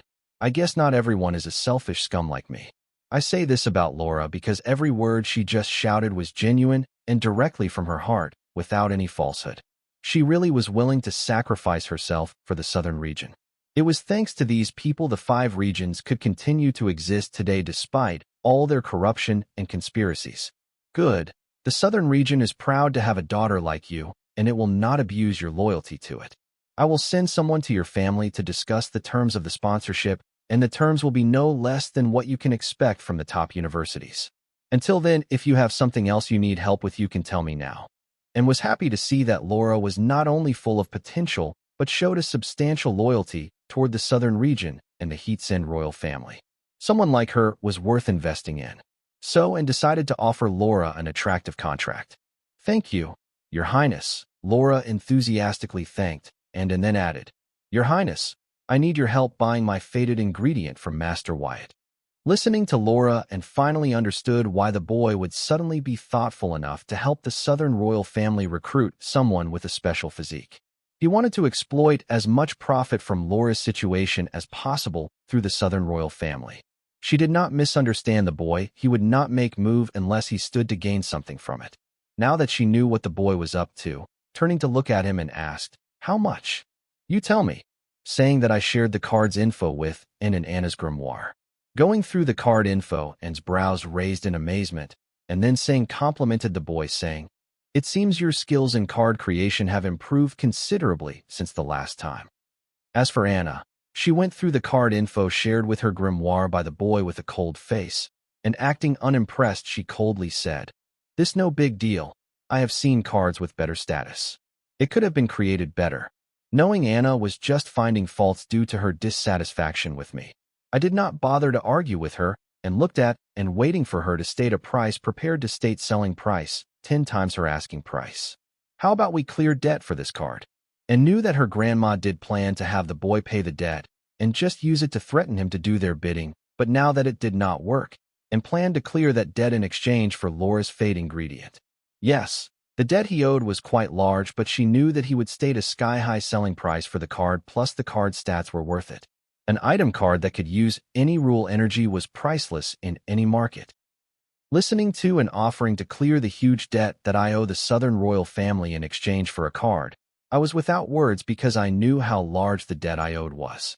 So pivoting from my original idea, I decided to agree to Anne's offer, deal. Before leaving the warehouse alone with Anne, Anna, and Corey, forming a party with Laura, I morphed her fated card into core form and transferred the soul pathways of the 8 handles energy saber card from the common core into an origin core. Then I morphed it into card form, making it a genuine origin card, and handed it to Laura. After Laura equipped the origin card, I witnessed the stats of the card change for the better. Now it was called the 8 handles flying energy saber card. Each of the flying energy saber handles of the 8 handles flying energy saber card was not only capable of creating blades powered by soul energy and rule power, but also with sword intent. And most importantly, they could now fly in the air while being manipulated by Laura's mental strength. When Laura activated her origin card, she held a flying energy saber handle in each of her hands, and the remaining 6 flying energy saber handles hovered behind her under the control of her mental strength and sword intent. Once she fed them her sword intent to create blades made of sword intent, she looked majestic and very much like the definition of a sword goddess. Arriving at the base, I saw that the soldiers were busy disassembling and packing the temporary camp, preparing for their new assignments. Following Anne's lead, Corey, Anna, and I headed to the center of the base where the dungeon relocation apparatus was located. Seeing that the dungeon relocation apparatus was not yet disassembled and sighed in relief, but then a research staff reached out to her and reported, "Your Highness, we plan to disassemble the dungeon relocation apparatus, but the Morningstar University has sent news that they will be sending a team to help us with that, believing that without Luna's supervision, we are incapable of disassembling it." Fine, we follow their arrangement. Meanwhile, ask the personnel to empty this area and nobody is allowed to step foot in here until the team of experts from the Morningstar University arrives, understand? And ordered as she needed the area to be empty, void of researchers and guards, to execute her plan. Understood, madam. The staff knew that the dungeon relocation apparatus was a very expensive and exclusive rental.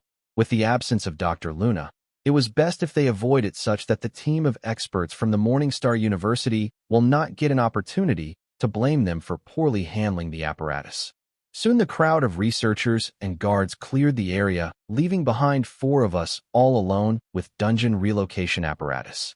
Making sure that everyone had left and proposed, "Wyatt, let us make the blueprint of the apparatus before my mother's people arrive." Okay. I agreed, and immediately opening my soul pupils, I order Hive AI to start recording the apparatus arrangement without missing a single little detail. The apparatus was quite large. It was spread across a 5-acre area. So I started scanning the apparatus with my soul pupils from the head and slowly made my way to the end. I repeated this process a few more times to make I did not miss any detail. Using the data we collected, it took Hive AI a few minutes to create an accurate life-size virtual 3D model of the dungeon relocation apparatus in my mind.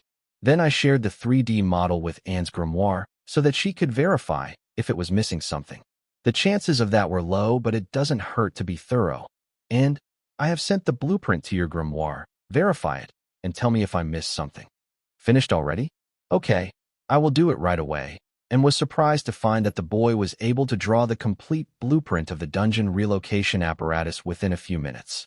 She did not believe him, but still checked the file he shared with her, only to be surprised even more, as she, herself, could not come up with such a detailed 3D blueprint of the dungeon relocation apparatus in a such short time. Then, thinking that the boy must have forgotten a few small components in a hurry, she went through the blueprint component by component, only to find that there wasn't a single missing part or error, and was impressed by the efficiency of the boy and thought she should not be underestimating a card creationist capable of creating rule cards. This will do. Now, let us hope my mother's subordinates arrive here before the team of experts from the Morningstar University. You guys can handle the rest, so I will take my leave now. Now that I had collected all the data on the physical design of the dungeon relocation apparatus, I did not plan to waste any more time here, as what remained of the mission was just grunt work of stealing the key parts and hiding them, which Anna and her mother's goons should be able to achieve without my supervision. Okay, I will contact you when we are done, and nodded. But seeing the boy leave, Anna said, "Where are you headed in such a hurry? Do you miss your not-so-innocent manager already?" "No, I have other matters I need to tend to," I said as I continued toward the exit of the base. As for Corey, she looked at the whole situation with great interest, praying that Anna would force the boy into choosing her. "So you were just going to leave like that?" Seeing that I was not provoked by her taunt, Anna finally spoke her mind. "Yes, but when you have calmed down and are prepared to talk to me like adults, you know where to find me," I said, rubbing the dummy ring on my finger. Anna looked at the boy, wondering how could he be so heartless and stubborn. Can't he see that she would forgive him as long as he chooses her? "Where to now?" Corey asked the boy, bored of her mind, as on this trip to the military base, all she did was stand around. And she was a little dissatisfied with Anna for not forcing the boy to choose her so that he would leave mother alone. What's the use of being a card emperor if you cannot get the man you like? Somewhere good. Exiting the base, I summoned my hover bike, with my next destination being the barren lands where the Blood Rock Cave Gate Dungeon, Bloodette's dungeon seal, was located. "I will take your word for it," said Corey as she summoned her hover bike and followed behind me. She had to take the boy's word for it because she had no choice but to follow the boy. While en route to the Blood Rock Cave, I called Courtney and asked her to meet me at Bloodette's dungeon seal. With that taken care of, I called Jill, my contact who could get me anything for a price higher than the right price. "Yo, Wyatt, if you keep calling me every other hour, I will misunderstand that you miss me." Jill answered my call cheerfully and did not forget to tease me. It seemed she was in a good mood, which could only mean she had made a lot of money or something that would help her make a lot of money. I did not expect much from this money-mad daddy's girl. "Yes, I do. I really miss the smell of money on you." I was not kidding. One day with Jill, I made more than what I made during my entire time in this world. If anything, Jill knew how to earn money faster than printing it. "Oh, you make me blush. So what is it that you need this time?" Jill paused the small take and asked what I wanted, as if she was sure that I would not call her if I did not anything from her. Then she added, "Don't get me wrong. I love doing business with you, but if I don't start seeing some gains from you, my feelings might change." Jill was not wrong. Till now, I did not bring capital gains to Jill. All our transactions so far have been nothing but exchanging favors, and one cannot fill their stomach with favors. "Don't worry. This time I have a business worthy of your time." "I am listening." Jill perked up her ears. "Before I get to it, I need to know how confidential my transactions with you are. I ask this because what I was doing was not legal. Not that I did not do illegal transactions with Jill before, but this one involved big player like Morningstar University. I needed to know that our transactions stayed between the two of us. I am offended that you have even had to ask me that with all the history between us. However, I provide absolute confidentiality to my client. That is the way my clients come back for more satisfactory transactions. Aren't you one of the examples?" Jill said proudly. "Well, what about your father? Will you tell him if he asks?" Dungeon relocation apparatus was coveted knowledge. I think both the top 10 universities and the government would be involved in its investigation. Since Jill's father appears to have close ties with the government, or he might even be a part of it, I wanted to know that Jill would not snitch on me if her father needs her to. Well, why would my dad ask me? Now I am intrigued about the business you have brought to my door. Don't worry, you are thinking too much, but I promise your transaction with me will stay between the two of us." Jill promised with great anticipation. She really wanted to know what the boy was up to and if she could get involved in that.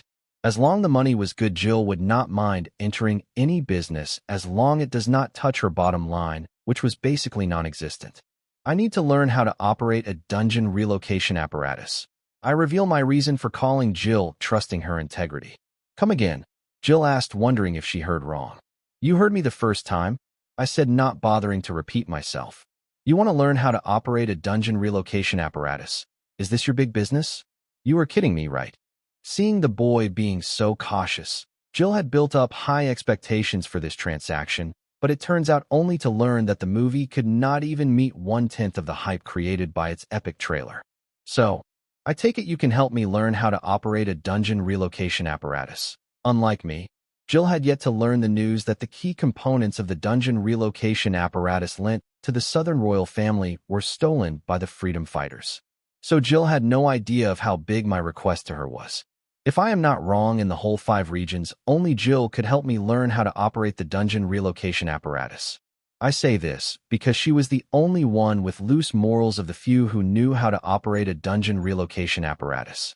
Since the dungeon relocation apparatus was not actually her project, she would not have much problem helping me learn dungeon relocation apparatus for a price higher than the right price. With such a monopoly, if Jill knew the true value of what actually I was asking her, she would not be as disappointed as she was now. How do I know Jill knew how to operate the dungeon relocation apparatus? Seeing how she was able to figure out the error in the apparatus, which was causing energy loss and affecting its efficiency, but also make use of the error to her advantage, I was willing to bet my entire net worth Jill would have made sure to learn how to operate a dungeon relocation apparatus. I can't believe you. You are doing this to me again. But, yes, I can teach you how to operate a dungeon relocation apparatus for free, Jill said without hiding her dissatisfaction with the boy. For free, am I hearing right? I asked Jill in disbelief. Jill and free were not the words I could picture together, knowing Jill's love for wealth. Yes, you heard it right. Besides, the Morningstar University is now planning to open the lending of dungeon relocation apparatus to the public at a sky-high rental, and it is preparing to teach how to operate the dungeon relocation to whoever rents it for free. It is not that I want to give it to you for free, but it will be available for free soon. And considering our history, I don't want to take advantage of you by charging you for a freebie, so long as you remember your promise to sell your patent and shares related to the silver milk powder through me when you plan to do so. Jill emphasized the last sentence. Don't worry about that. If I ever plan to sell my patent and shares related to the silver milk powder, I will contact you first, but are sure you want to give this to me for free? Are you sure you won't regret it later?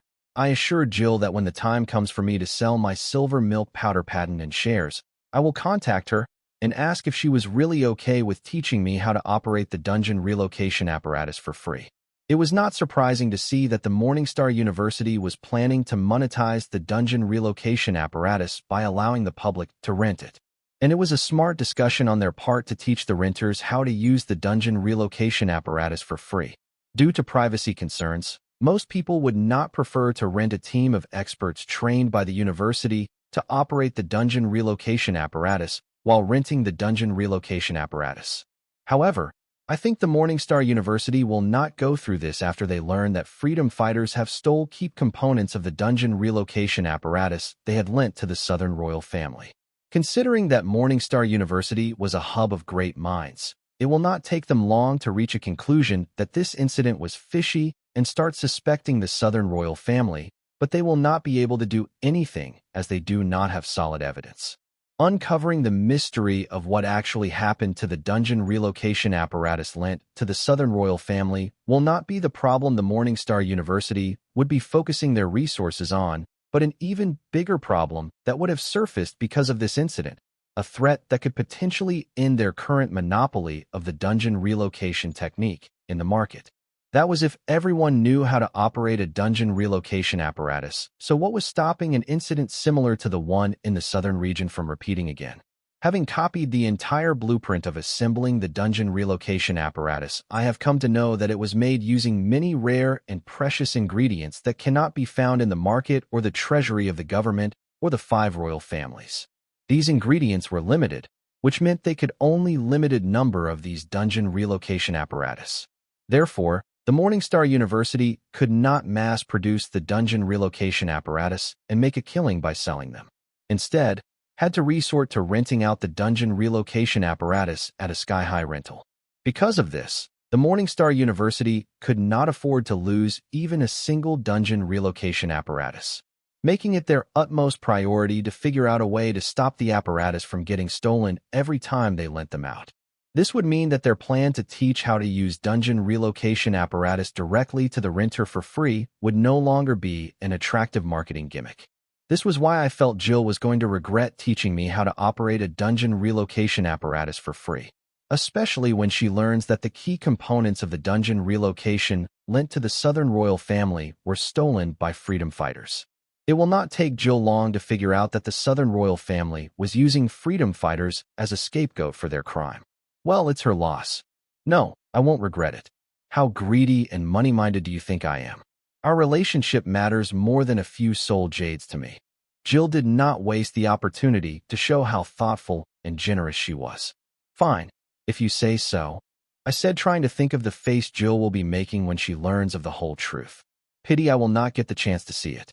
I will share the dungeon relocation apparatus user manual, operation videos, maintenance video, my personal notes, and video notes with your grimoire. Go through them. They should be enough for you to learn how to operate a dungeon relocation apparatus, along with the do's and don'ts that you should be careful about while operating the apparatus. You can always reach out to me if you have any doubts. However, if you want an in-person class, it will cost you, as my time is not free. And I warn you, my time is not cheap. As soon as Jill finished talking, my grimoire sounded with notification, notifying me about receiving new files from Jill. Let me go through the notes you shared with my grimoire first. If I need any further guidance, I will contact you. I only asked Jill concerning how to operate a dungeon relocation apparatus, but Jill went above and beyond my expectation by sharing extra notes on how to maintain dungeon relocation apparatus, along with the things I need to prioritize and watch out for while operating the dungeon relocation apparatus. Barren Lands, this is the good place you spoke of, Corey asked sarcastically. Wait for it. As I uttered that, a dungeon gate appeared next in front of me. Courtney poked her head out of the gate and invited us in. Come in. If your idea of a good time is a dungeon raid, I wonder what Anna sees in you, Corey commented as she followed me into the Blood Rock Cave Gate dungeon. Courtney, you remember Corey, right? I said, since Corey and Courtney both participated in the card tournament. Though they did not face each other in the tournament, I guess each of their card duels must have made an impression on the other. After all, besides me, these two in packs stood out the most in the tournament. We have met. Courtney nodded at Corey, and the other also returned the nod politely before looking at the walls of the cave like a country bumpkin. I don't blame her. After all, the rocks of the cave were all filled with blood rule power. Just a single pebble from in here could be auctioned off for a small fortune after a fierce bidding war. That is convenient. Where is Bloodette? I asked, not being able to find Bloodette. Usually, Bloodette would be the one to greet me at the gate, but today she did not, so I could not help but ask for her. Well, she is busy comprehending a new meaning of the blood rule, Courtney answered, surprising me because Bloodette did not have the concentration span long enough to comprehend rules when she could just goof around with friends. Really? Seeing that I was finding it hard to believe that Bloodette was cultivating, Courtney had a few details. I too was surprised when she said she wanted to practice, but she is. Apparently, she has found a fun meaning of the blood rule that she wants to master to the ultimate level as soon as possible. I guess the new meaning must be something special for her to be so serious about comprehending it. I concluded, listening to how enthusiastic Bloodette was about comprehending the new meaning of the blood rule she had discovered. I have no idea. She wouldn't tell me. Courtney shook her head, remembering how mysterious Bloodette acted when she asked about the new meaning of the blood rule she was comprehending.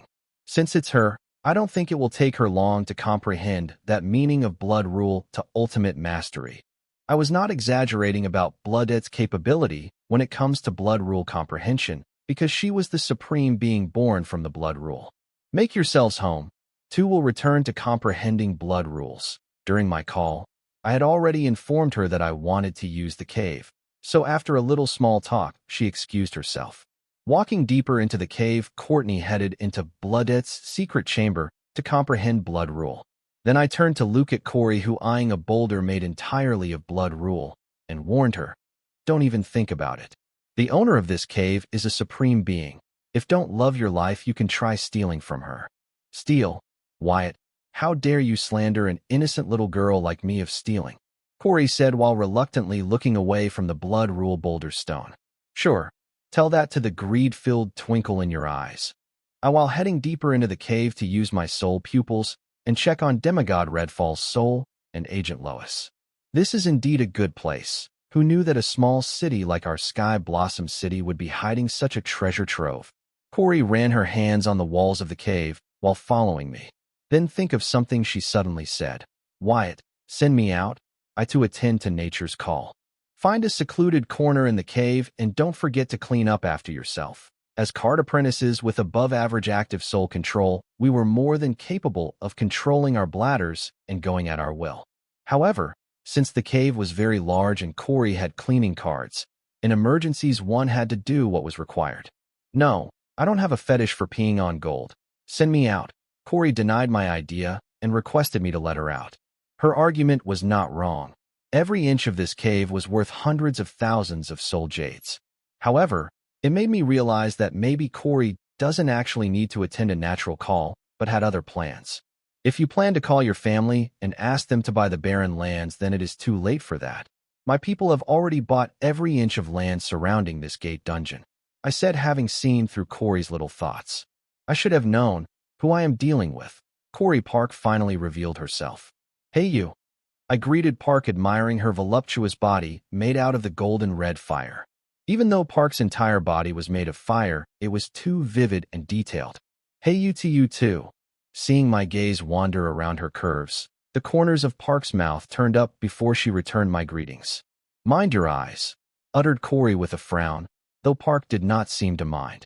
Listening to Corey, I retracted my gaze and heard Park say, So, what is it that you want? What do you mean? I don't understand. I acted innocent. Save the act. There is no way you would share this holy place for comprehending blood rule with us if you did not expect something in return. So what is all of this going to cost us? Doing business with Park was just as fun as doing business with Jill, maybe even more, because Park has not tried to take advantage of me so far, making me wonder if humans are more greedy than demons. Not much, a little bit of information on Dark Realms. Listening to Park skip the small take and get right to business, I spoke my agenda for bringing Corey to the Bloodrock Cave. After the Freedom Fighter incident, as soon as I left the Bloodrock Cave Gate dungeon this morning, I felt that I was being monitored. Since these people belonged to the Southern royal family, I decided to tolerate them as I knew where they were coming from. With Luna betraying the royal family, it was getting hard to tell whom to trust and where the next attack would come from. So the only way the royal family could feel a little in control was to do what did best, surveillance and protection of what they deemed of worth. I was flattered by the attention, but dissatisfied with how it was being displayed. However, because of the constant surveillance, many of my plans were pushed back. Despite my curiosity, I did not bother to check out the demon merchant quota I won from Belphegor, or discuss Dark Realms, Devil Merchant Code, and Belphegor with the only person I knew from the Dark Realms, Corey Park. Therefore, using the guise of monitoring Corey, I brought Corey to Blooddeath's dungeon seal, knowing that even demigods would not be able to eavesdrop or spy on me in here, making sure that my business was nobody else's business. Dark Realms, what do you want to know about it? Especially when you have never been to the Dark Realms or in contact with people from there. It hasn't been long since Park had been manifested by Corey's origin card in this world, but she knows that the people of this world had very little knowledge of the demons and Dark Realms. They addressed the Dark Realm as the Demon Realm, as if the Dark Realm belonged to demons and devils. If the dark races of the Dark Realm knew about this, they would invade this world to destroy it out of sheer rage. I agree that I have never been to the Dark Realms. Heck, I'm not even sure if I should call it the Dark Realm or Demon Realm, but have had the misfortune of making contact with one of the inhabitants of the Dark Realm earlier today. I did not have to be on constant guard of being taken advantage of when dealing with Park, unlike with Jill. So I was more open when talking to Park than Jill. Who? A demon? Don't tell me you talking a demon named Belphegor. Park suddenly remembered feeling the presence of Belphegor while she was trying to find the boy. Yes. How did you know? I asked Park in surprise and felt that I had found the right person to talk to about the Dark Realms, demons, and devils. So, it was you who summoned him? Park asked, unsure if it was the boy who summoned the Belphegor because he seemed to be fine and not missing his soul anything.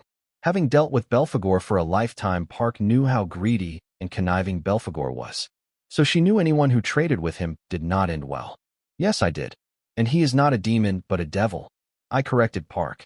Well, he might be a devil now, but when I knew him, he was a demon prince, who was deemed to be one of the demons with the most promise to step into the devil realm. That doesn't matter. How are you still in one piece having met that nasty bastard? Don't tell me you entered a pact with him. How long do you have left? Don't worry, all hope is not lost. Park panicked and began to ramble, worrying for the boy. Park was worried for the boy not because she cared for him, but because she felt a sense of understanding and camaraderie, something which was mostly seen among people who have been through the same traumatic experience. In Park's mind, as an old victim of Belphegor, she felt obligated to help the current victim of Belphegor. Park, calm down. Listen to me first. I was astonished. I did not think Park would worry this much for my sake. What is happening? Corey joined in, seeing the Park stay calm in face of card emperors and semi-demigods, starting to panic just thinking that the boy had entered a devil's pact with Belphegor. Corey had lived Park's memory thanks to her origin card, but as a third person, so she was not as much terrorized and traumatized by Belphegor as Park was. She knew that demon was a despicable bastard who had no bottom line and had destroyed Park's father's soul after stealing it from the cycle of reincarnation. He did not uphold his end of the promise, using a loophole in the pact between Park and him. Unlike Park, whose trauma would surface hearing the name Belphegor, Corey felt enraged. She planned to one day pay a visit to the Dark Realm just to kill that bastard. Park, listen to me. I did not enter a pact with Belphegor, I said, trying to calm Park. And she eventually did. But she did not seem to believe my words as she continued to ask me, how much time do you have left before he comes to collect his due? Tell me, how much time do we have to prepare? What mean? Is there a way to cancel the devil's pact? I asked, since I wanted to understand what did Park mean by preparing. She spoke as if she had a way to annul the devil's pact. Yes, all we have to do is find someone stronger than the devil and have them force him to revoke the devil's pact. This would be hard in the Dark Realm, but in this world, it is a possibility, answered Park. Listening to her, I shook my head as it was not the answer I was expecting to hear.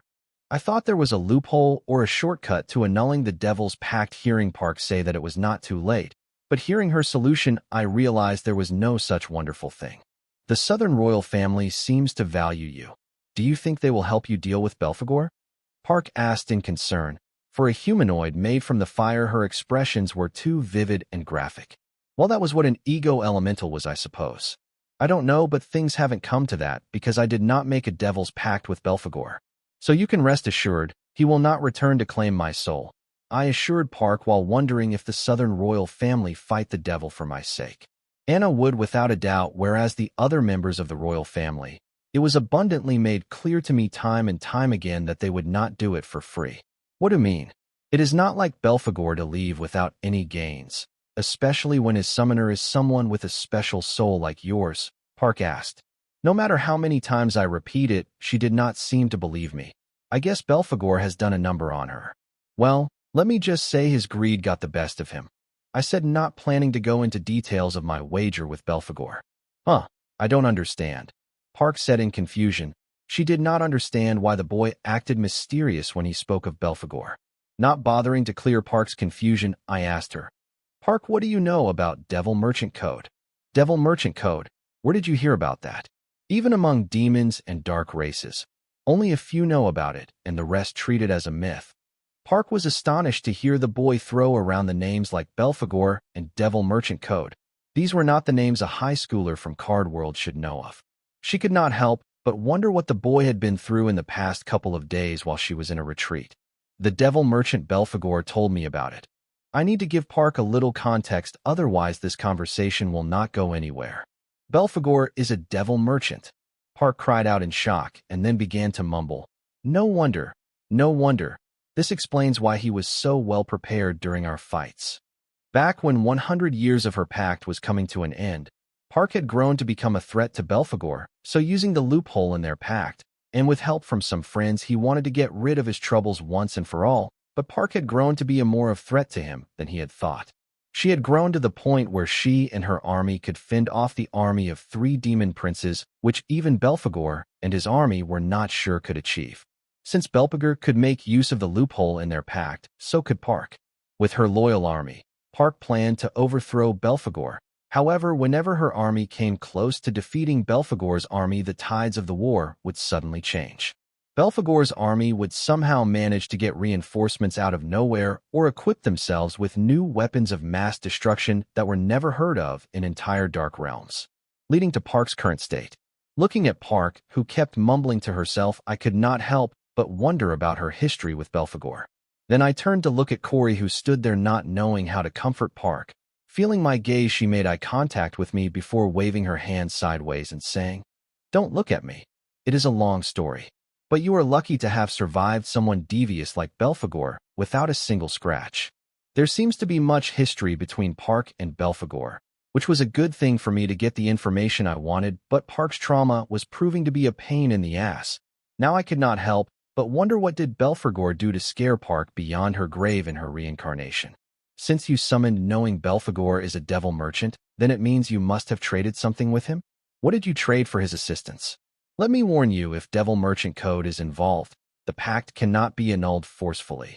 Learning that the boy summoned Belphegor as a devil merchant, Park seemed to calm down, thinking that since devil merchant code was involved, Belphegor should not have been able to take advantage of the boy. Since the boy seems to know little about devil merchants and devil merchant code, unlike her when she met Belphegor for the first time. Park, seeing that you are genuinely concerned for me, I will share this with you, but don't expect me to repeat myself. Summoning Belphegor, I entered a wager with the devil that I would use 70% of his strength to defeat my enemies within 5 minutes, but if I failed to do so, my soul would be his. It took a little convincing, but Belphegor, out of his greed, agreed to the wager and its stakes. I paused to take a breath, only to hear Corey ask in a low voice, "Then what happened?" "I won the wager by defeating my enemy using the borrowed power under the specified time limit. Easy. Later, making use of the devil merchant code, I sent him back to the Dark Realm," I narrated.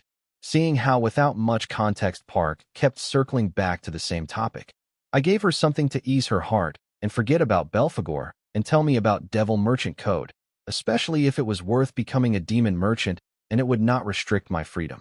Of course, I would be subtle about my real intentions. "You beat Belphegor in a wager." "No way, I don't believe." Corey did not like the ending of my story. I was starting to doubt that she was cheering for Belphegor to win the wager. "Wyatt, did you really outsmart Belphegor?" Park looked at me with firm but teary eyes. I believe she plans to find comfort in my win against Belphegor, but she was finding it hard to believe me. And I promise I am not lying when I say that Park's eyes looked teary.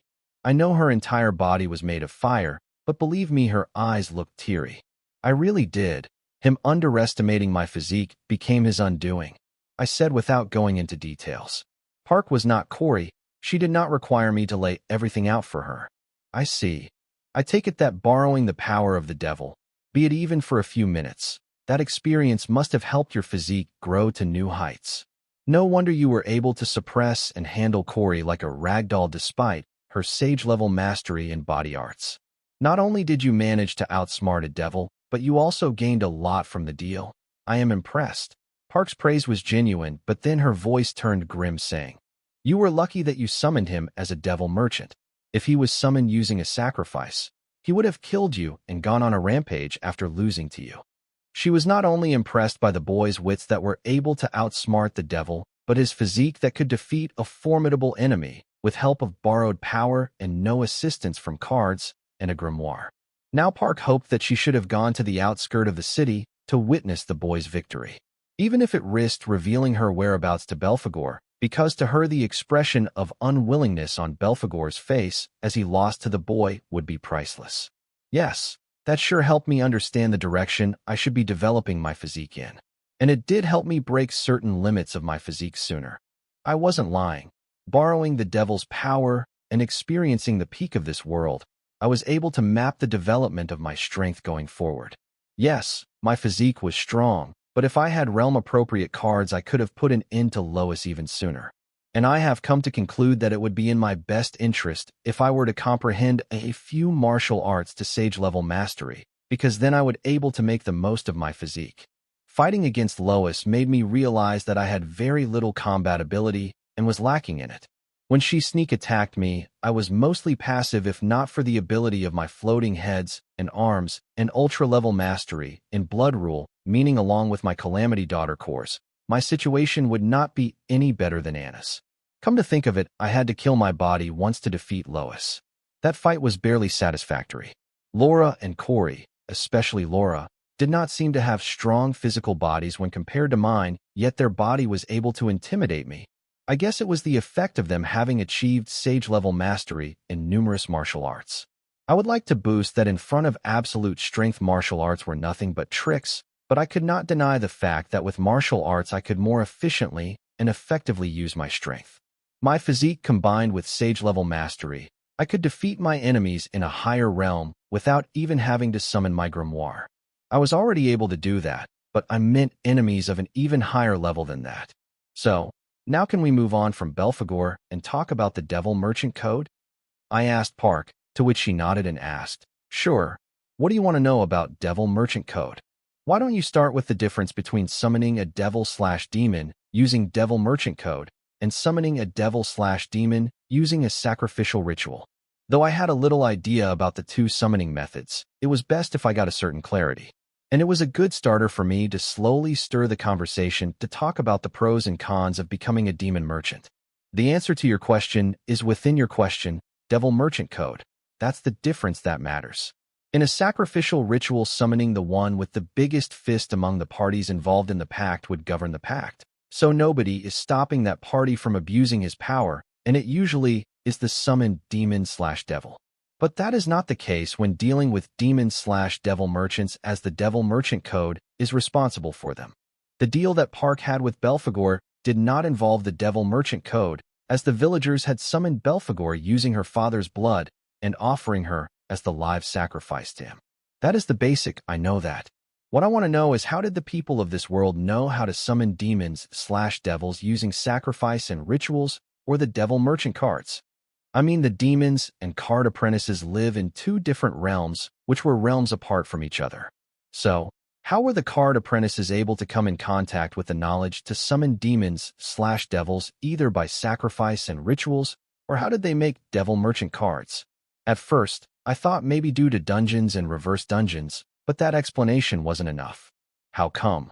The demon worshippers who were able to summon an army of demons from the Dark Realm using sacrifice and ritual were not able to create a dungeon connecting to the Dark Realm. I have seen Corey attempt something similar in the tournament in her duel against me. Maybe I could borrow that method from Park. Listening to my question, Park gave me a mild look of doubt mixed with a knowing smile and said, "I think you don't need me to speculate that the demons and the card apprentice made contact through the dungeons is the answer you are looking for." Yes, that explanation isn't enough for me. I waited for Park to get to the real stuff. Dark Realm is very harsh for any race to survive there, let alone build a thriving civilization. And those that manage to do so mostly adapt to the hellish Dark Realm, joining the ranks of powerful races. One such example is the demon race. Card apprentices assume that all demons are the same, but they are not. There are many tribes among the demon race. Some tribes of the demon race are still trying to adapt to the Dark Realm, while some tribes are evolving faster than the Dark Realm itself, and for them, the abundant resources of the Dark Realm are no longer enough or aren't of much use. That is when a few powerful tribes of the demon race and other dark races decided to find what they need from beyond the Dark Realm. With time, they developed various methods to identify realms beyond theirs and check for signs of sentience. Then it did not take them long to come up with a working inter-realm transportation technique, but there was a problem. The will of those realms resisted the inter-realm travel, considering it a foreign invasion, and it was. This put a permanent end to the plans of the demon race and other dark races. Or that was what a few believed, until someone came up with the idea that instead of them forcefully traveling to other realms and being targeted by their will, what if the natives of that realm invited them into their realm? Some believe that dungeon reversal was the inspiration for this idea, but there is no definite proof. Back then, many did not believe this direction of reasoning, but those that did never gave up on it. They began to research methods to contact the natives of the realms they planned to invade so that they can convince the natives to invite them to their realm. After some time, they successfully created various methods to achieve this, and the most famous method to date is the dream whisper, where a demon projects their will into the native's dream and tries to seduce them or exploit their greed with the promise of power, wealth, and lust. However, there was another huge problem. Most of the realms they found were mostly primitive. They did not know the concept of soul energy and other powers. If they did not know how to use soul energy or another type of similar power system, how could they invite the demons into their realm? So the demons and other dark races had to think of a new inter-realm transportation technique that was not as demanding and complex, but easy to learn and use, such that the natives of any primitive realm could use it to summon them to their realm using the resources available at their disposal. That was when the sacrificial ritual summoning method was born back. Then it was in its early stage, and the current method is much more advanced and uses less sacrifice. So what if the natives did not have the concept of soul energy or a similar power system? They would just sacrifice their fellow natives to gather enough energy to complete the summoning and invite the demons into their realm. This method of being invited to other realms than forcefully traveling to them did not completely eliminate the threat of that realm's will, but it no longer went berserk and killed them at sight, but suppressed their strength. This was better than nothing and enough for the demons and devils to invade the other realms, plunder their resources, and split before the realms could react. Over several millennia, this method has developed into what it is today, allowing the demons to spread their terror and legends across various realms. Today there is hardly any realm that has not heard of demons/devils and their notorious reputation. Park's story was very informative. I finally had an idea of where the myths that the devil cannot enter your home until you invite it in, or about the devil appearing in the dream started. Also, one thing became clear to me. The demons were more intelligent and advanced than many give them credit for. Come to think of it, I remember saying something similar about the world-traveling method developed by the 10 universities. They too seem to be thinking of a solution to the problem called the other worlds, which will resist and reject any form of world traveling, considering it as a foreign invasion. I guess they must have already thought of the strategy of being invited to the other world by their natives, similar to how the demons and dark races did. If not, somebody better tell them. Why not me? I do not like to do things for free unless it directly affects me or if I stood to gain something. I see. I nodded my understanding that why the demon worshippers could not use the demon summoning method to create a dungeon connecting this world to the dark realm was because they were not invited by the will of the dark realm or its natives. But one thing became clear to me. The secret to inter-realm transportation was within the demon summoning methods. Yes, most of them were watered down and encrypted so that a particular summoning method can only summon a particular demon. Won't the demon be pissed when it does all the work of seducing the native of another realm, teaching the native the sacrificial ritual-based summoning method, but another demon gets summoned by the native?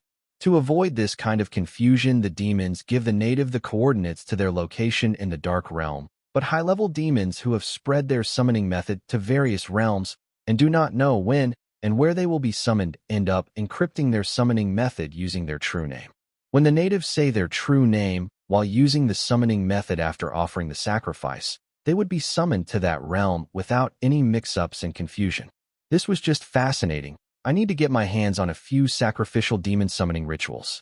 I was impressed by demons and dark races who had reduced something as complicated as inter-realm transportation to something as simple as a sacrificial demon summoning ritual, which allowed a mortal, without any knowledge of inter-realm transportation, to summon beings from other realms by sacrificing a few lives. I don't commend the sacrificial rituals, but what the demons and dark races had achieved was simply too fascinating.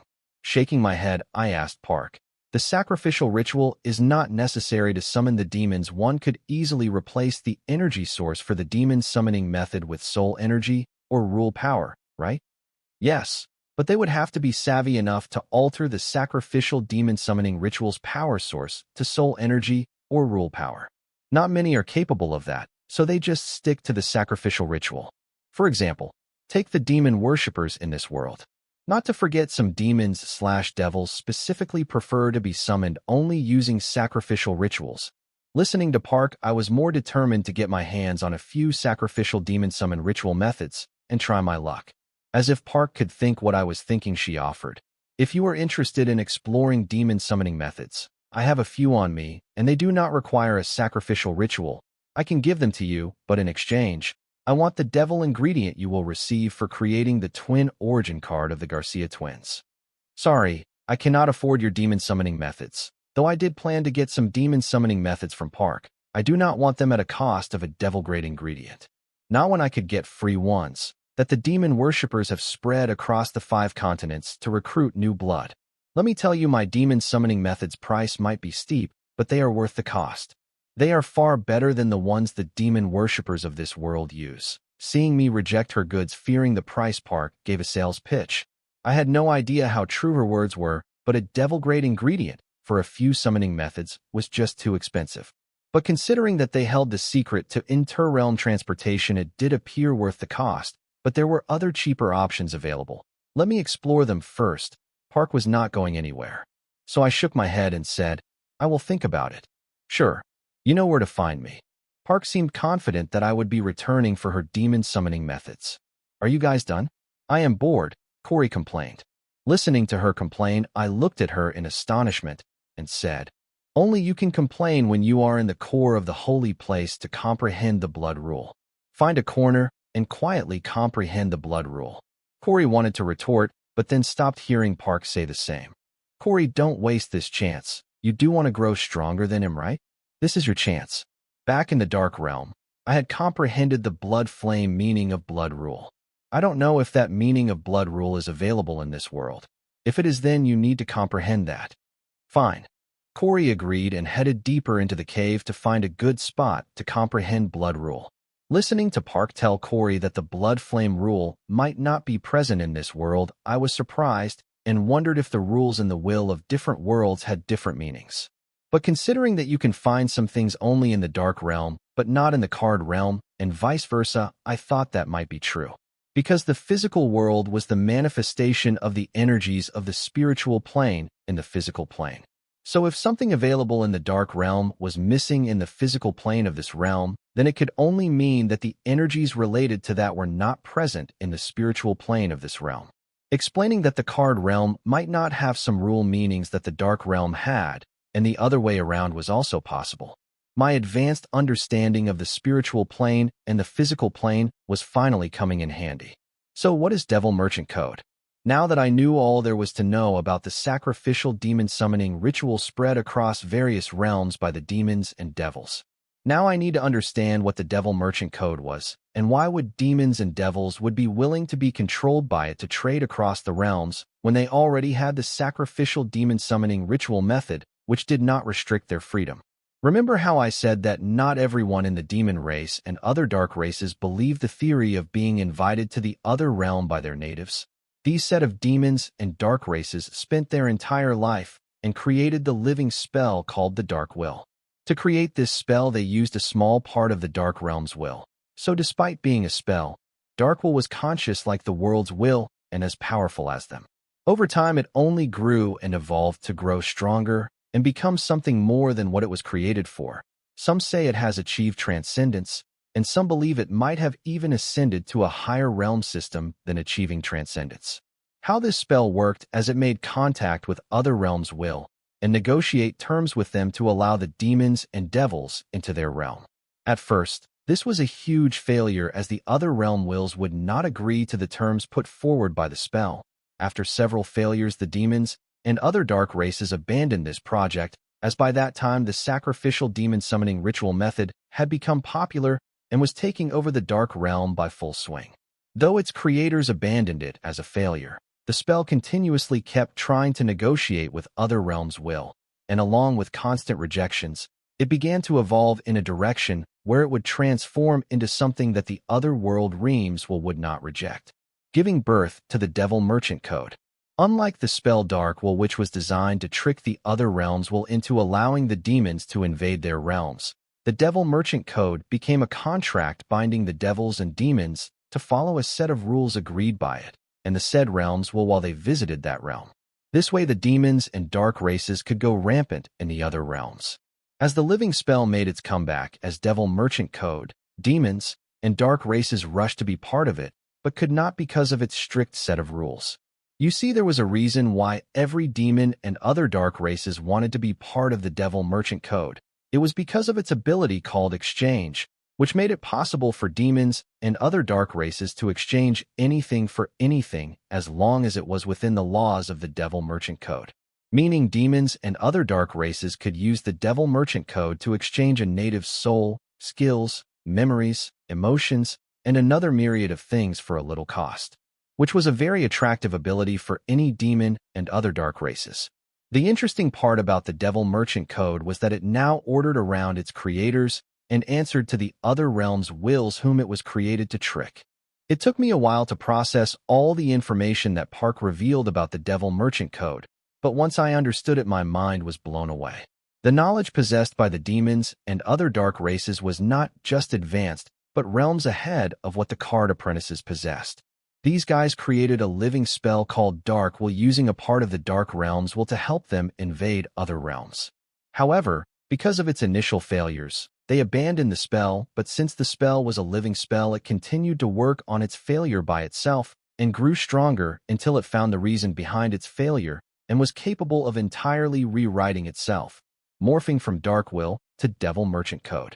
Devil Merchant Code was no longer a spell to help demons and other dark races invade other realms, but a living spell that allowed a select few members of demons and other dark races to travel to other realms as demon/devil merchants and trade with the natives using its unique ability exchange following the terms agreed by it with the said realm's will. From my angle, the demons and other dark races were goat, your creation turning against you. That's the dream, nightmare, of every creator.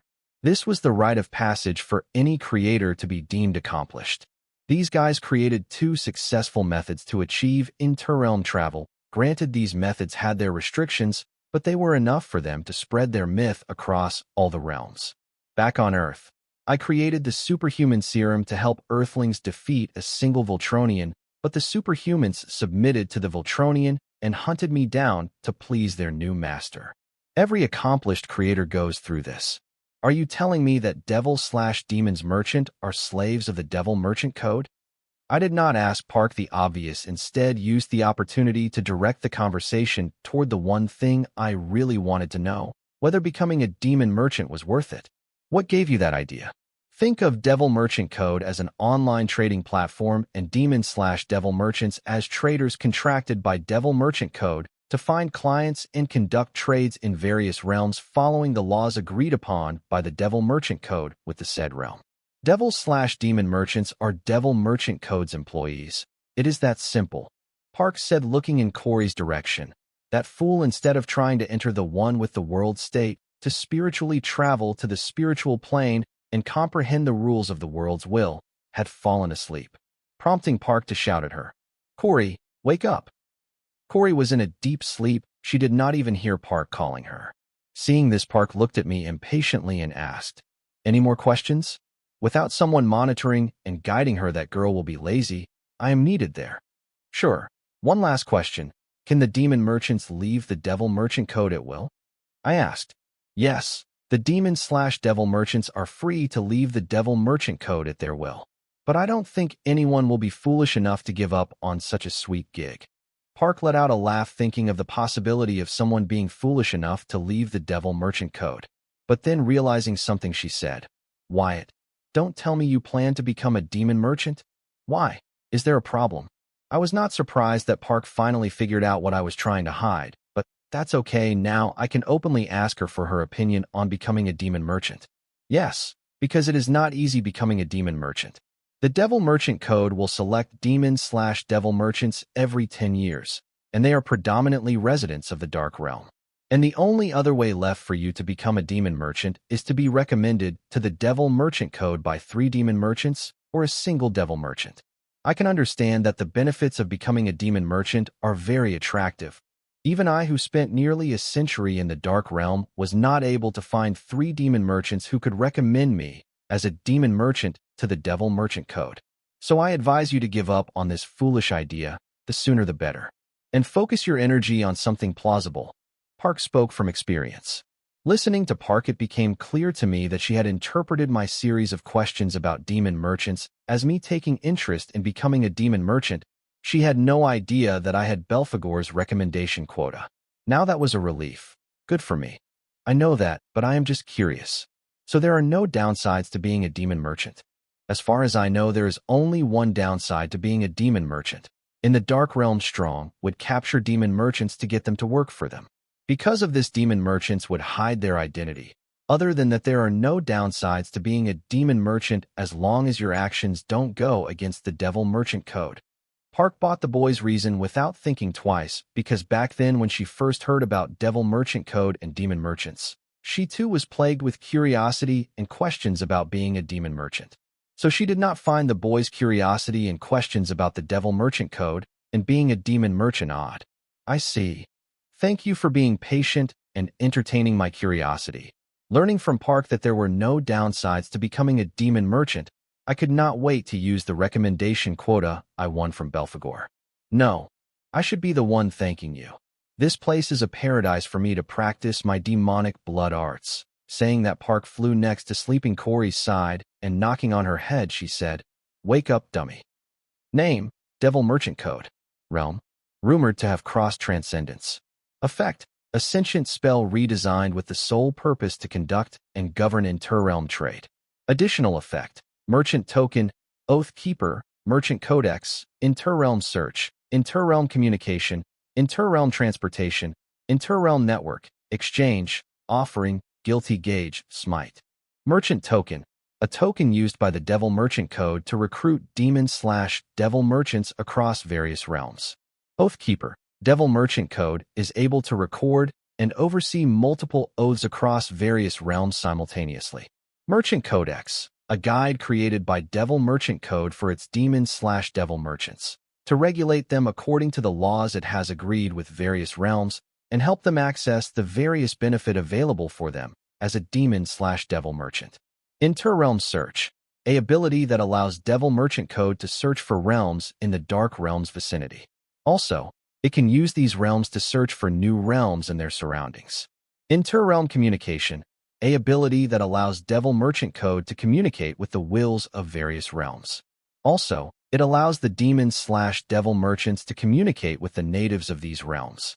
Interrealm transportation, a ability of Devil Merchant Code that allows demon/devil merchants to move to the realms where they are invited by the natives. Interrealm network, this is a network established by the Devil Merchant Code to help its demon/devil merchants socialize with fellow demon/devil merchants across realms. Exchange, a ability that allows a demon/devil merchant to exchange anything for anything as long as it is agreed upon by the parties involved and follows the conduct agreed between the Devil Merchant Code and the said realm's will.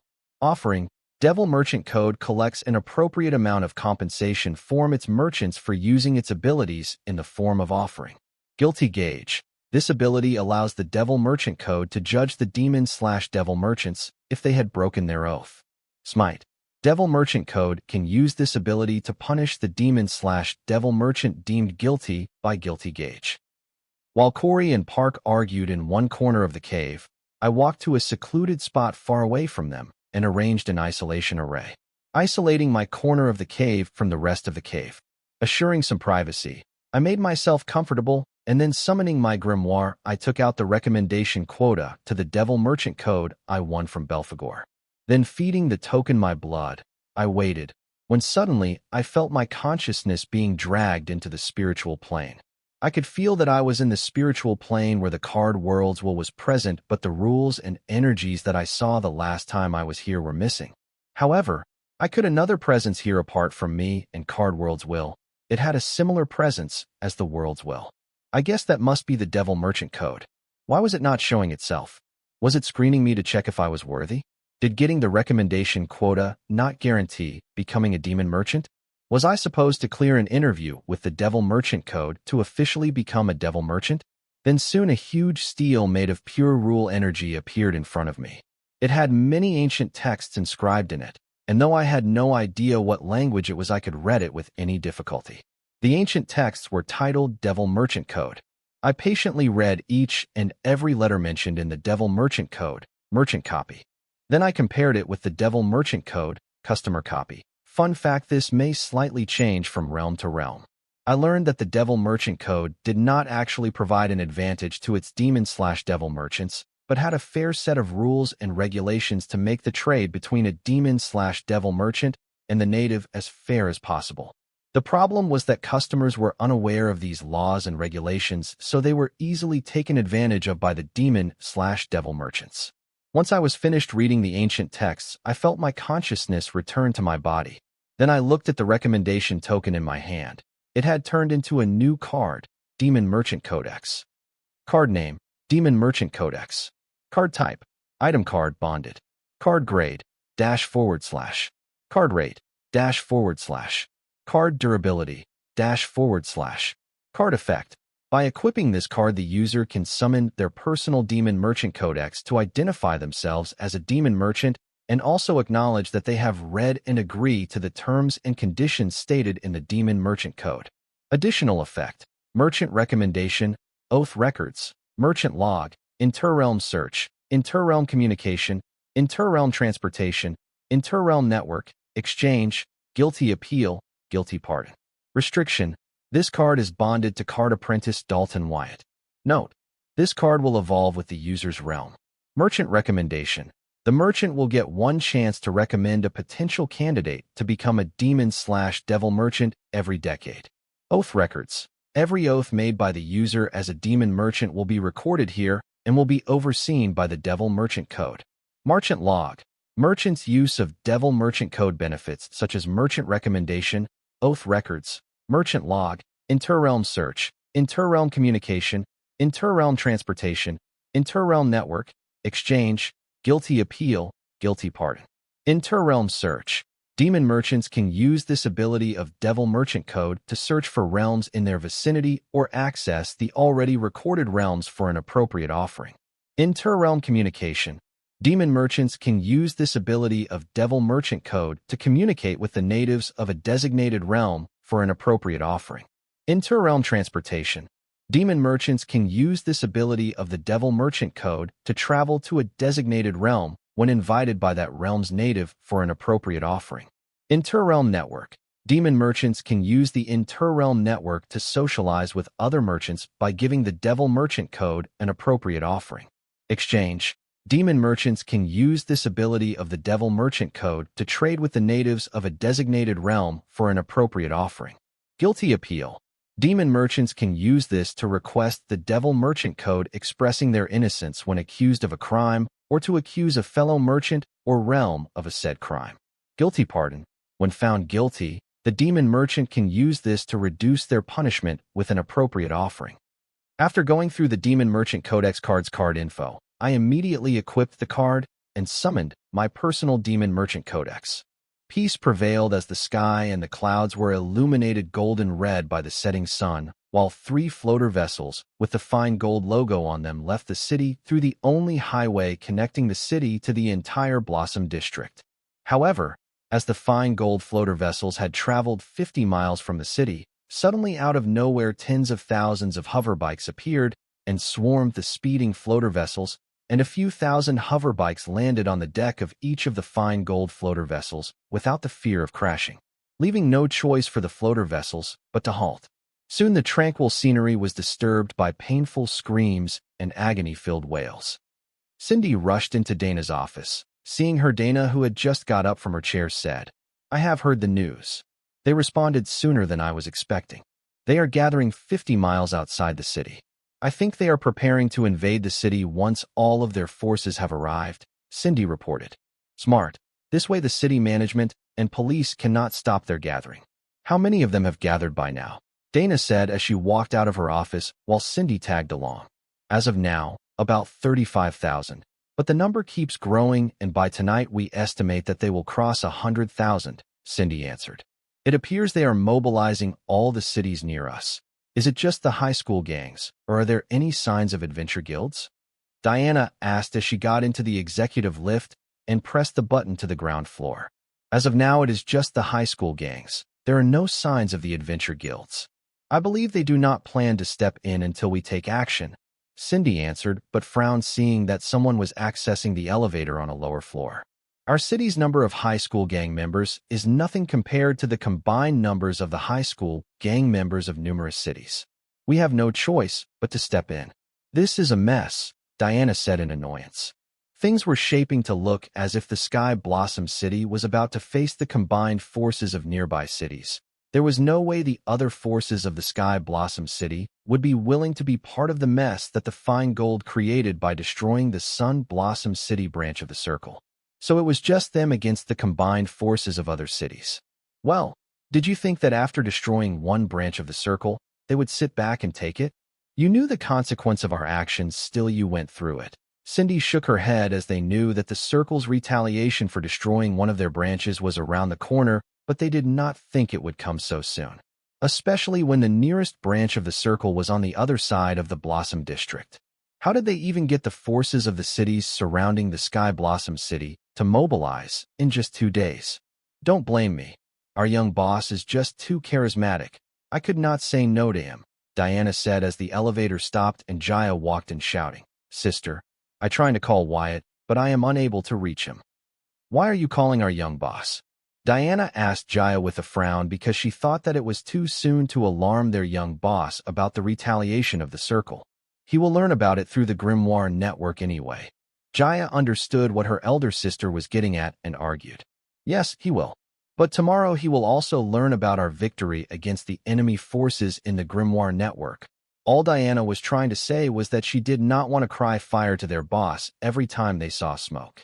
If they require their boss's assistance with every little thing, then what use were they of? It is not just that. I want to seek his permission to let me lead the Bright Loins. Jaya spoke the real reason why she was trying to contact their boss. The current leaders of the Bright Loins were the Bright Trio, but Jaya wanted to be the one leading the Bright Loins gang since situations like today were a rare occurrence, and whoever leads today will enter the pages of Sky Blossom City's history just like her elder sister Diana did back then. What happened to starting at the bottom? Did you give up already? Cindy asked Jaya with a sneer. No, I did not. I still want to do that, but after the Circle left, Bright Lions swallowed all the other high school gangs in the city. This left us with no rival in the city, which meant I did not have any task to earn merits and climb the ranks in the gang. I thought of challenging the Bright Trio for their leadership, but with everything that is going on we did not get the time to do that. Jaya explained how she could not earn merits mostly because the Bright Lions gang was the only high school gang in the city. She wanted to take charge of the gang by proving she was stronger than the Bright Trio combined, but the gang was too busy recently, so she never got to prove herself. Silly girl, isn't this the situation exactly what you need to rack up the merits that you need to climb ranks in the gang and gain the respect of your gang members? Diana advised Jaya to use the current situation to prove herself to her gang members and gain their respect, so that they would consider her as their leader without anyone telling them to. But then I will not be able to lead our gang to victory like you used to with your gang, Jaya said dejectedly. She had grown up listening to the story of her sister's raise to power from the Fine Gold staff on numerous occasions and wanted to be just like her. Now that the opportunity has shown itself, things were not going according to her fantasy, so she felt disappointed and wanted to use a shortcut to get her way. Victory! Girl, you do know that each of your gang members is seriously outnumbered. Each one of them would be facing a minimum of 10 enemy high school gang members. Cindy commented listening to Jaya say that she wanted to bring the Bright Lions gang to victory because Cindy had no doubt in her mind that the Bright Lions would lose and the Fine Gold would have to step in. Jaya wanted to retort to Cindy's comment, but her grimoire rang with a call. It was from Dan Malvin. Yes, Dan. What is it? Jaya did not want to answer the call, but had to as this guy was one of the deputy leaders of the Bright Lions gang. And as the runt of the gang, Jaya had little choice but to answer his call. Where are you? Did you not receive the gang-wide alert? Dan Malvin was the leader of the Great Eagle Gang. After losing the bet he made with Nick, the eldest of the Bright Trio, he and his gang were swallowed by the Bright Lions gang, and he was given the deputy leader position considering his previous position as the leader of the Great Eagle Gang. This way he and his old gang can become a part of the Bright Lions gang with ease. I am with my sister, discussing the situation, Jaya answered. Who asked you to involve your sister? No disrespect to your sister, but tell them to stand down. This is Bright Lions gang's business. And get your ass down here right away, Dan Malvin yelled. He did not feel it was time for the adults to bail them out of their problem and did not think twice before hanging up on Jaya. Once the Bright Trio eliminated and swallowed all the other high school gangs in the city, Dan and his mates were convinced of their loss and truly became part of Bright Lions gang. especially when they learned that the boy who won the card fight tournament was their real leader. Everyone in the city has seen the finals of the tournament and was convinced about the boy's prowess and wanted to be a part of his journey. How dare he hang up on me? Jaya cussed only to hear her sister say, "That boy is right. This is Bright Lion's gang's problem and not a place for us to butt in."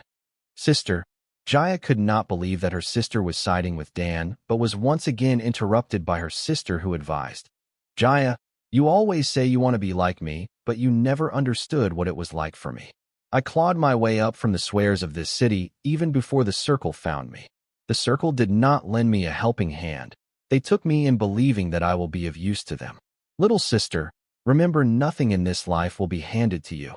Now, go fight for what you want."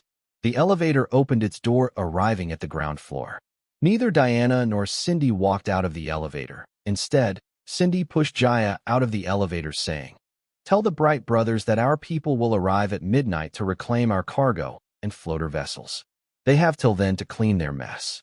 The elevator door closed on dumbfounded Jaya's face. Inside the elevator, Cindy asked, "Do you think they can hold on till midnight?" "I don't know that, but I do know that if they can't, then it is better if the Bright Lions gang ends tonight. I think our young boss will agree with me on this." A sadistic smile formed on Diana's face, and the scar on her face seemed to radiate with a natural glow as she spoke. Seeing this, Cindy shook her head and reminisced. "Seeing you sitting behind stakes of paper, I had forgotten how wild and cruel you used to be."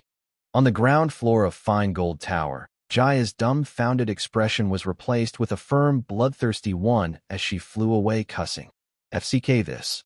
I will kill every last one of the enemies. Then they will have no choice but to declare me as the leader. Ha." Date, April 5th, 2321. Time, 1845. Location, Southern Region, Blossom District, Sky Blossom City, Trade Route. Commissioner, the Bright Lions High School gang is headed this way. Should we stop them and then disperse them? Chief Denise asked the commissioner who was overseeing the blockade of the trade route as the high school gangs of nearby cities were aggressively gathering 50 miles outside of the city.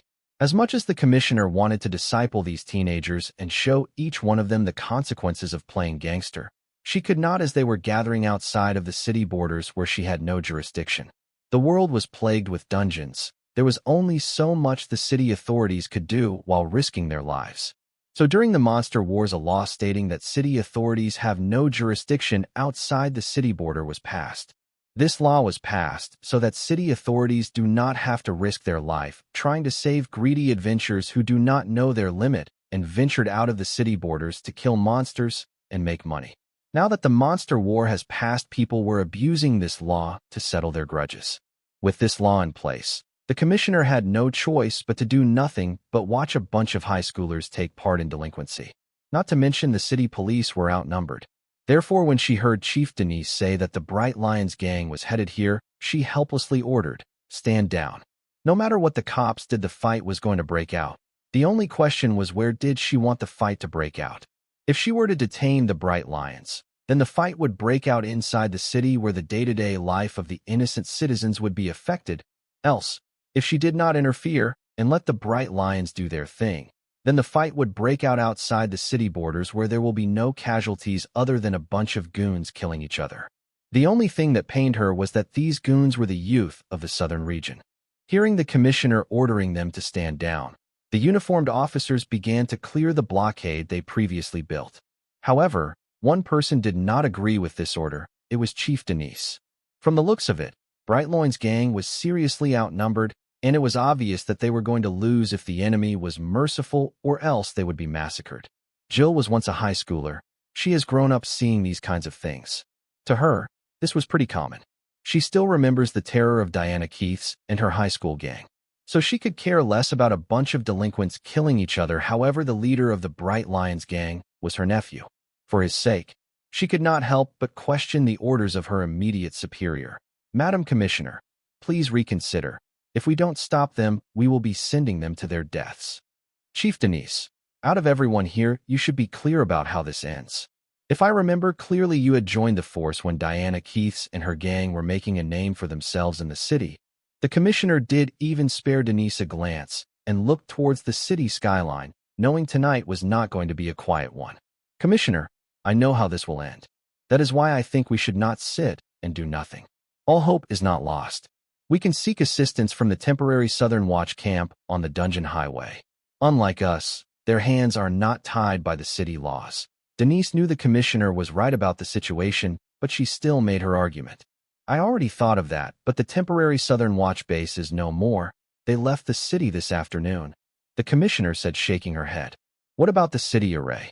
Denise was disappointed to learn that they could not get the assistance of the Southern Watch that was temporarily posted next to the city because they left this afternoon, but she did not let that get to her and suggested that they use the city array.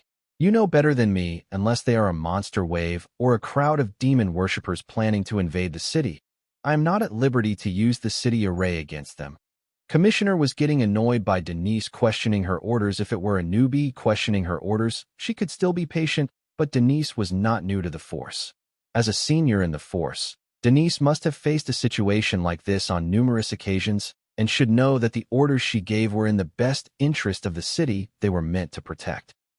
Understanding that the commissioner was not going to change her orders, desperate Denise hurried to the end of the crowd of cops and waited for the arrival of the Bright Lions gang, without even bothering to explain herself to the commissioner for questioning her orders. From the look on her face, it appeared she was prepared to try something daring and against her superior's orders. The deputy chief belonging to Denise's precinct could see that their chief's actions were pissing off the commissioner, so he immediately defended his chief's action to their boss. Madam Commissioner, please do not take offense. Chief Denise is worried about her nephew. When did she get a nephew? Commissioner knows that Denise was alone and she had no dependents, so she was surprised to hear that Denise had a nephew. Well, it is late Ellen Wyatt's orphan son. He is a member of the Bright Lions gang, the deputy chief answered. I see. Fine, share the portrait of the kid with all the officers, and if they spot the boy among the Bright Lions gang, they are to detain him. I am sure the Bright Lions gang's leader will not mind doing the police department a small favor. Commissioner quickly came up with this brilliant solution because this situation was not new. This situation was more common than one would think. Many of her subordinates have already approached her with the same concern. Cops' children were delinquents. No surprise there. Honestly, Denise should be aware of this arrangement. Did she forget? Well, Madam Commissioner, that will be a little problematic, the deputy chief said, letting out an awkward smile. Why is that? Commissioner asked the deputy with a frown. Well, he is the leader of the Bright Lions gang, the deputy chief answered. Commissioner was without words for a second before she hastily ordered the deputy chief. Go find her. See to it that she doesn't do something stupid. Hearing the commissioner's orders, the deputy chief's expression changed because he knew their chief was definitely up to something.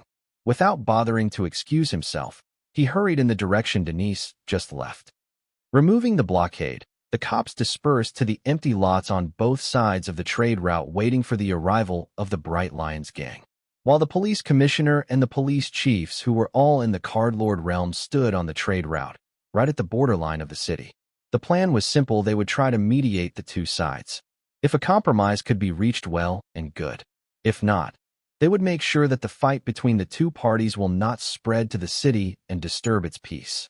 The sound of the roaring engines, honking horns, and the howls of hormone-oozing teenagers sounded throughout the trade route as tens of thousands of teenagers rode their hoverbikes headed toward the border of the city.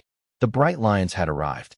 Hearing the noise of the Bright Lions, the high school gangs on the other side of the city border started their hoverbikes. Soon their engines roared, horns exploded, and they howled as the moon was finally starting to show itself in the gray evening sky. Both sides were putting on a display of their might, trying to intimidate the other.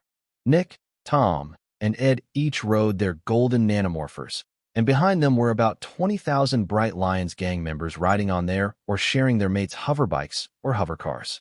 Most of the hoverbikes could be seen carrying 3 to 4 gang members. As for the hovercars, their condition was worse than clown cars, as the high schoolers who could not fit inside the hovercars sat on the roof and the hood of the hovercars. The deputy leaders of the gang had made arrangements for hover buses and taxis for less fortunate gang members, but the buses and taxis were half filled. However, their roofs were filled with gang members, shouting and howling like street dogs.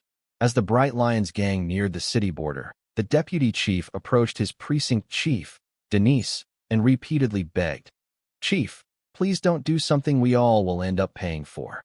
"Damn it, shut up for a second. Where is he? I cannot find him at the front." Denise planned to confront the boy if she were to spot him leading the Bright Lions gang, even if it meant a career suicide for her. "I too don't see him. It is just the Bright Trio leading the crowd. Does he not plan to participate in this gang fight?" "Chief, I think your words got through to him." The deputy chief began to sign praise of Denise, trying to distract her. "Something is not right. Damn it. Why is the call not connecting? Did he block my grimoire ID? He better not." Denise has been trying to call the boy ever since she learned about this incident, but for some reason, her call was not connecting to him. This could only mean that either he was inside a dungeon or he had blocked her contact ID.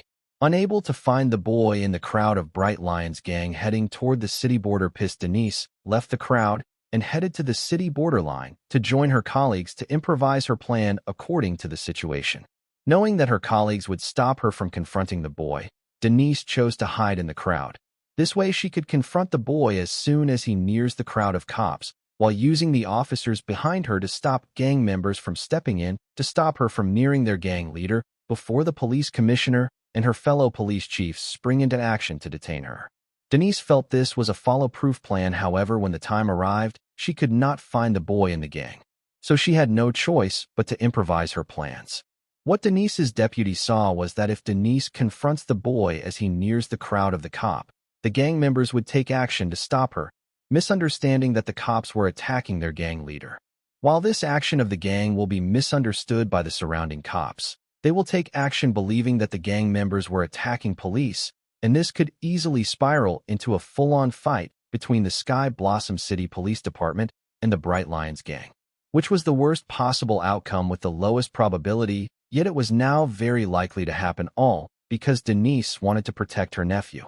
Thankfully, the boy did not seem to be participating in this gang fight. This was suspicious considering that the boy was the gang leader and he was missing during such a big event in his gang's history. Seeing Denise join them, the commissioner nodded, saying, "Good to see that you have come to your senses. I promise you I will try my best to bring them to a compromise. This fight is in nobody's best interest." Nearing the crowd of cops gathered on both sides of the trade route, Nick, Tom, and Ed stopped their nanomorphers and recalled them. With that, the traffic behind them came to a halt, and the crowd went silent on both sides of the borders, just like the calm before the storm. The Bright Trio walked toward the city borderline, guarded by the police commissioner and the police chiefs. As for the rest of the gang members, they stood at ease, waiting for further orders from their three leaders. Seeing the Bright Trio head toward the borderline, the gang leaders of the high school gangs that had gathered on the other side of the city border also walked toward the borderline. There were about 20 of them, and each of them was in the Cardmaster realm. They seemed to have gained a lot of confidence because of their numbers, and sensing that one of the three gang leaders on the opposite side, Ed Bright, was still a card soldier. So they cockily headed toward the borderline of the city without respecting the Card Lord realm police officers guarding the city borderline, as they knew the police would not do anything to them as long as they were outside of the city border. And even if they were to step inside the city border, the city police would not do anything to them, as they could not afford to face the wrath of nearly 100,000 gang members that stood behind them. Compared to their numbers, a mere 4,000 city cops were nothing. Seeing the representatives from both sides near them, the commissioner planned to start the peace talk, but before she could react, Denise jumped in front of the Bright Trio. Grabbing Nick by his collar, she asked, "Where's Wyatt?" "Denise, what the FCK are you doing?" The commissioner cussed, seeing Denise go rogue when the situation was so tense. However, to her surprise, Nick was not angered by Denise's action. Instead, he patiently answered her, "Master Wyatt is inside a dungeon. Fortunately for these fools, he is not aware of the situation out here." Nick's words were loud enough to be heard by the enemy gang leaders. They ignored his insult, and one of them came forward and asked, "Are you talking about Dalton Wyatt? Is he really not here?" Nike ignored the enemy gang leader, but Denise did not. She let go of Nike's collar and then turned to look at the delinquents from the neighboring city and asked, "Who are you, and why do you ask about Dalton Wyatt?" "I am Travis Jackman, the leader of the Steel Claw gang from the Moon Blossom City." "Officer, we are." Travis introduced himself and wanted to report the reason for their gathering, but was interrupted by Denise. "Police chief, not an officer. I will not correct you the second time." Being corrected by Denise, Travis let out a charming smile and said, "Ma'am, aren't you too young to be a police chief?"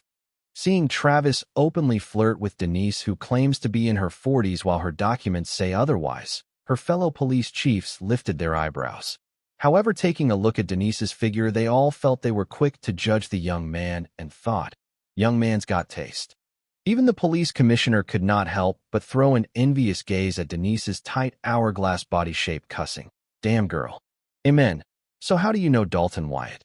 Denise was a little embarrassed being hit on by some of the same age group as her daughter, but she did not forget about the matter at hand. "Well, we are here to kill him. If you guys hand him over, we will leave quietly." Travis felt a few ominous auras lock onto him as he spoke these words.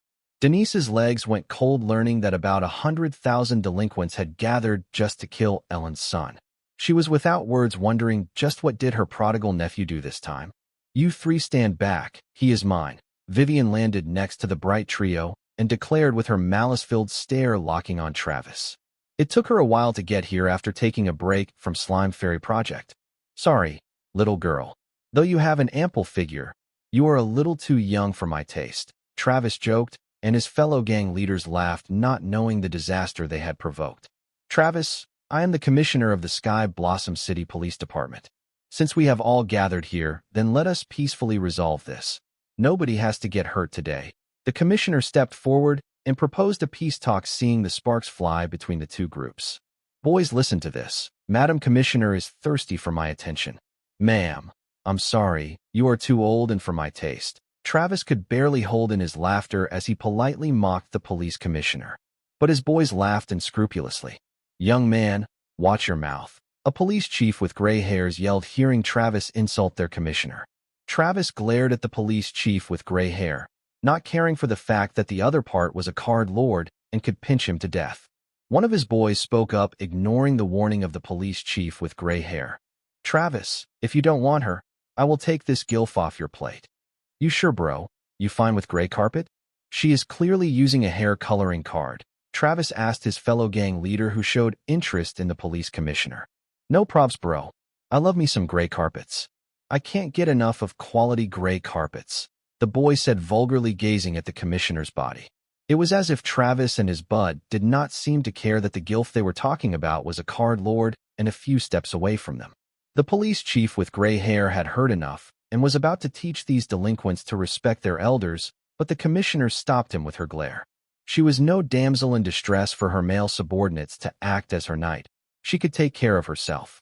And she did. Glaring into Travis and his bud's eyes, she said, "If I am not wrong, I am sensing a group of card lords hiding behind the crowd of delinquents you have gathered. I wonder who among us is faster. I am willing to bet $1 million that I can rip each of your hearts out of your chests before those card lords can come to your rescue. So who among you is ready to take my bet?"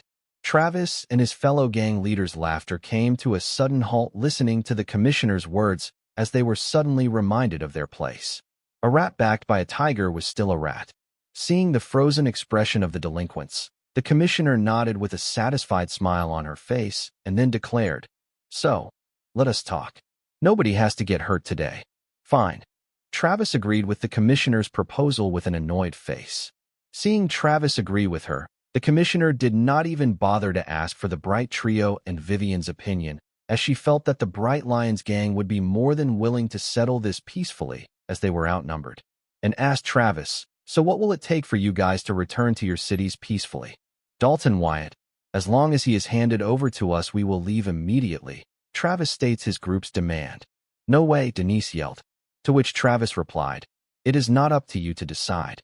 Commissioner, tell him, we are not going to hand over Dalton Wyatt." Denise looked at her commissioner desperately, only to find the latter glare at her, ordering her, "Denise, shut up." Color drained off Denise's face listening to the commissioner's orders, as it was clear to her at that moment, if it meant peacefully resolving this situation, the commissioner would not mind handing over Ellen's son to the mob. Signaling other police chiefs to watch over Denise, the commissioner turned to look at the representatives of the Bright Lions gang to see if they are prepared for the compromise. But to her surprise, the 4 representatives from the Bright Lions gang ignored her and crossed the city borderline while summoning their grimoire. The intent of the four representatives of the Bright Lions gang could not be more obvious as they crossed the city borderline summoning their grimoire. However, it took the police commissioner a while to comprehend their action, because she thought being outnumbered the Bright Lions gang would be willing to take the easy way out. Despite the wisdom that came with her gray drapes, the police commissioner overlooked one important point. If the Bright Lions gang wanted to take the easy way out, then they could have chosen to hide in the city until all this blows over instead of gathering at the city borderline. Meanwhile, Vivian walked toward Travis announcing his death. "Travis Jackman, for your crime I sentence you to death." Bick. Travis summoned his grimoire cussing at Vivian, but he suddenly went quiet as Vivian's slender arm pierced through his throat and it decapitated his head from his body. The first transformation of the Calamity Daughter gem was no joke. It had the invulnerability and Herculean strength of a Voltronian. The Calamity Daughter gems were unparalleled in the same realm. Splurt dash, blood sprayed in the air as another 19 beheaded bodies fell to the ground. While Vivian killed Travis, the Bright Trio killed the remaining 19 gang leaders. Unlike Vivian, who had focused her wrath solely on Travis, they were more efficient by combining their Voltornian physique's prowess with the control of the high-end martial arts cards that Corey has been circulating in the Bright family. Both mob and cops gathered on either side of the city borderline were slow to react to the bloody scene, but soon loud cries and gasps could be heard from both sides. Seeing their gang leaders' heads being cut like cabbages, anger-filled cries reverberated from the mob. With their leaders gone, the mob was in total chaos, but the deputy leaders quickly got a handle on the situation and provided an outlet for the panicking crowd's mixed emotions. Charge, show them hell, avenge your fallen leaders. SHD, the commissioner and the police chiefs at the city border cussed out loud in utter disbelief. Not because the representatives of the Bright Lions gang killed the enemy leaders, but because they could not see the actions of the Bright Trio that lead to the beheading of 19 card masters within a single breath. They were card lords, but they could not see the moves of 2 card masters and a freaking card soldier. Did the Bright family have a special technique related to copulation for them to breed such a monstrous younger generation? People, make sure you capture everything. It's time the world saw the glory of Bright Lions. Dan Malvin ordered the crew tasked with recording the battle. As they used hover bikes to hover within the city border and used tiny golems to record and captured every second of the fight. Beheading Travis with her bare fist, without bothering about the angry mob of about 100,000 rushing towards her, Vivian then chanted, "Origin card Forbidden Garden, activate." Soon 25 tall elder druids grew in the middle of the trade route on the city's borderline, separating the city from the mob that had gathered at its border, summoned fairy guards. This time Vivian transferred blood rule power and a little of her blood consisting of the Calamity Daughter gem to the elder druids instead of her soul energy, such that the summoned fairy guard would have their own Calamity Daughter gems and could use blood rule power. In a second, nearly 300 fairy guards were summoned. With her army assembled, Vivian then jogged towards the incoming angry mob yelling, "Second transformation, activate." Vivian and her fairy guards suddenly started to grow in height. Their clothes expanded with the expansion of their body. Achieving a 21 meter in height, Vivian and her fairy guards' growth came to a halt, but their advance toward the angry mob fastened. With their every step, the asphalt road cracked, and the tremors would spread across the ground. It felt like a continuous small-scale earthquake was occurring. As for the Bright Trio, each of them summoned their origin card. Summoned Mountain Golem. Summon Mud Golem. Summon Skeleton Fiend. Summoning their origin cards, the Bright Trio were not done, they continue. Summon Integration, activate. Summon Integration, activate. Summon Integration, activate. The Bright Trio's bodies were propelled into the air as a bright light covered their bodies and the bodies of their summons until they could no longer be seen. Then the bright mass of light representing the summoners integrated with the bright mass of light that represented their respective summons. The bright light covering the 3 summon integrations soon cleared and revealed 3 humanoid monsters whose eyes shone with intelligence that could only be seen in humans. Nyx summons Mountain Golem was ugly, 20 meters tall, and entirely made of rocks. Having integrated with its summoner, it grew by 3 meters in height, and its face and body had more human-like features thanks to the Voltronian physique. Still, it was ugly to look at. It will take sage-level sculpting to add beauty to this beast. However, the fact that it was the most intimidating of the three summons did not change. Tom's mud golem's height was not definite, as it could grow in height and infinitely create mud puppets depending upon the mud available to the limit of his mental strength. So Tom had his mud golem on the land next to the trade route, such that his summons would not complain about not having enough mud. Being summoned using the mud depending on the metal strength at its depot cell, it grew to a height of 16 meters. After iterating with Tom, there wasn't much change to the integrated summon's height, but its body looked more human than a golem. It looked like the body of a Greek god crafted with mud. Unlike Nike and his summons, its body was well-defined, which may be because it was easier to shape mud than to sculpt a mountain for the Voltronian physique. While the appearance of the other two summon integrations was bearable, the appearance of Ed's integration with his summon was downright scary. Mostly because his summon was a skeleton fiend.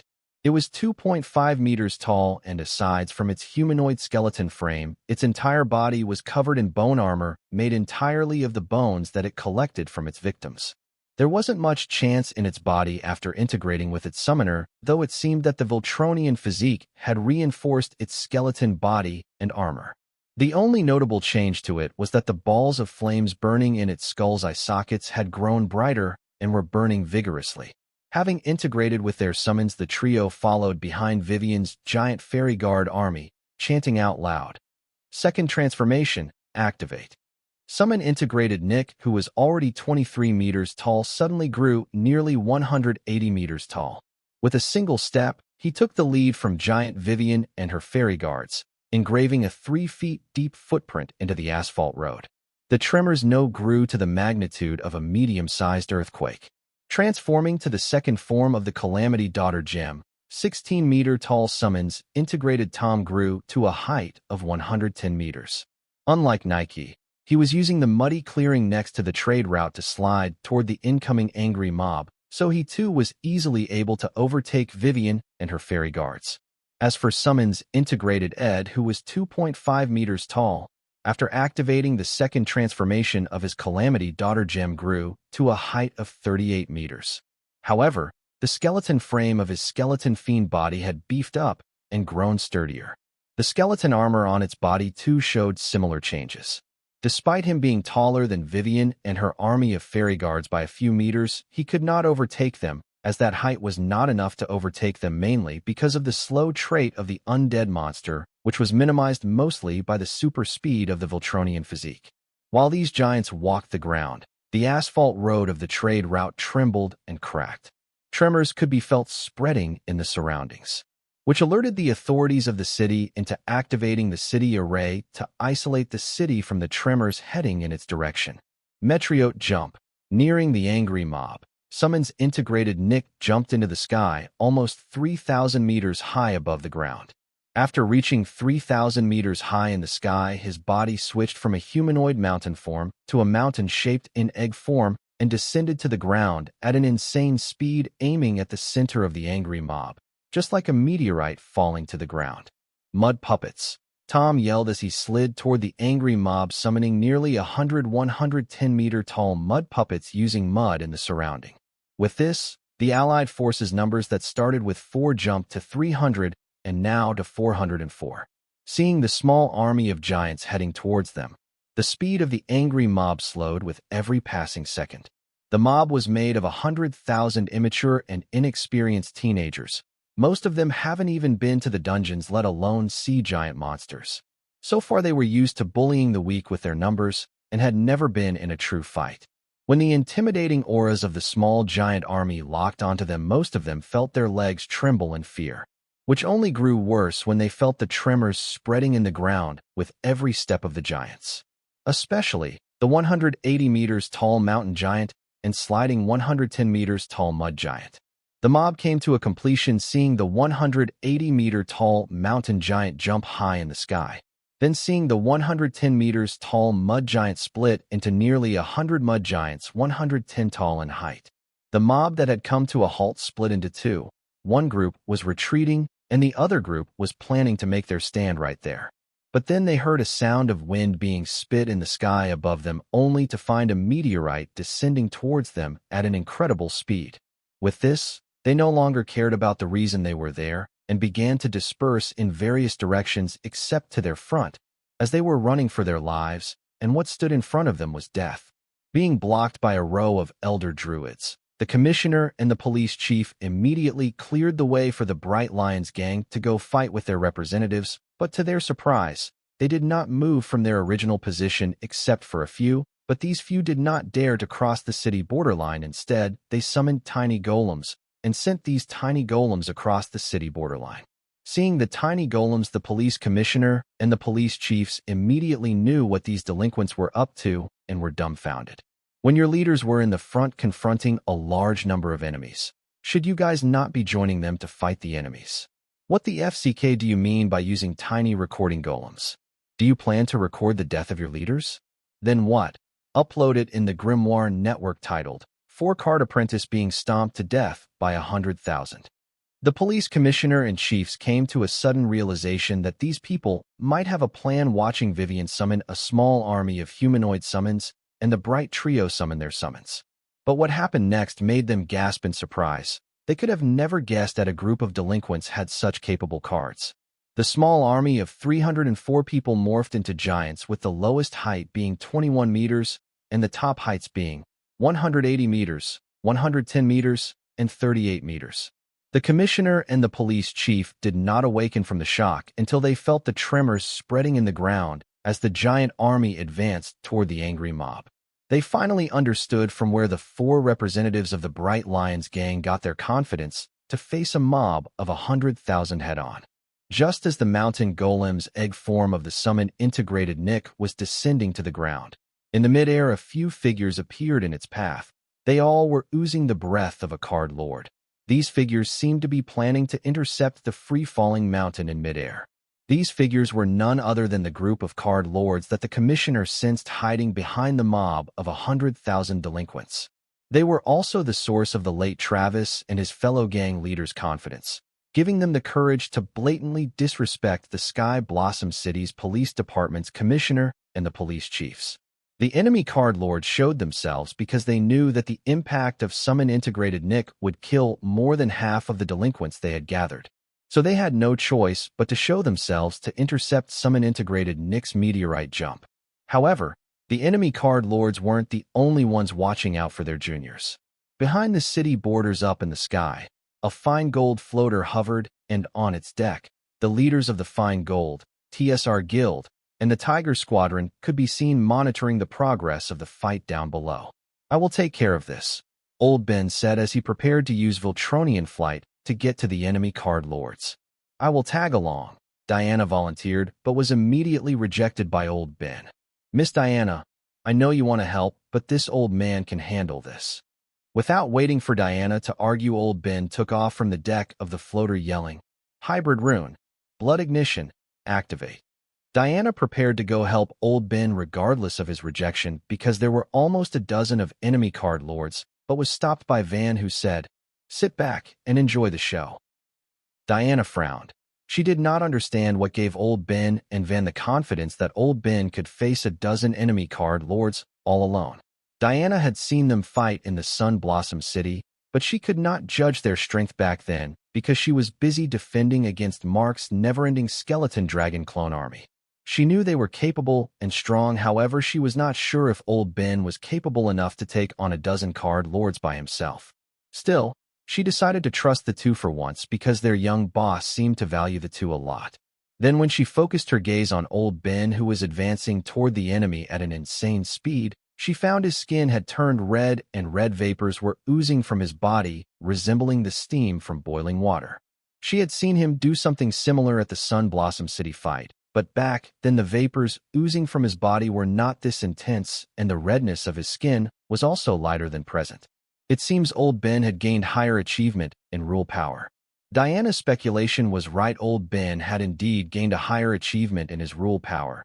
He had created a hybrid rune blood ignition using his ultimate tier boiling blood rune of blood rule and ultimate tier ignite rune of fire rule. Rune name, ignite. Rune tire, ultimate. Rune rule, fire. Rune Spirit, Unborn. Rune Info. Ignite is an ultimate tier rune of fire rule forged using the meaning of ignite. Ignite allows the user to ignite their soul power, giving them explosive speed and strength.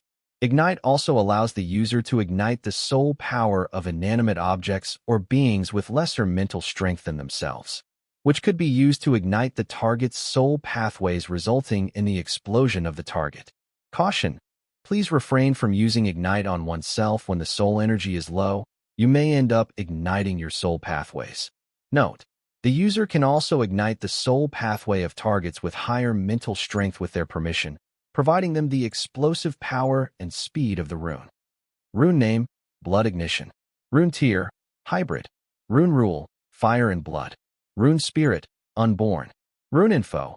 The Blood Ignition rune is a hybrid rune forged by fusing the boiling blood meaning of the blood rule and ignite meaning of the fire rule.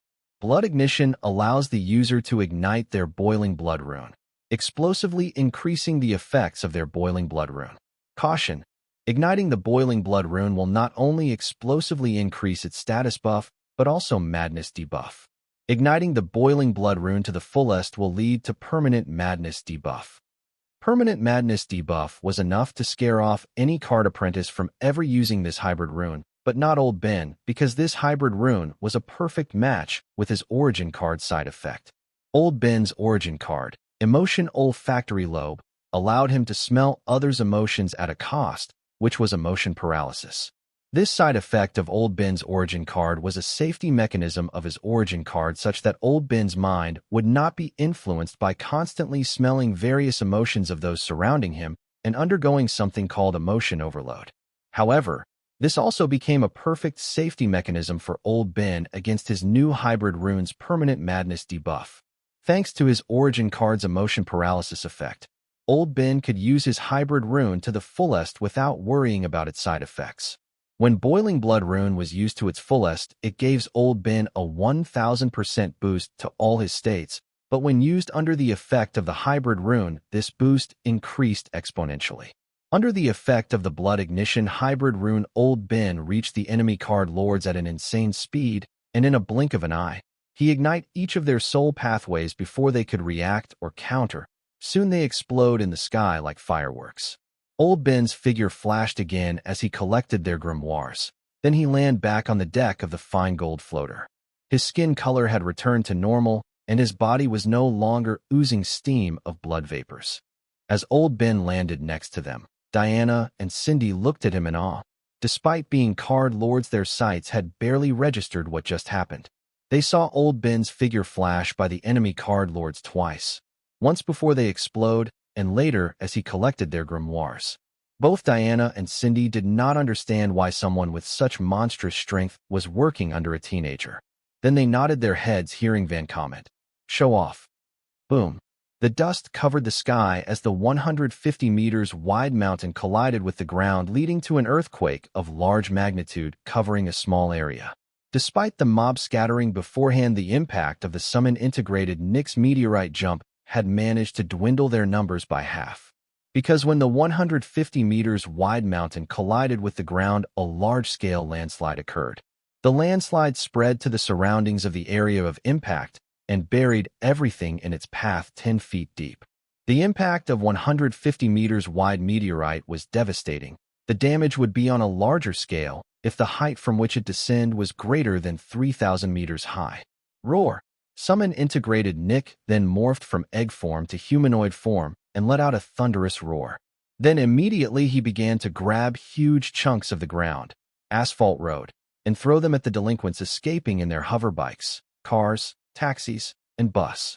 Except for the few at the front of the mob and the end of the mob, almost all of them were crushed by the meteorite jump or either buried in the landslide that followed.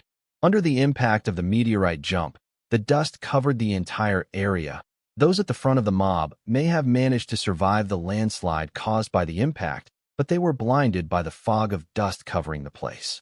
So they did not notice that the 110 meters tall mud puppets came together to form a 110 meters tall 1,000 meters wide landslide, which very much resembled a tsunami of mud. The mud tsunami swept away all of the delinquents and continued to advance toward the delinquents at the back who were running for their lives in their modified hover bikes and cars. As the mud tsunami advanced, its speed did not slow down as it was using the mud sliding technique to keep advancing and swallowing everything in its path, except one, Summon Integrated Nick. It was not that the mud tsunami was avoiding the friendly, but Summon Integrated Nick was 180 meters tall. To him, the mud tsunami was like a mud wave similar to the waves of the ocean at the beach. Vivian, her army, and Summon Integrated Ed, who were following behind the mud tsunami, did not stop their advance despite Summon Integrated Nick and Tom having annihilated most of the enemies. While the remaining enemies were being pursued by a speeding mud tsunami and large chunks of the ground raining from the sky. Vivian and Ed were pissed at Nick and Tom for hogging all the fun. But they could do nothing about it. However, to their surprise, the huge hands of Summon Integrated Nick picked Vivian's giant fairy guards and began to throw them at the escaping delinquents. Seeing giants rain from the sky, the escaping enemies suddenly lost all hope of escaping this place alive. Behind the city borderline, the commissioner sighed and asked Denise, "Chief Denise, is your nephew really the leader of these monsters?" The police commissioner was not the only one who had this doubt. So did the other precinct's police chief. Denise was still in shock. This day has been an emotional roller coaster for her.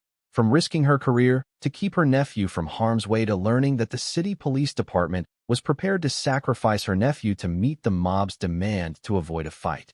But as someone who has seen how docile the Bright Trio was toward her nephew, she could not help but wonder, what kind of monster was her nephew to subdue these monsters, king of monsters?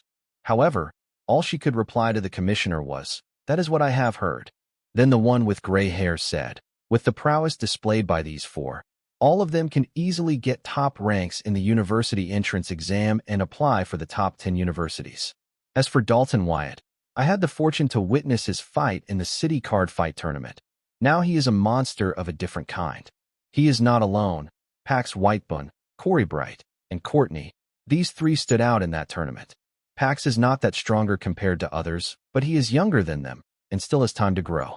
Though Courtney did not show up for the following matches in the tournament and was disqualified from the ranking list. I think she is stronger than Corey. Her summons was really strong. It displayed the prowess of a card king. It seems the 100-year-old curse plaguing the city is going to be abolished by this year's batch participating in the college entrance exam."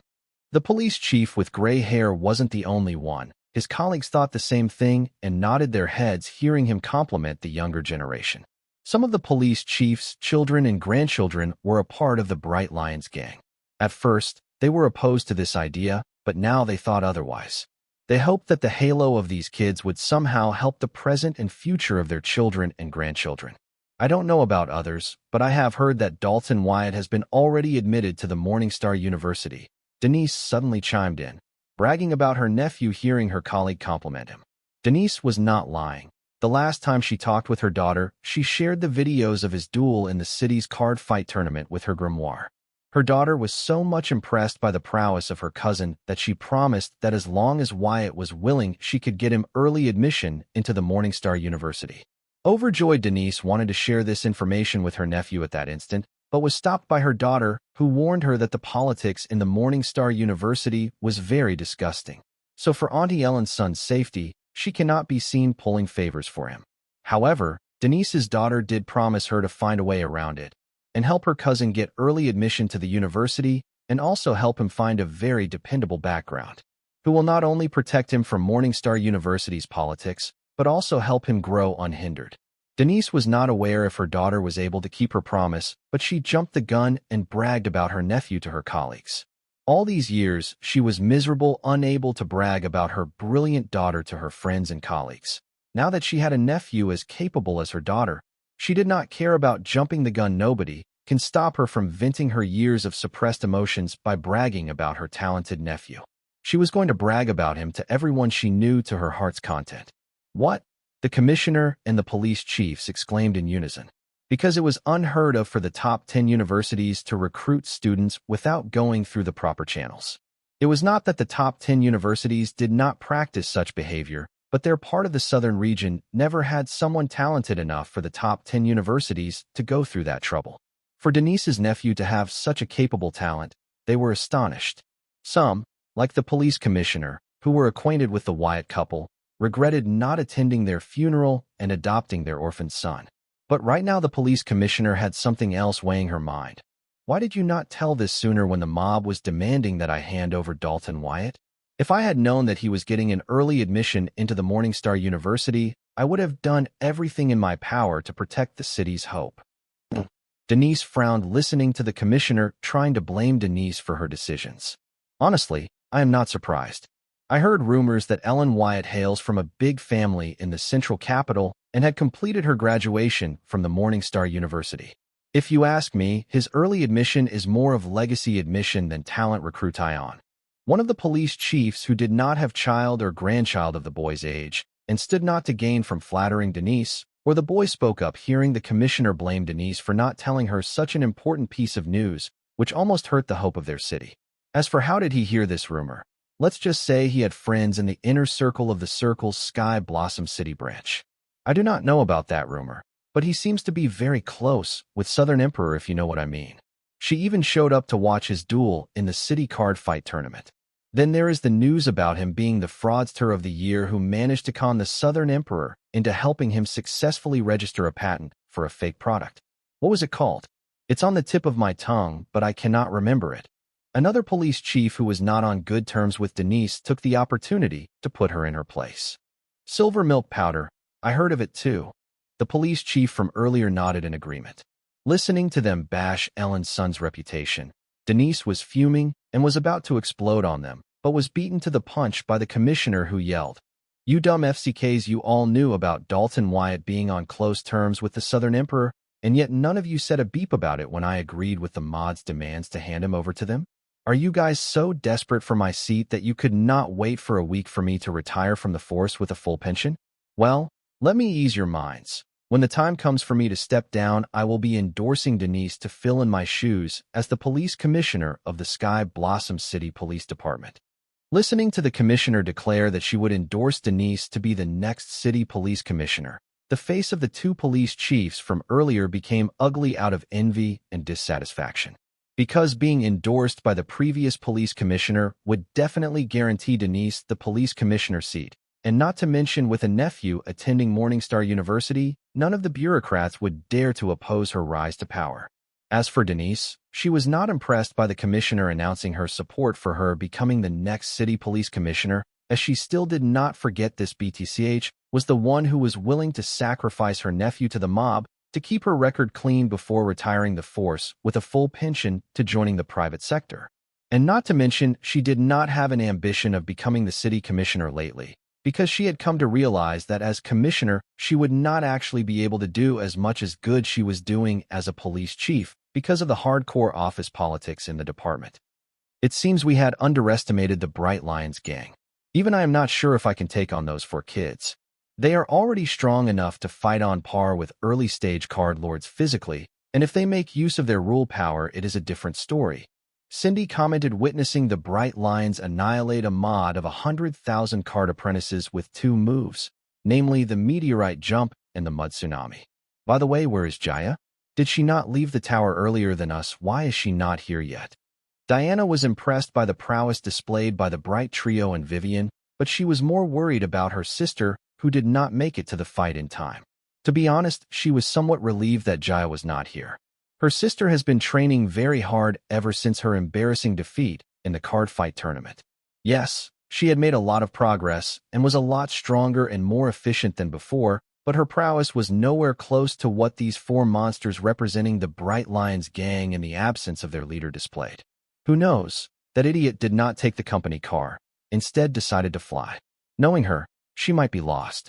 This Vivian, though, she is quiet and minds her business in the lab. Never in a billion years would I have guessed that she had such a violent side to her. Working with Vivian and Sarah on the Slime Fairy project, Cindy has formed an opinion about each of them, but today, in the fight, Vivian showed a totally different side that Cindy had not witnessed before.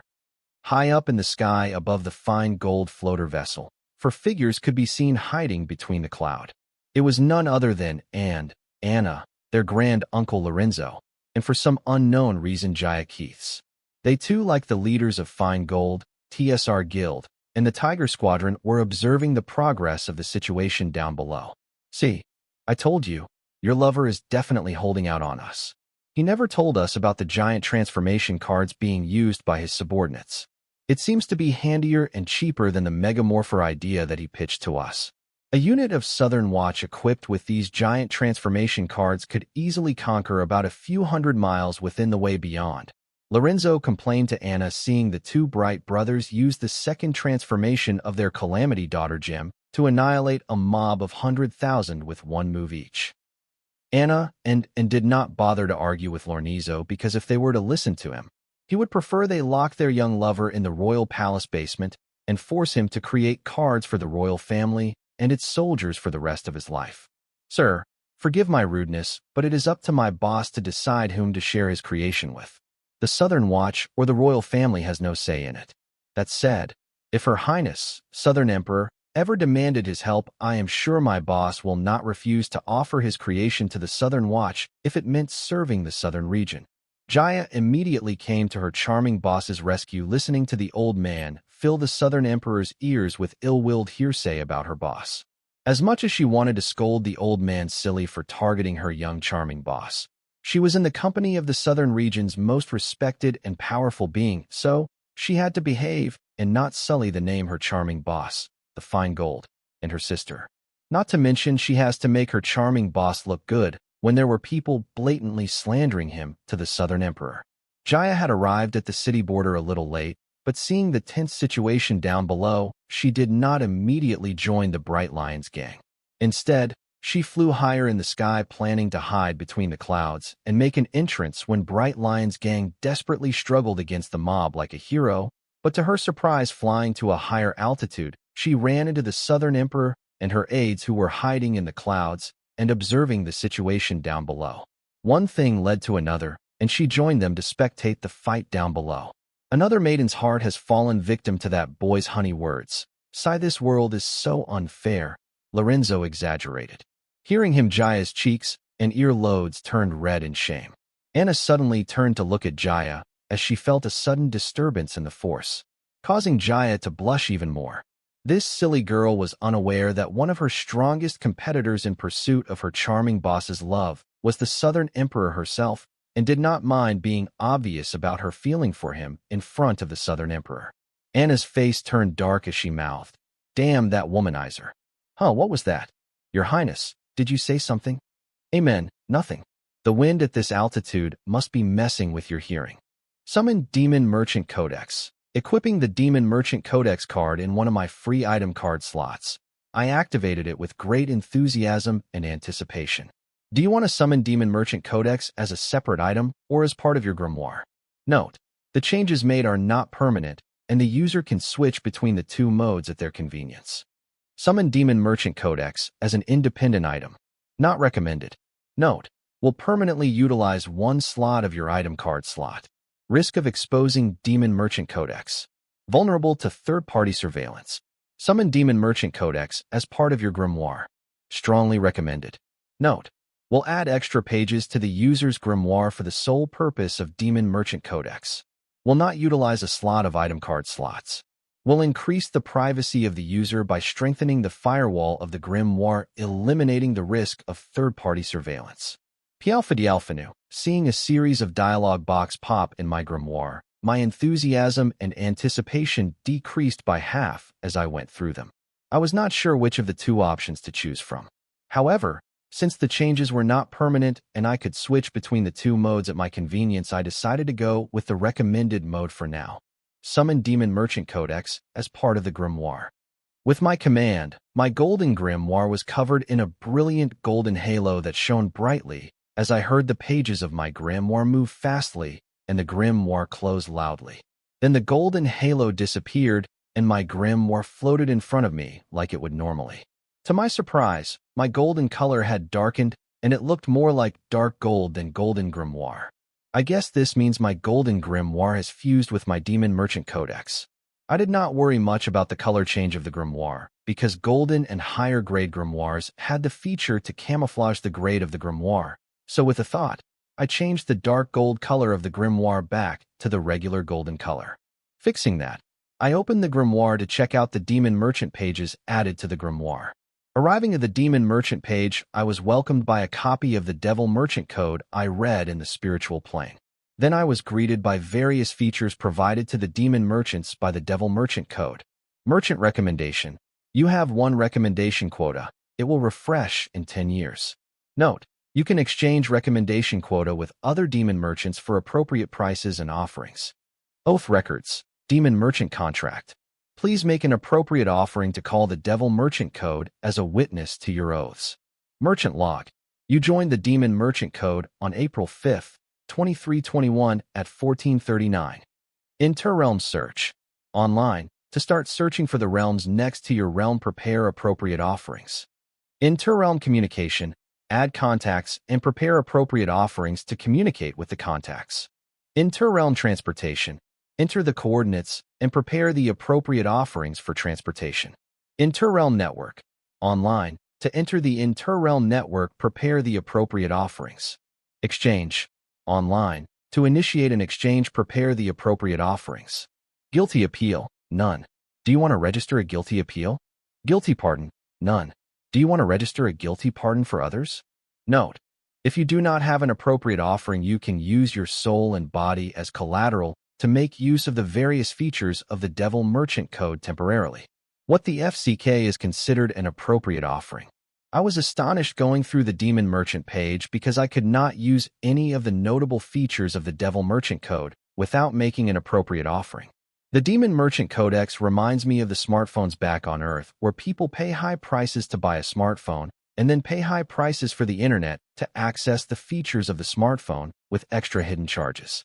Back on Earth, I have heard of people selling their kidneys to buy smartphones of luxurious brands.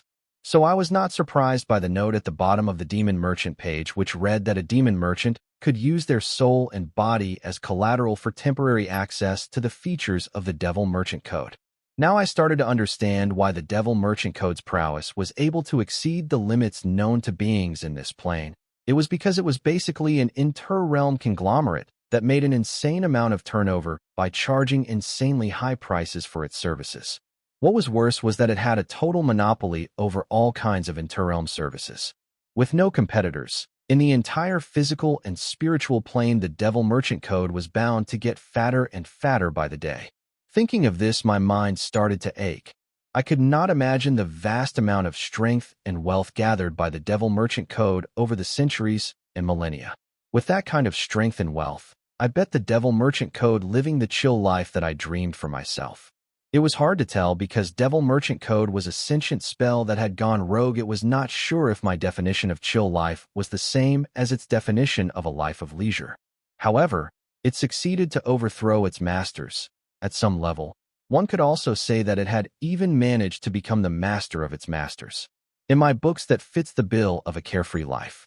Shaking my head, I decided to access the inter-realm network of the devil merchant code, hoping to see if I could find some information that would help me better understand the devil merchant code and how to use it efficiently.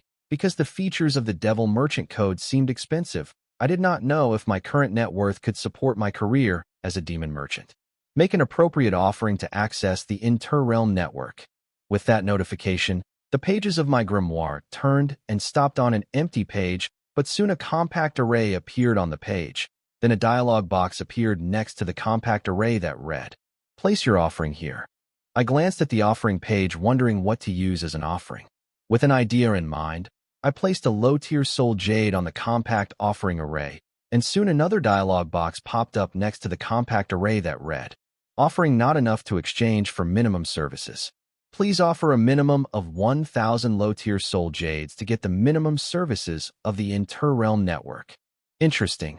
I muttered to myself, seeing the offering array recognize the low-tier soul jade I planned to offer to it, and also estimated the worth of it in terms of its services. The valuation of low-tier soul jade was that I had to offer 1,000 of those to get the minimum services of the inter-realm network.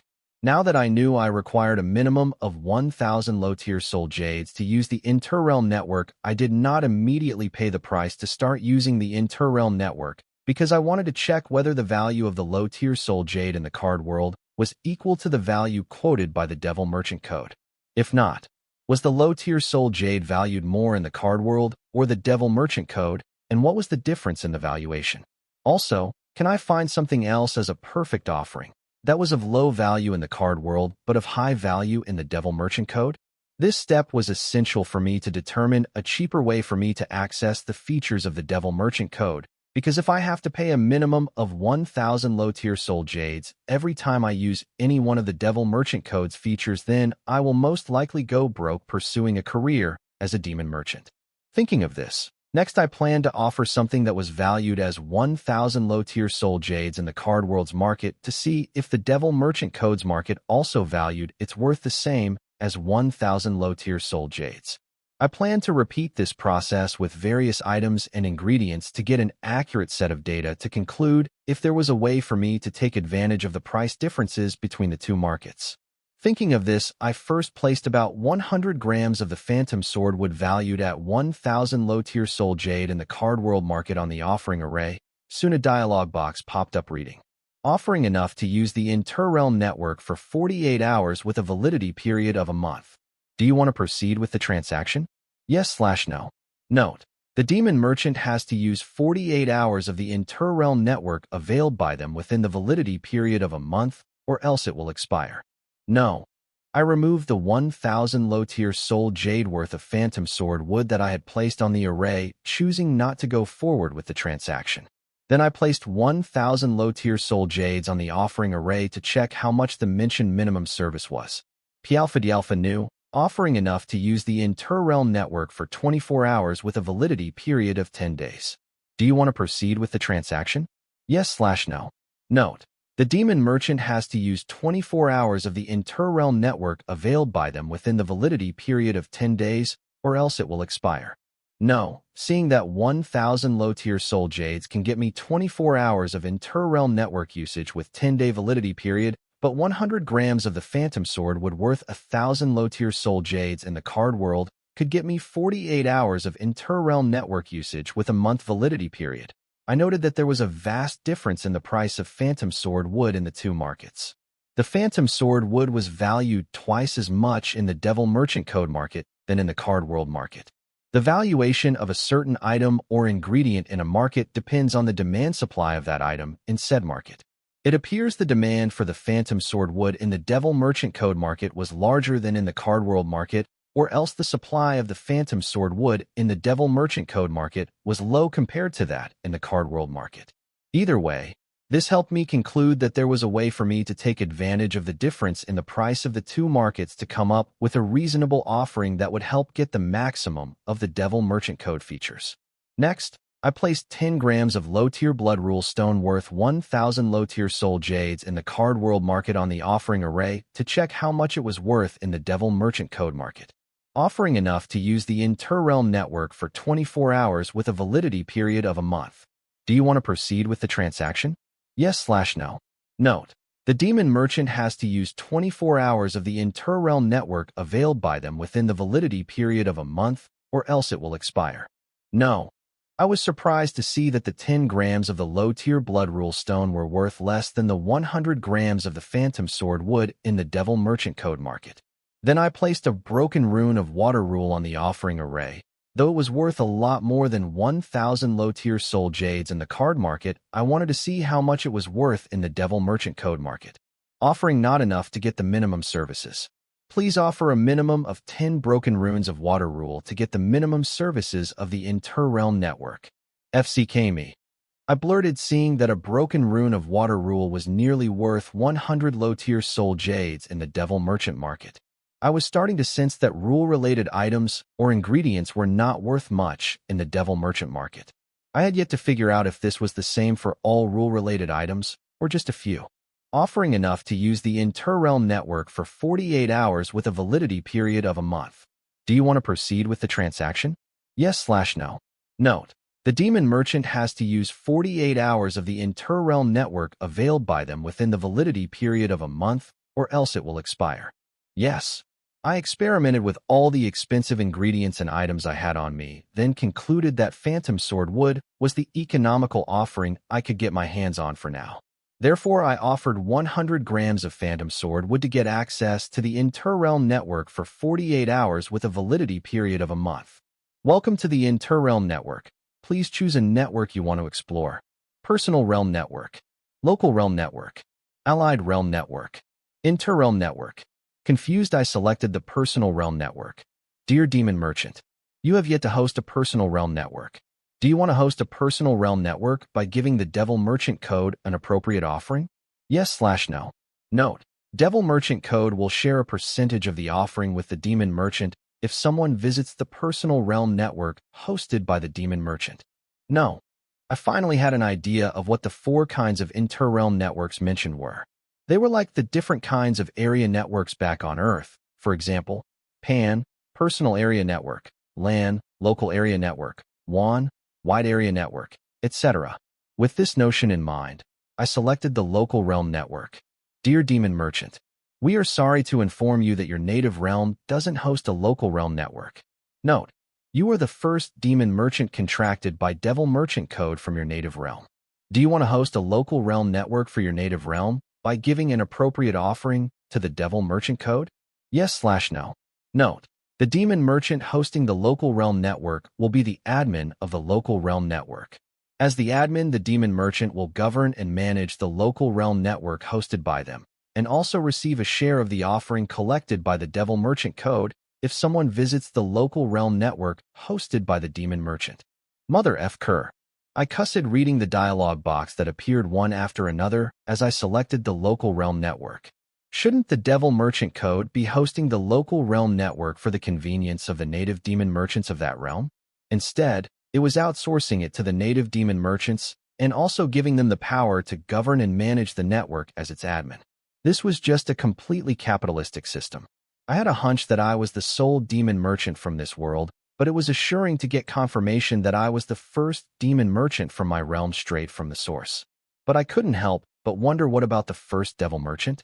Moving on, I appreciated the capitalist system adopted by Devil Merchant Code because I could get in line with capitalism as long as it doesn't harm me.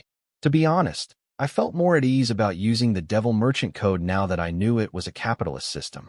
Despite all other assurance, such as the contract signing with Card-World's will as a witness, deep down in my heart, I was on guard about using the Devil Merchant Code. Even if it had evolved and broken free of the control of the demons and other dark races, it did not change the fact that it was created by them. As the saying goes, you are the product of your surroundings.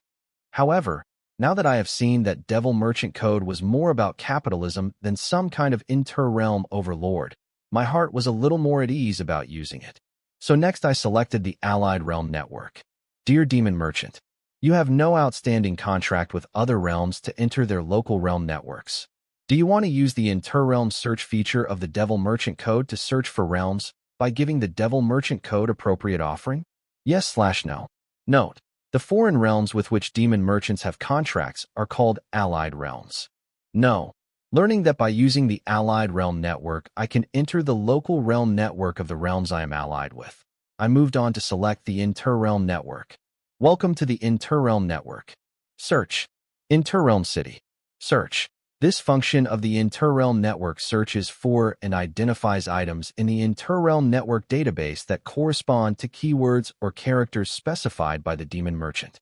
Note: accessing the search data specified by the Demon Merchant requires an offering specified by the Demon/Devil Merchant to whom the data belongs to. Interrealm City. Interrealm City is a spiritual city created by the Devil Merchant Code in the spiritual plane for the Demon/Devil Merchants' social and economical development. By allowing them to trade with their fellow Demon/Devil Merchants in person in the spiritual plane. Pialfa Nu, caution. Demon merchants are advised to find a secluded and safe space before using this function of the Interrealm Network, because when used, the demon merchant's spirituality will separate from their body and move into the spiritual plane to enter the spiritual city, Interrealm City. Note: visiting the Interrealm City for long period will put a strain on the physical body of the demon merchant.